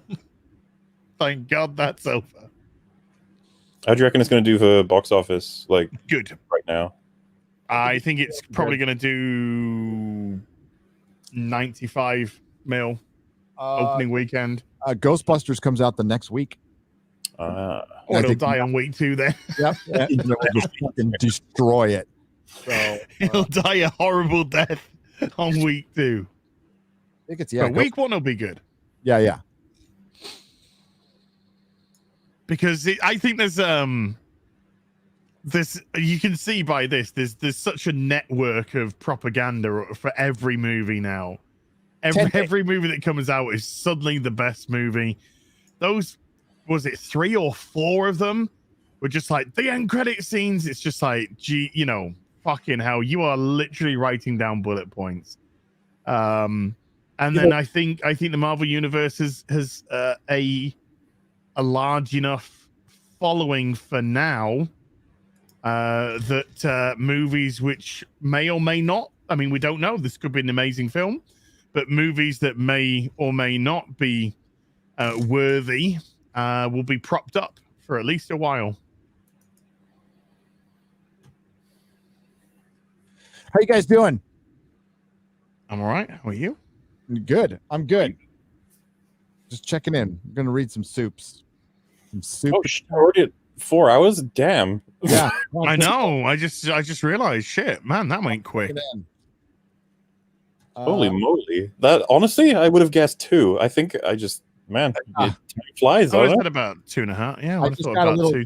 I haven't eaten anything. Which I want a tuna sandwich. I'm quite hungry. A tuna sandwich sounds pretty fucking. Yeah, as soon as I said that tuna sandwich, I'm just like, damn it, I really could do with a tuna sandwich. I'm weird with tuna sandwiches though, because like I can't buy one from somebody. I have to make it. Oh yeah. I get tuna in brine. Yeah. Then I'll drain off the brine. I'll put the tuna into a bowl. I'll put some mayonnaise in, a little bit of seasoning. mix it up, get some iceberg lettuce out, couple of slices of bread, bit of margarine or butter on one side of the bread, put the tuna mayo with the seasoning on, bit of lettuce on top for a bit of crunch, bit of cress if you've got a little bit of cress. Sometimes I've got cress, sometimes not. Whack on the top piece of bread, cut it, fucking demolish it.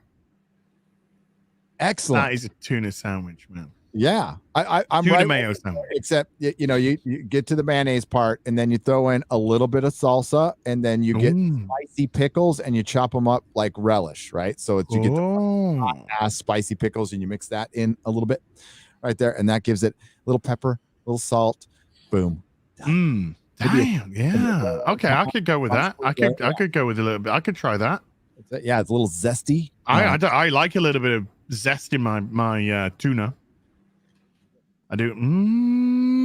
Hey, women, make me a fucking sandwich. This is Nerdrotic. Fucking makes a mean fucking tuna sandwich. I tell you, right? I would love to taste your wife's tuna sandwich. Is this innuendo? It's not meant to be. I'm just hungry. I'm a fat boy. Listening right now on the road. I'm just a fat boy. I just want a sandwich. I'm just a fat boy. I'm just fat. It's not innuendo. I just want to eat. I'm hungry. Honestly, right now, I would take a sandwich over that. I'm pretty hungry. Yeah. Do you want sex or a sandwich? Can I have a sandwich? Sandwich right now. I love a tuna sandwich. Give me a fucking tuna sandwich. Sex on an you don't want to be like it's like swimming. You got to give yourself a half hour before you can't eat and then go. No. You gotta you gotta rest that. You gotta rest that tuna. Yeah. Youngsters out there. The lion's gotta go for a rest that, after a hard day's prowling the savannah. For that tuna sandwich. Sandwiches, you gotta hibernate. Have you seen the recent Screen Rant article on Doctor Who? 1 month ago, they defended Dr. Karen and Chibnall. Yeah, I did see that. Now, after RTD's return was announced, they are demanding that the Timeless Children is removed from canon in order to fix the timeline. I should almost do a video on that. That's Screen Rant, though. That's what they are. Inconsistent bullshit. But now fair weather. They're fair weather. That's what they are. Yeah, and this is why you get paid. They used to get paid not well, but a decent amount for writing an article, and now you don't. Now the freelancers are finding hard to get work because nobody's reading their shit, or you're seeing the ads fucking just pile up. In a couple of years, a lot of these geek rags will be gone because you guys are going to like each other. I mean, why wouldn't you? I would much rather I would just go to MauLer if I want to know if a movie's good or if a TV show's good, or at least get an honest take on it. I'll go to MauLer. I'll go to Az. Go to Jeremy. That's. I love watching my boys' videos. Yeah. Y'all are sexy. Y'all is very sexy. Or can you just share this, Gary? Yeah. We are. I was looking at dude. That. You have please make these into something that you can send me in the post, because these covers are incredible. Oh fuck! The Peeping Tom and Friends, guys. I can see the naked truth and boobies. That's awesome, man. Oh my god! I got you see any women there or anyone? Fucking MauLer's character looks awesome. I'm nice and long. Meet the amazing up man and mysterious monolong. This is so fucking great, dude. I need the people. I need these as covers, just like covers. I don't, just want them to put my wall as covers, as if they were comics. They are fantastic. I just love the Peeping Tom logo as well. It's great. Yeah. I love the slippers. The slippers are just so good. He's trying to just see women naked, but he keeps stumbling onto like brand design. Yeah.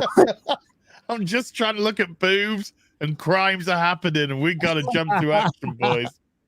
So you save a girl from like being raped, and then you're like, now we shall have sex. Yes. No, I would go out and watch the Peeping Cuck. The Peeping Tom. I can only get off by watching from afar. That is so good. That is so good. By the way, for reference, that is Count Cristo. Dude, you are epic.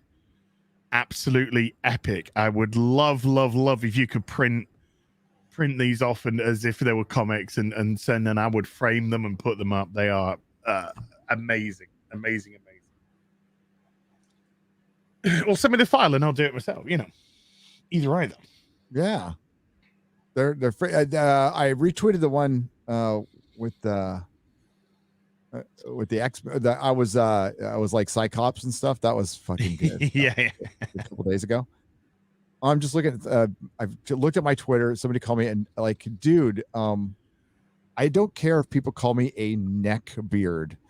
I don't even know kind of what that is, but like my beard actually comes from my chin. It comes from my face.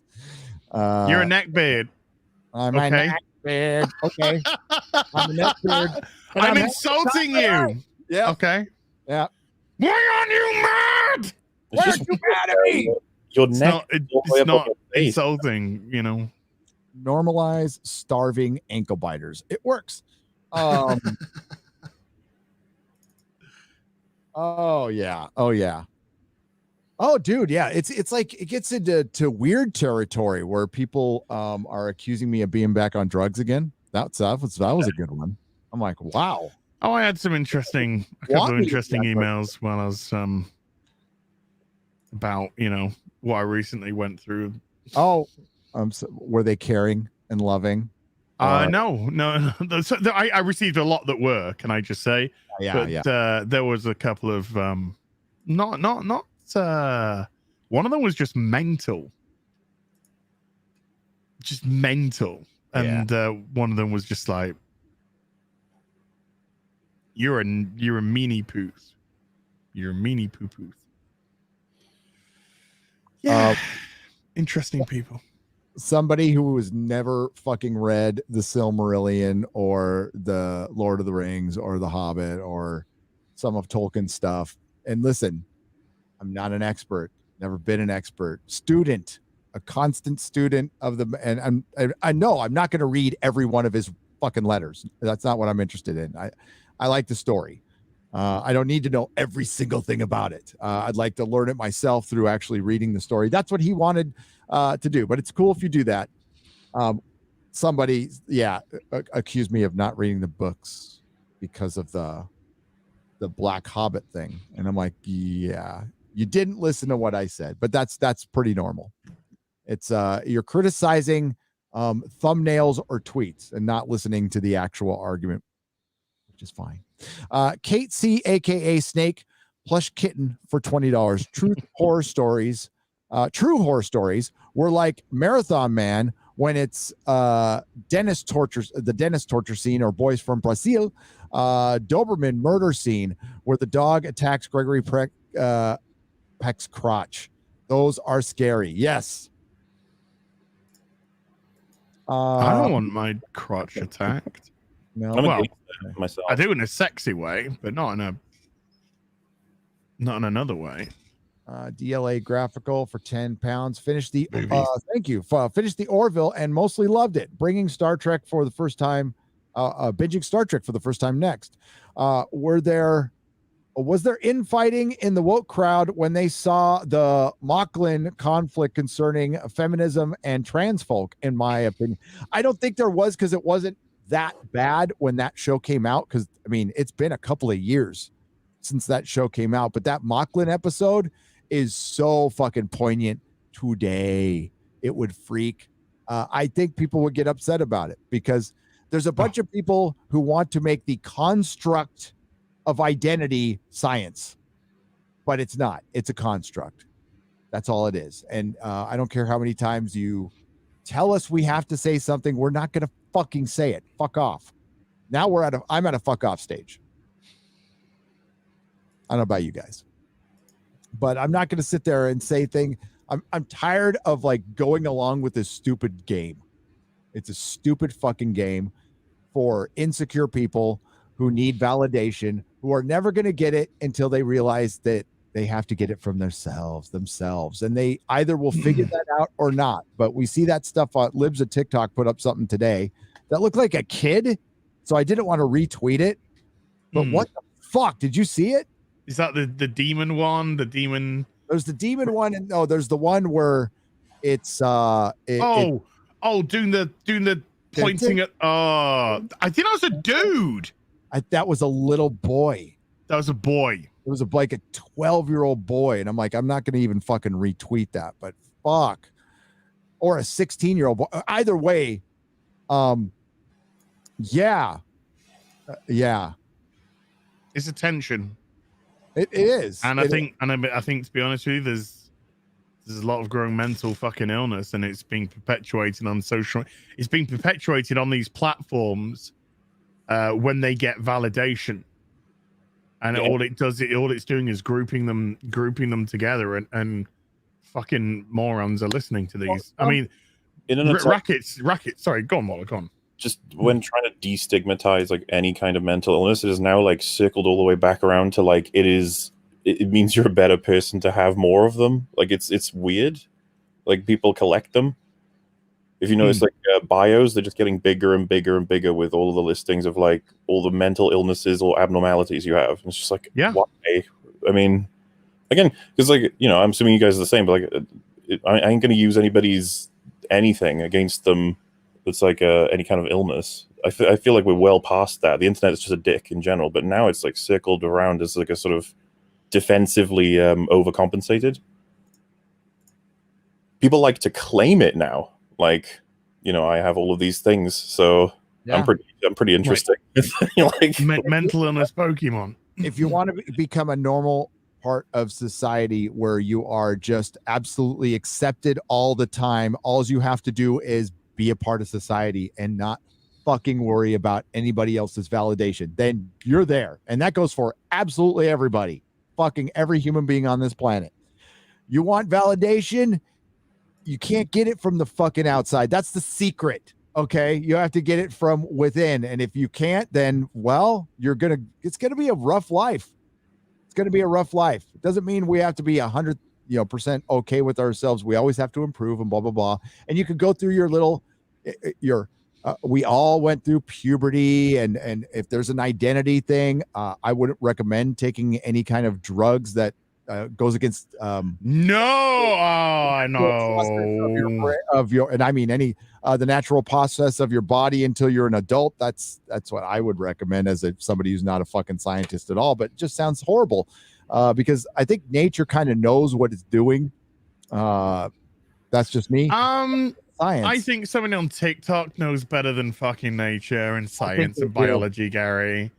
Actually, I think some little pretentious cuck prick going, I think you find that this reason that I think you find that they're probably more clued in to biology than nature and science. I said corrected. Long live TikTok. Would you ever start a TikTok account? No.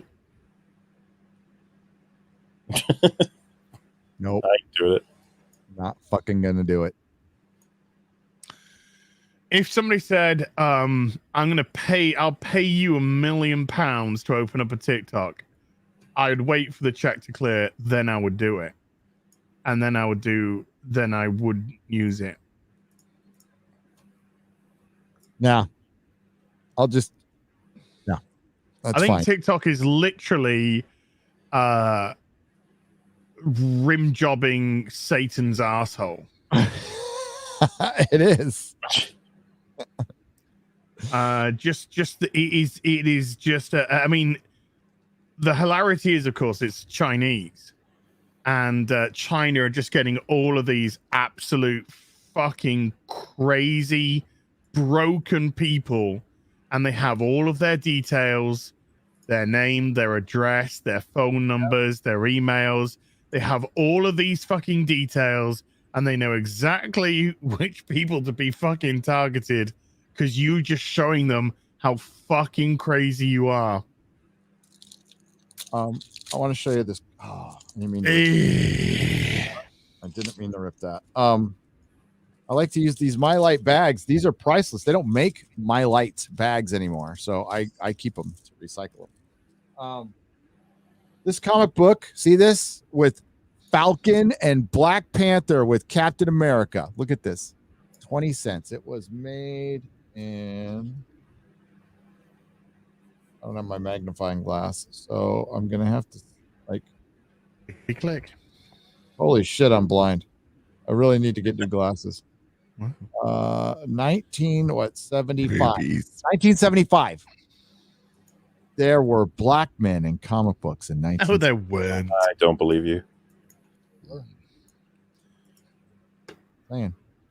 Lies of a loser, Gary. Yeah, it's the shadow being cast over him as he flies. Yep. By a building and shit. Nick Titan Aries for 20 British pounds. Thank you very much. I appreciate that. That's real money. Gary, will you be going to Wales Comic Con next month? Oh, not next month. I'm going to the next one. So they're every 6 months, right? So April? I think it's April. I'll be going to the next one because I think travel restrictions will be fully lifted by then. Also, a great little clip at the end of the Doctor Who Flux TV trailer that has Jodie with upside down and Yaz saying something. Then this is my fault clip. Yeah, I saw that. Somebody sent me that, and I'm definitely I got to find a way to use it in a video. I will. Thank you, Nick. And yes, I will be at Wales Comic Con next time, not this time. P. Gombe for 10 euros. Hail, Gary, as in MauLer. Women doing hard labor, and then you spelled it labor, by the way, labor. So correctly. Correct spelling. When women were welders and riveters and lathe operators, they built B-29s and Liberty ships and Sherman tanks. Those were heroines. Those were fucking Hell yeah. They'd make the ammunition. It was dangerous. Hell it yeah. was dangerous, and they fucking did it, doing their fucking bit for the war effort. Yeah, the country needed them. Now you get Karen getting her phone out and going, "Excuse me," to two guys who are working fucking hard for a living. Why does your sign say "men at work"? Don't you find that a bit sexist? True. Yeah, true. It should say. Well, actually, they could have just gone, "Did you see a fucking woman?" Yep. Did you see a fucking woman? No. Did somebody really do that, Az? Yeah. I'll try and find the Oh fuck! What a. I'll try and find the thing for you, Karen. Men at work. Let's see what that brings up. Foul person. What a fucking horrible foul person. Orville Nation, what's up? DJ Orville Nation says, congrats on the sell and move, Gary. Happy for you, bro. Thank you. And I'm happy for your channel too. And I'm happy that you're going to get the Orville back in March. And thankfully you'll have, and it's going to be weekly. And I'm excited about that. And I may or may not know a lot of things about that show that I'm not allowed to talk about, but I know you're going to love the first episode. Yes, you are. Because the season finale of the Orville season 2 was fucking epic. So yeah, this you'll like it. Are you? By the way, if anyone in the chat has got the clip, just tweet it at me, please, because I'm trying to look for it. If you know what clip I'm going on about, if you could email it. Not email it, tweet it at me, or email it. It's up to you. Chunky Wonky Monkey Butt on the Streamlabs side for $10 says, in the spirit of Halloween, what are your guys' top 3 horror movies? Yes, Gary. Say it with me. Horror. Boy, off the top of my head. The Shining. Oh, good. Yeah, me likey. The Exorcist. It's gotta be up there. The Shining, The Exorcist, and Alien. That's a horror movie. Yeah. Although I like Aliens more than I like Alien. I think Alien's a great horror movie. It scared the living shit out of me when I was a kid. Exorcist scared me the most. And Shining is just a good fucking great movie. Just a great movie. Yeah. Oh, I think I might found it. Oh, maybe hold on. Or I might have found another. Oh my god, it might be another fucking Karen doing the same. I like fun horror movies though, like Fright Night. I love shit like that. No, different Lost one. Boys. That's not a horror movie though. It's more of a. What is the Lost Boys? What genre would Lost Boys be? Comedy. Comedy drama. I'm still trying to find this video. Vera Day for 20 British pounds. Historically, ninjas do not wear black when they're being stealth. They wore dark blue suits because it fit with the night sky better than absolute black. That makes sense. Yeah, makes sense. Absolutely makes sense. Matt the Beast for $20 says, can we just ritually sacrifice George Retard Martin to bring back Kentaro Miari? Ritual sacrifice. You need to contact Rick and Ricader about that. Yeah, he doesn't know. Even if it's only just long enough for him to finish Berserk. Better that than letting the dwarf planet eat himself into a diabetic coma. Jesus Christ. I want to do that right now. That was harsh. Mac, by the way, thanks. X-Ray Girl's helping out. By the way, she's out there. X-Ray Girl's out there helping out with the real BBC. I should mention that. That's why it's going a little smoother for sure. Mac Delisker. I messed that one up. For 10 pounds. Is it true that Batman and Robin, the Boy Wonder, are going to be Black Man and Robin, the Jobby Jabber? The Joby Jabber? I don't even know what Gay Wonder, but well, the Batman's becoming black because they're going to do the future state stuff. And he'll probably fuck boys. In my trailer reaction, it's probably going on Nerdrotic Daily. I said this is the last white Batman we're gonna get. So, well, they already on the DC fandom. The one of the animated things they're doing, whatever, is having a black voiced Batman. Right. So Commissioner Gordon is going to be voicing Batman. Insanity Methods for 10 pounds. Speaking of reactions, watched a Japanese woman watching Lord of the Rings for the first time, and she really got emotional at the ride of the Rohirrim scene. Hollywood would have me believe she can't. Hollywood would have me believe she can't do that. No, that is a beautiful scene. I want to see that. Mm-hmm. Sandy Q, 1999. Thanks for such a wonderful and intelligent conversation. Really? Well, that must have been Az and MauLer. Hazard for $10. Bro, LIT RPGs are what's up. Awaken Online. He Who Fights with Monsters and the Stormweaver series are insane. Oh, I thought, okay, so there's a LIT-RPG. What's that? LIT, a lit RPG? Yeah, a lit RPG. An LIT RPG? I don't know. I'll look into LIT? Yeah, I'm not sure about one. Lost in Titties? Awaken, He Who Fights with Monsters and Stormweaver series. Best books I have read for a very long time, says Hazard for $20. Okay, so the books. Okay. I will check it out. I can't find this video. I'm so frustrated. I can't. If you can find it, folks, tweet at me or email me.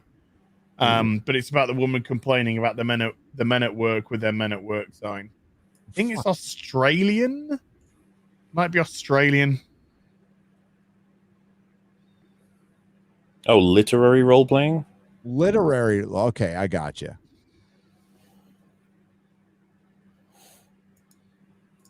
sometimes I'm just not with it. You and me both, Gary. Oh, it's like reading RPGs. It's a text-based RPG. Yes, they made Makara, who is based off Has of it's been and scrubbed? Mercury, a woman. Yes, they did. They a lot of this book, Eternals, was from Jack Kirby reading Eric von Daniken's Chariots of the Gods, and that's why he started writing all the New God stuff, and a lot of that Daniken and Zachariah Sitchin stuff is in his work. And I mean, they just fucking bastardize it because none of the people adapting this know this at all. So they're taking Kirby's like take a mythology and then just making it modern. It's supposed to be timeless mythology cannot be modernized. Then it just turns into trash. Native Barochi for $20 says, "You all pain me so. I'm 20 years old, raised in the wilderness of the mines of Moria. I'm as much as a boomer as you old farts. Love you all, by the way." Why, thank you. We were raised in nature, like away from the internet, so you're probably smart. Stig for $10. If you haven't checked it out, have a look at the tweet from Matt Donnelly, film writer at Variety, where he leaks a reveal from the Eternals. Oh yeah, somebody said, I think it was Nina Infinity. I think she said that she saw a leak. Nina, could you shoot it to me? I don't know if it's the same one. It might be something different. But is it wrong that I don't give a fuck? No. I mean, I really don't give what they plan to destroy next. Because I'm genuinely. I mean, if they said something like, "Oh, the new villain's going to be Galactus," or "The new villain's going to be this or that," or "so and so's coming," I'd just be like, I don't care. I really have zoned out this phase 4. It's doing nothing for me on a personal or sexual level. So yeah, it is a spoiler. It is a spoiler. And then the person who calls him out for spoiling is like the height of just fucking, I don't know if irony is the word. It's just the wrong person. It's the last person who should be calling out anybody for spoiling fucking anything. Because this person went out and fucking spoiled the shit out of something like 2 weeks ago on Twitter. And now they're like, "Dude, you're a legit jerk for posting that spoiler." And I'm like, I don't give a fuck. I'm not going to mention their name, by the way. They'll make 4 videos on it. But if you guys want to know in the private chat, I know you guys don't care. Unless the chat doesn't care, but I'd rather not. Sorry, I don't want to spoil. As much as I don't like the movie, I don't want to spoil, but I'll put it in here for you guys. I don't care. I really don't. You're not gonna once you hear it, it's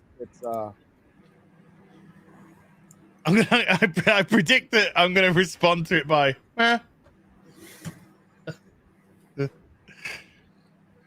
I don't know. Yes. No, it's going to be a big mat. It's not a big deal. Oh, okay. Okay. Means nothing to me. Well, I'm not going to pretend to be one of those Wikipedia posse. Means nothing to me. Most of the people aren't going to know anything what's going on, and this is lore that didn't do well in the Marvel universe. Okay, they canceled this Eternals series without an ending, and they didn't wrap up the ending until Thor 300, years later, just to deal with the continuity. Then they did some stuff, a little stuff. I can't remember. I didn't read any of the fucking Eternals. If there was any in the 80s or 90s, didn't give a shit about it. The next one I read was Neil Gaiman taking a crack at it in the early aughts, and it wasn't that great. Be honest with you. Gaiman's hit and miss with me, dude. I know people love him. I know. Azad, Awakened Online, he who fights with monsters and Storm are the best. Oh, I've read that one already. Dr. Porkenheimer for $19.99. Hail Gary, Az, and MauLer. Thought I would take your advice and become less of a lurker. Az, are you still interested in a custom Gwent board? Oh, hell yeah. Yeah. Yes. I work in a wood shop and can hook you up. Keep up the good work, fellas. Hell yeah. Get you can email Az at amazingly enough, HeelvsBabyface at gmail.com. It's really hard to figure out though. Nikki D for $5 with the potential of the IATSE union strike looming. Yeah, boy, people jumped the gun on that one going, the strike is over. Yeah, the IATSE leadership struck a deal and all the workers are like, fuck you. I didn't like it. Can we hope and pray that some films and shows like The Marvels and Loki season 2 will be canceled? I don't think it'll be canceled. Loki season 2. Maybe. Marvels won't be canceled. But Indiana Jones got delayed a year. And hey, I'm bummed Marvels is not coming out for 2 years because by then nobody's even gonna care. 2023 fucking I could not give any less of a shit. Yep. That schedule will change 1 or 2 more times in the next 6 months because they're guessing on how long the IATSE strike lasts. If there is one. Uber Geek for £5 saw Dune and it's fantastic. I love this book, so I disagree slightly with you. Gary's saying it's a prologue. It's not. It's between 1/3 and 1/2 of the book. Well, I didn't read the book, so all I know is it felt like one. It felt like one. So whether it's 1/3 or 1/2 of the book, it feels like it. It doesn't have a closure at the ending. You don't have. It doesn't give you closure. You can't walk away from this movie thinking you saw a complete story. Uber Geek, can we agree on that? There's no way in hell you can walk away from this story thinking you watched a complete one. If you did, then you know, the people you were watching lost. And then you could I guess imagine it's like a foreign film. You know, we made love, we died. The fin. But I liked it. Have you seen it yet? Nope. You haven't seen it? Do you want to see it? Not really. I don't really care. I'll give it a shot though. What? What? Dune. Do you want to see Dune as? I'm not I've never read the books. I've never been, it's never been part of my sphere. If my friend called and said, hey, fancy nipping to the cinema and going to see Dune, we're going to go in IMAX, I'd be like, all right, but I'm not rushing out. I'd be happy just for it to come out on a streaming service and I'd watch it on a streaming service. But isn't it out on a streaming service? It will be. I think it could. It won't be fair, but yeah, it's coming out on HBO Max the same day it's coming out in theaters. But I think it could flop. Okay, I think it could flop. I just don't think Dune has. I think it's got a very cult following, and not as in cult of woke. I just think it's got more of a cult following than something like a Star Wars or a Star Trek. I just don't think it's got a fandom, should I say. I just don't think it's got that big a fandom, and I don't know if Joe Normal would be interested in it. Yeah, it's done 130 million international, which is good. It'll probably do like couple 100 million over here, so it'll probably just make its money back, and it'll probably bring in a ton of subs. But if it does, like what did the Suicide Squad do, like 30 million on its opening weekend? Oh no, it was like 23. Oh yeah, if it does stuff like that, it's fucked. I mean, and it won't get a sequel. See, this thing needs to be a massive hit. And I just don't see it being a massive hit, Dune fans. And I'm sorry to report that. I think Dune fans are going to be happy as fuck with this movie. They're going to be like, yes, this is what we've been waiting for. And you're not going to get a sequel. And it sucks because there's some stuff that was interesting in it, I thought, but I wasn't blown away by it at all. I would, if like somebody said, what would you rather see again? The Suicide Squad or Dune? I would say the Suicide Squad because it's a little more fun. I'm not saying it's like technically Dune is really fucking well made. Like Denis Villeneuve, blah, blah, blah, whatever his last name is. I'm not a big fan of his work, but like he's got his cinematography, his art direction is fucking beautiful. It's beautiful. Timothée Chalamet looks like a girl, but I guess he's supposed to kind of look like a girl from the book. There's some certain themes in the book that people are going to consider woke, but they're from the 60s. And I think, you know what, if you're going to have women and a man like competing and you want them to be pulling the strings, yes, you have to give them superpowers. So I'm kind of okay with that. But little heavy-handed on the indigenous people are none of I mean, it's like very on the nose, we'll just say. But the story is really good. It's paced way better than I thought it would be because I thought it would be boring as fuck. It just ended abruptly. That's all. It's like, whoa, okay. And I kept on looking. I'm like, they must have a sequel in production, and they don't. Cami Anime. Hey, Gary, did you get the figure named Trafalgar Law? Yes, I did, because it said it was delivered Sunday, and it's in a mailbox. I know those offices are usually closed on Sunday. I think because every time the second package, it comes Sunday, it says it can't deliver. Yeah, it's closed on Sunday, but they bring it back the next day. Thanks, man. I appreciate it. We're gonna here, hang on. Let me put something in the private chat here.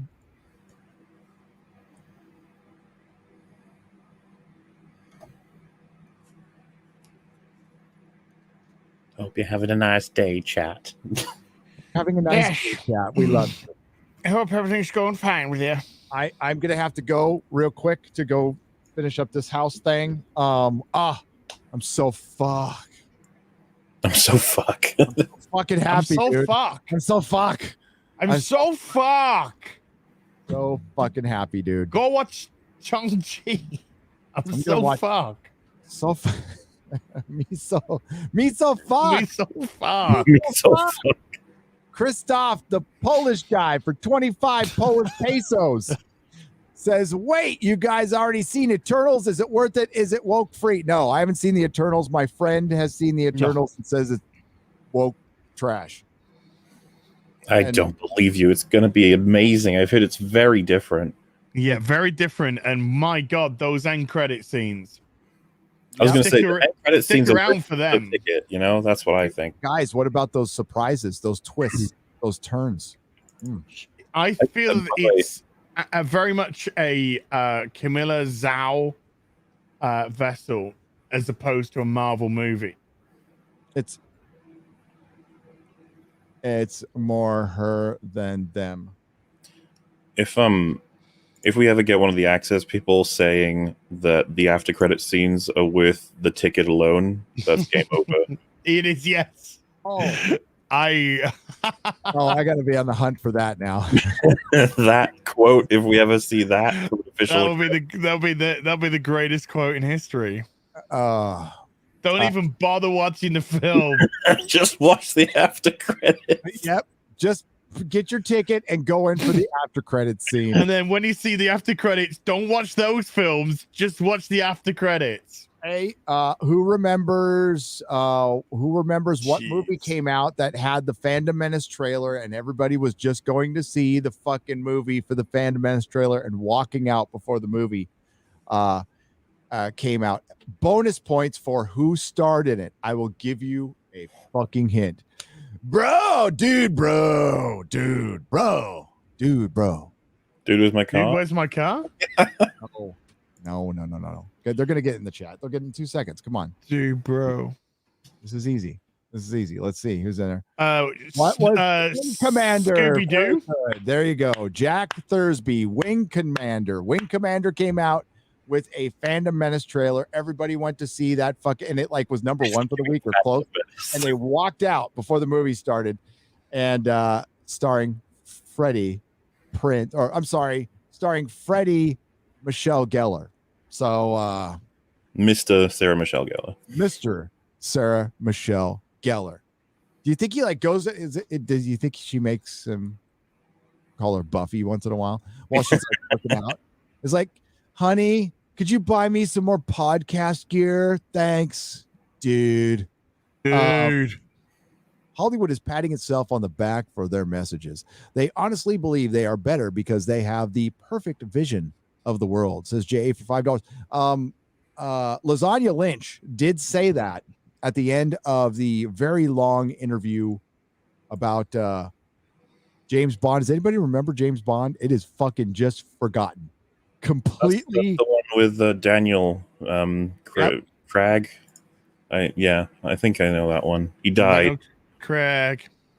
Nobody's talking. Listen, the only reason people were talking about Shang-Chi is because they were mad at us. So the star of the fucking movie had us in his head more than his girlfriend or his mom or his boyfriend or boyfriend, whatever. And then the people who wanted to support Shang-Chi only had us in their head, so they had to keep talking. Otherwise, nobody would be talking about Shang-Chi. They're like, nobody's talking about it. No, I know. They're like, it made $10 more. You're owned. It profited like $20 million whole dollars. That was enough to pay the catering staff. Problem tactic for $5. A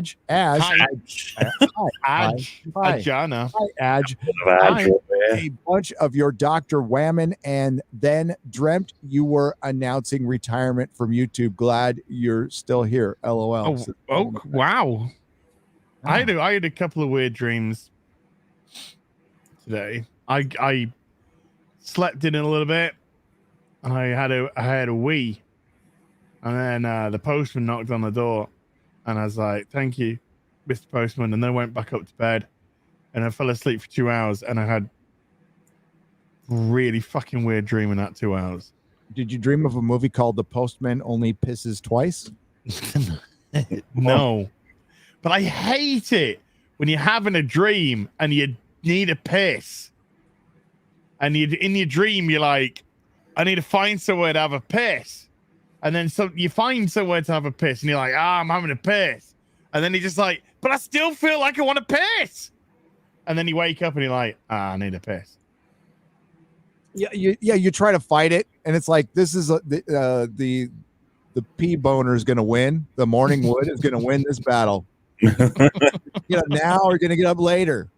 So do you want another half hour of kind of uncomfortable sleep that you still you have to wake up, or you just got to freaking bite the bullet, metaphorically, and get up and take that 20-minute leak that flies off over the top of the shower?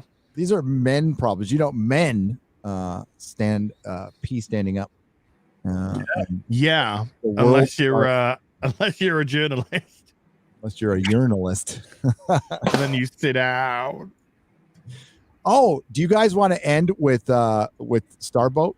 Let's end with that. So one more super chat, we'll end with that. Thunderstorm $4.99. Star woke to seek out new life and new civilizations, to Bolshevik, where no commie has gone before.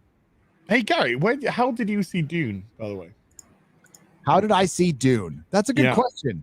I'll tell you how I didn't see Dune to answer that question. I didn't see it in a movie theater. Okay. I didn't sail the high seas. Oh. But I did see it on a computer. Okay. I saw it on a computer. It helps to know people. I'll just say that. Thank you. I'll I'll tell you off air. But yeah, I managed to see it. Everybody it's been out for a month. It's been out for a fucking month. So I don't see a ton of interest outside of Dune fans and like hardcore nerds in the film, which is it's a bummer for them. It's a bummer for them. But I give it more than a passing grade. Taylor Ramirez for $4.99. Doesn't having a trans man make sense because he is biologically female, therefore wouldn't die?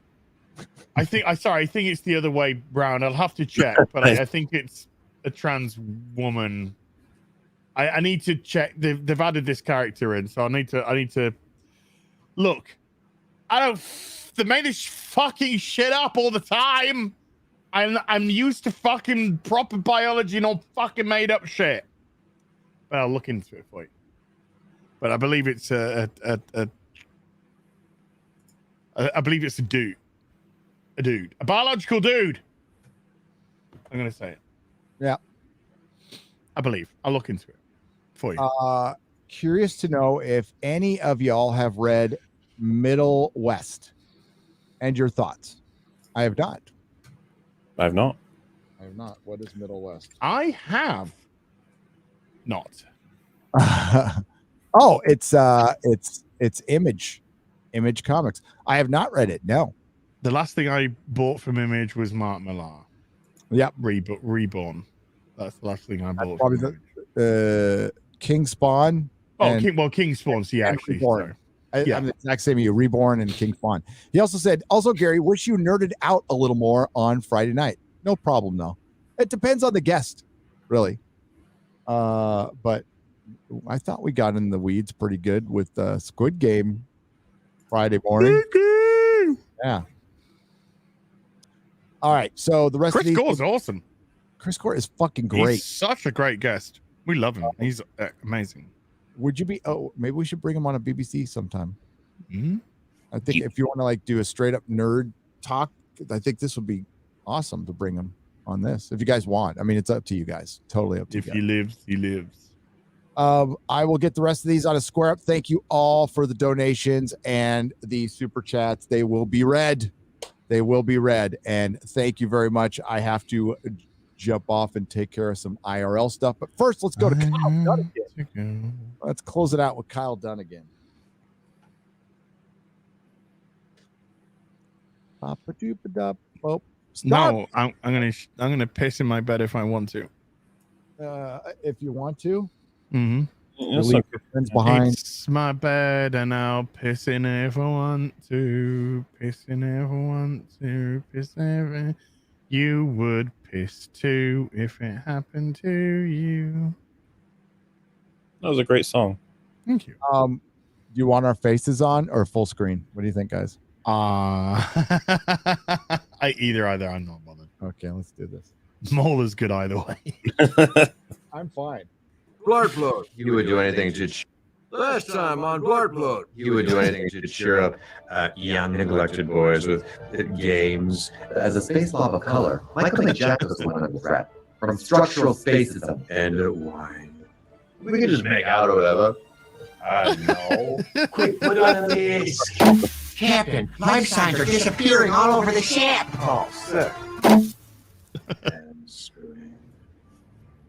The That was fun. I have to take a quick spaceship, but I'll be back real soon to finish the game. Gross. Bye.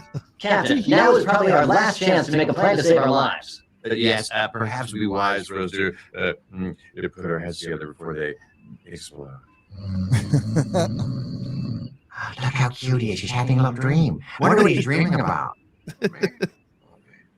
Perhaps he's having some sort of adventure with a dinosaur friend. Oh, that'd be fun. And maybe he's like flying, like it's a flying dinosaur or Can we something. please get back to making a plan? We have no idea how long this entity's fecal process will take. Hey, it's Elon. I haven't exploded, in case I was waiting.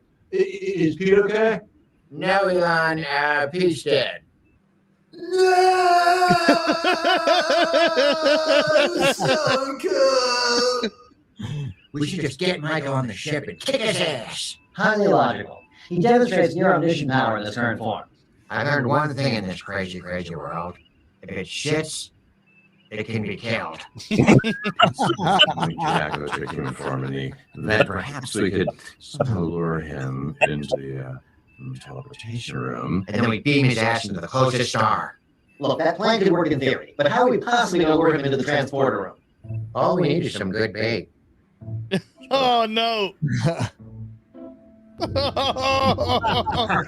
You look just like a neglected young boy. Oh no! Yeah, but explain to me again why it is necessary to attach a propeller to my special comica my buddy and Zadie gave me at my space mitzvah. I told you he's Space mitzvah. only a fan of horses and soldiers, but he's definitely a fan of boys. So don't take it out. But what if he immediately starts playing one of his psychotic games with me? Just do what your people do best. Survive. Oh Okay, my okay, God. so go now. Gotta leave you alone here, unsupervised, yeah? Gotta go do something selfish.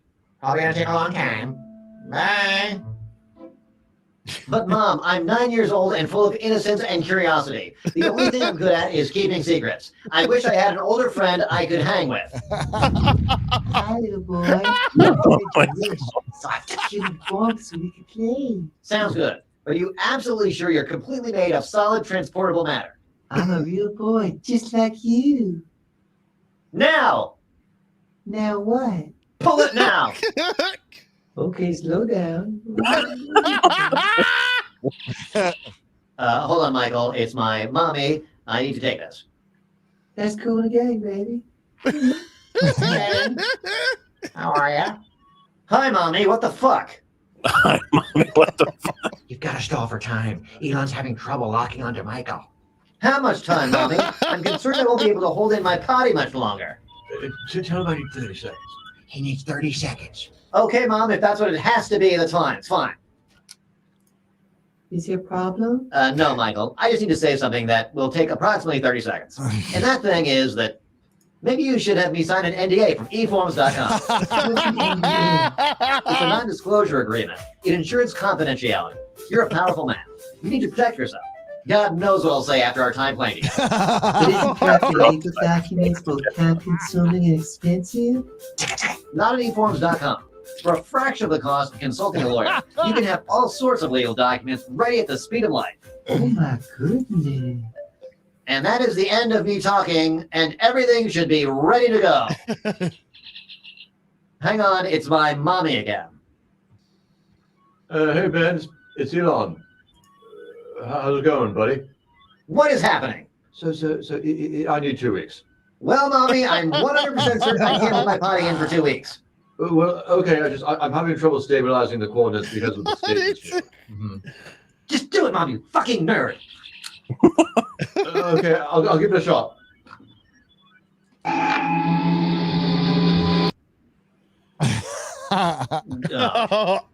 Hey, you're not a little boy. You're that space Jew. I should have known you brought up legal documents. Not to hold it against eForms. That sounds like a pretty cool website. But the rest of you have some explaining to do. Get in here. I'm very Into the disappointed Chappelle in all space of you. Jews. Game over, man. Game over. Oh, shit. Fun fact, Jeff has never been in this room before. You try to trick me. Michael does the trickery. I'm beginning to think maybe you're not even my friends. You're not my friends at all.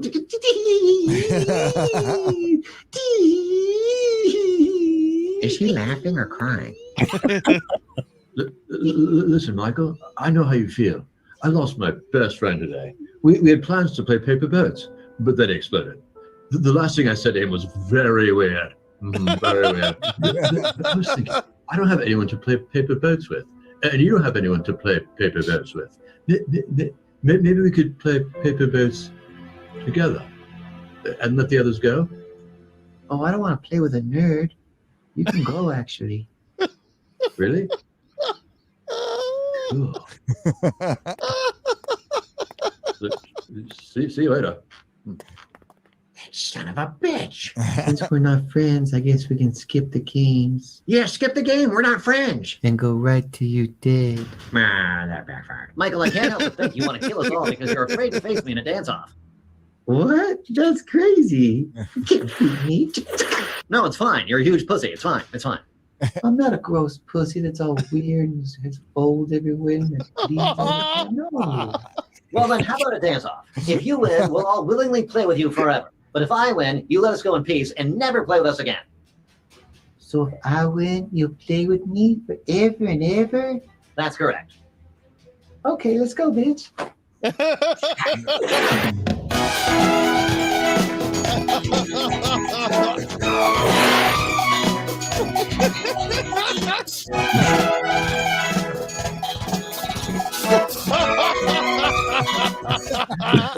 Doing it. I'm rooting for Michael. I want to die and leave this hell we call space travel.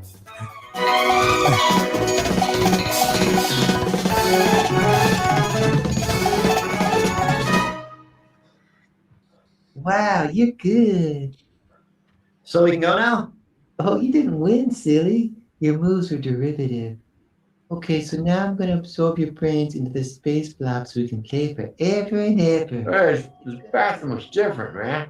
And when I say a little bit, I mean Who's that new little lady? Like your hair. Like you do that little snap. Once you see a good, hey, Come on. hey, don't Why you do be so that. shy? Yeah. 1, 2, 3, 4. I'll enjoy it. Let you take a walk.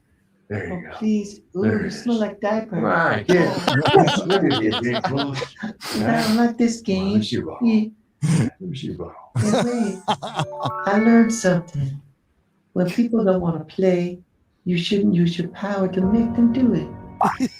Making someone play with you is like an emotional sniff from a grabby old man. It's terrible. Thank you for teaching me. I'll leave you all alone now. I love you all, and I love all the children of the world of space. Bye. Bye. Bye. I see now. McJacko's life of isolation prevented him from learning empathy, which is the foundation of not blowing people up. Yes, of course. It was so obvious now. Captain, using unwanted touch to show him what it feels like to be a victim was brilliant. I have to admit, sir, pretending to be asleep, then wandering in out of nowhere and fondling Michael was the logical choice. Who's Michael? Hey, where'd that lady go I was sniffing? Chopped it! There you go. He's got the proper name on the credit.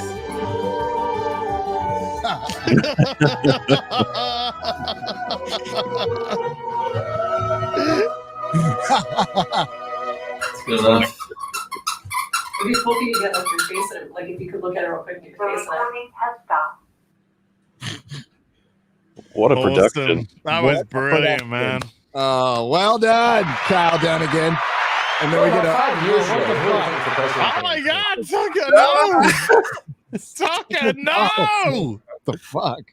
Tucker, we did invite you on Real Movie. Yeah. I But put- out, Tucker. Why do I pull up fucking Kyle Dunnigan and I get like a Ryan Kinnell video, but it's only after 16 Fox fucking news videos? What the fuck? I don't even watch it, dude. Look at this. Because you're indoctrinated. Oh, obviously. I mean, better that than CNN, but like shit. Meanwhile, in California. Yeah. Okay, so we're gonna wrap this thing up. Plug your channel. You can find me on Heel versus Babyface. Please go and subscribe with your finger. You can also find me, my manager, at what HAWT Toys on Twitter, which is my second account. My second account, which is opening soon. Things are starting to happen here, and I will soon be ready to open up that channel. Boobs. Excellent.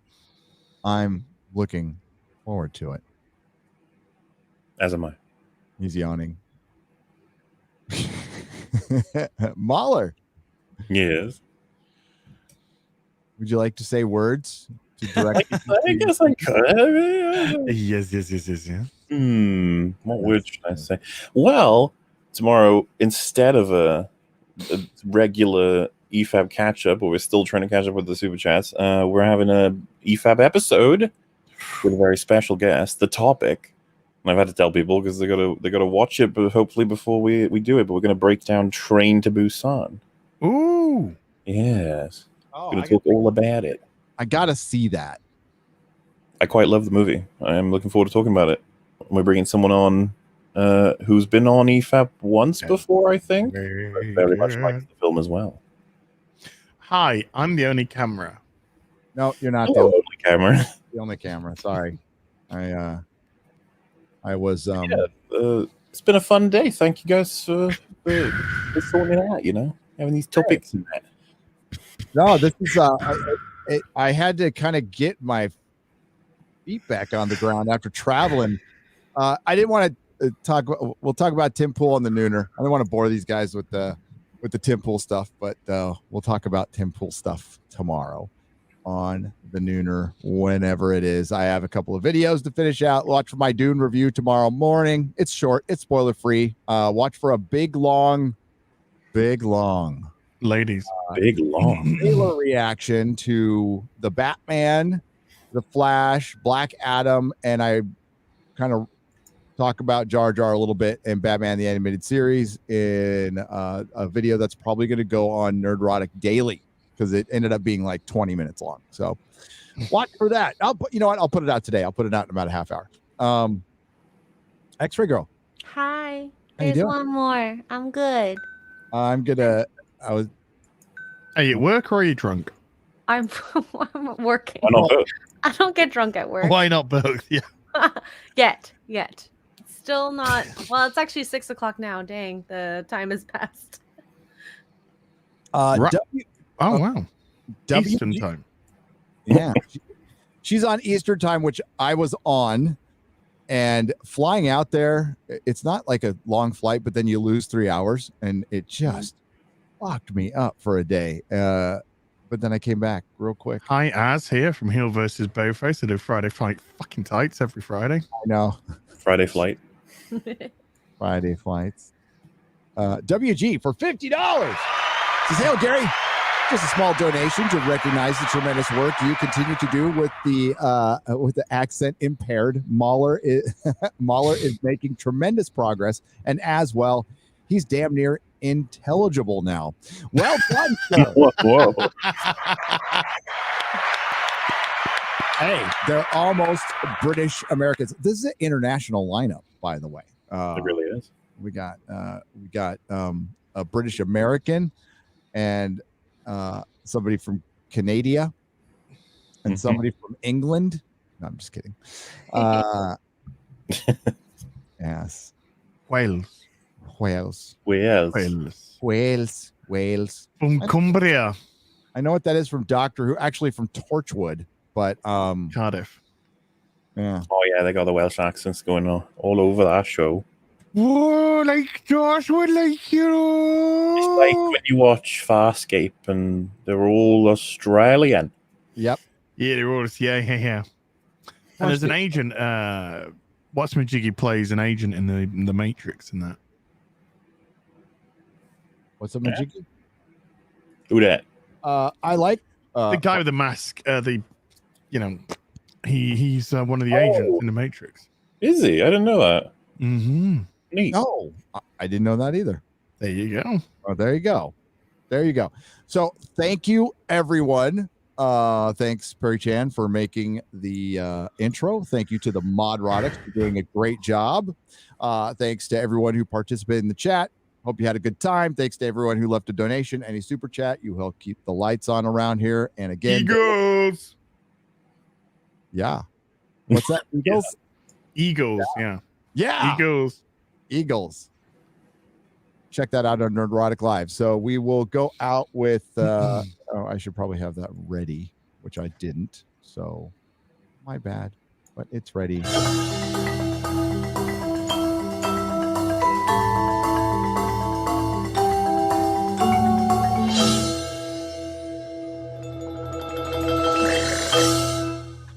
The following program is rated TV MAL. It contains strong language and is intended only for mature audiences.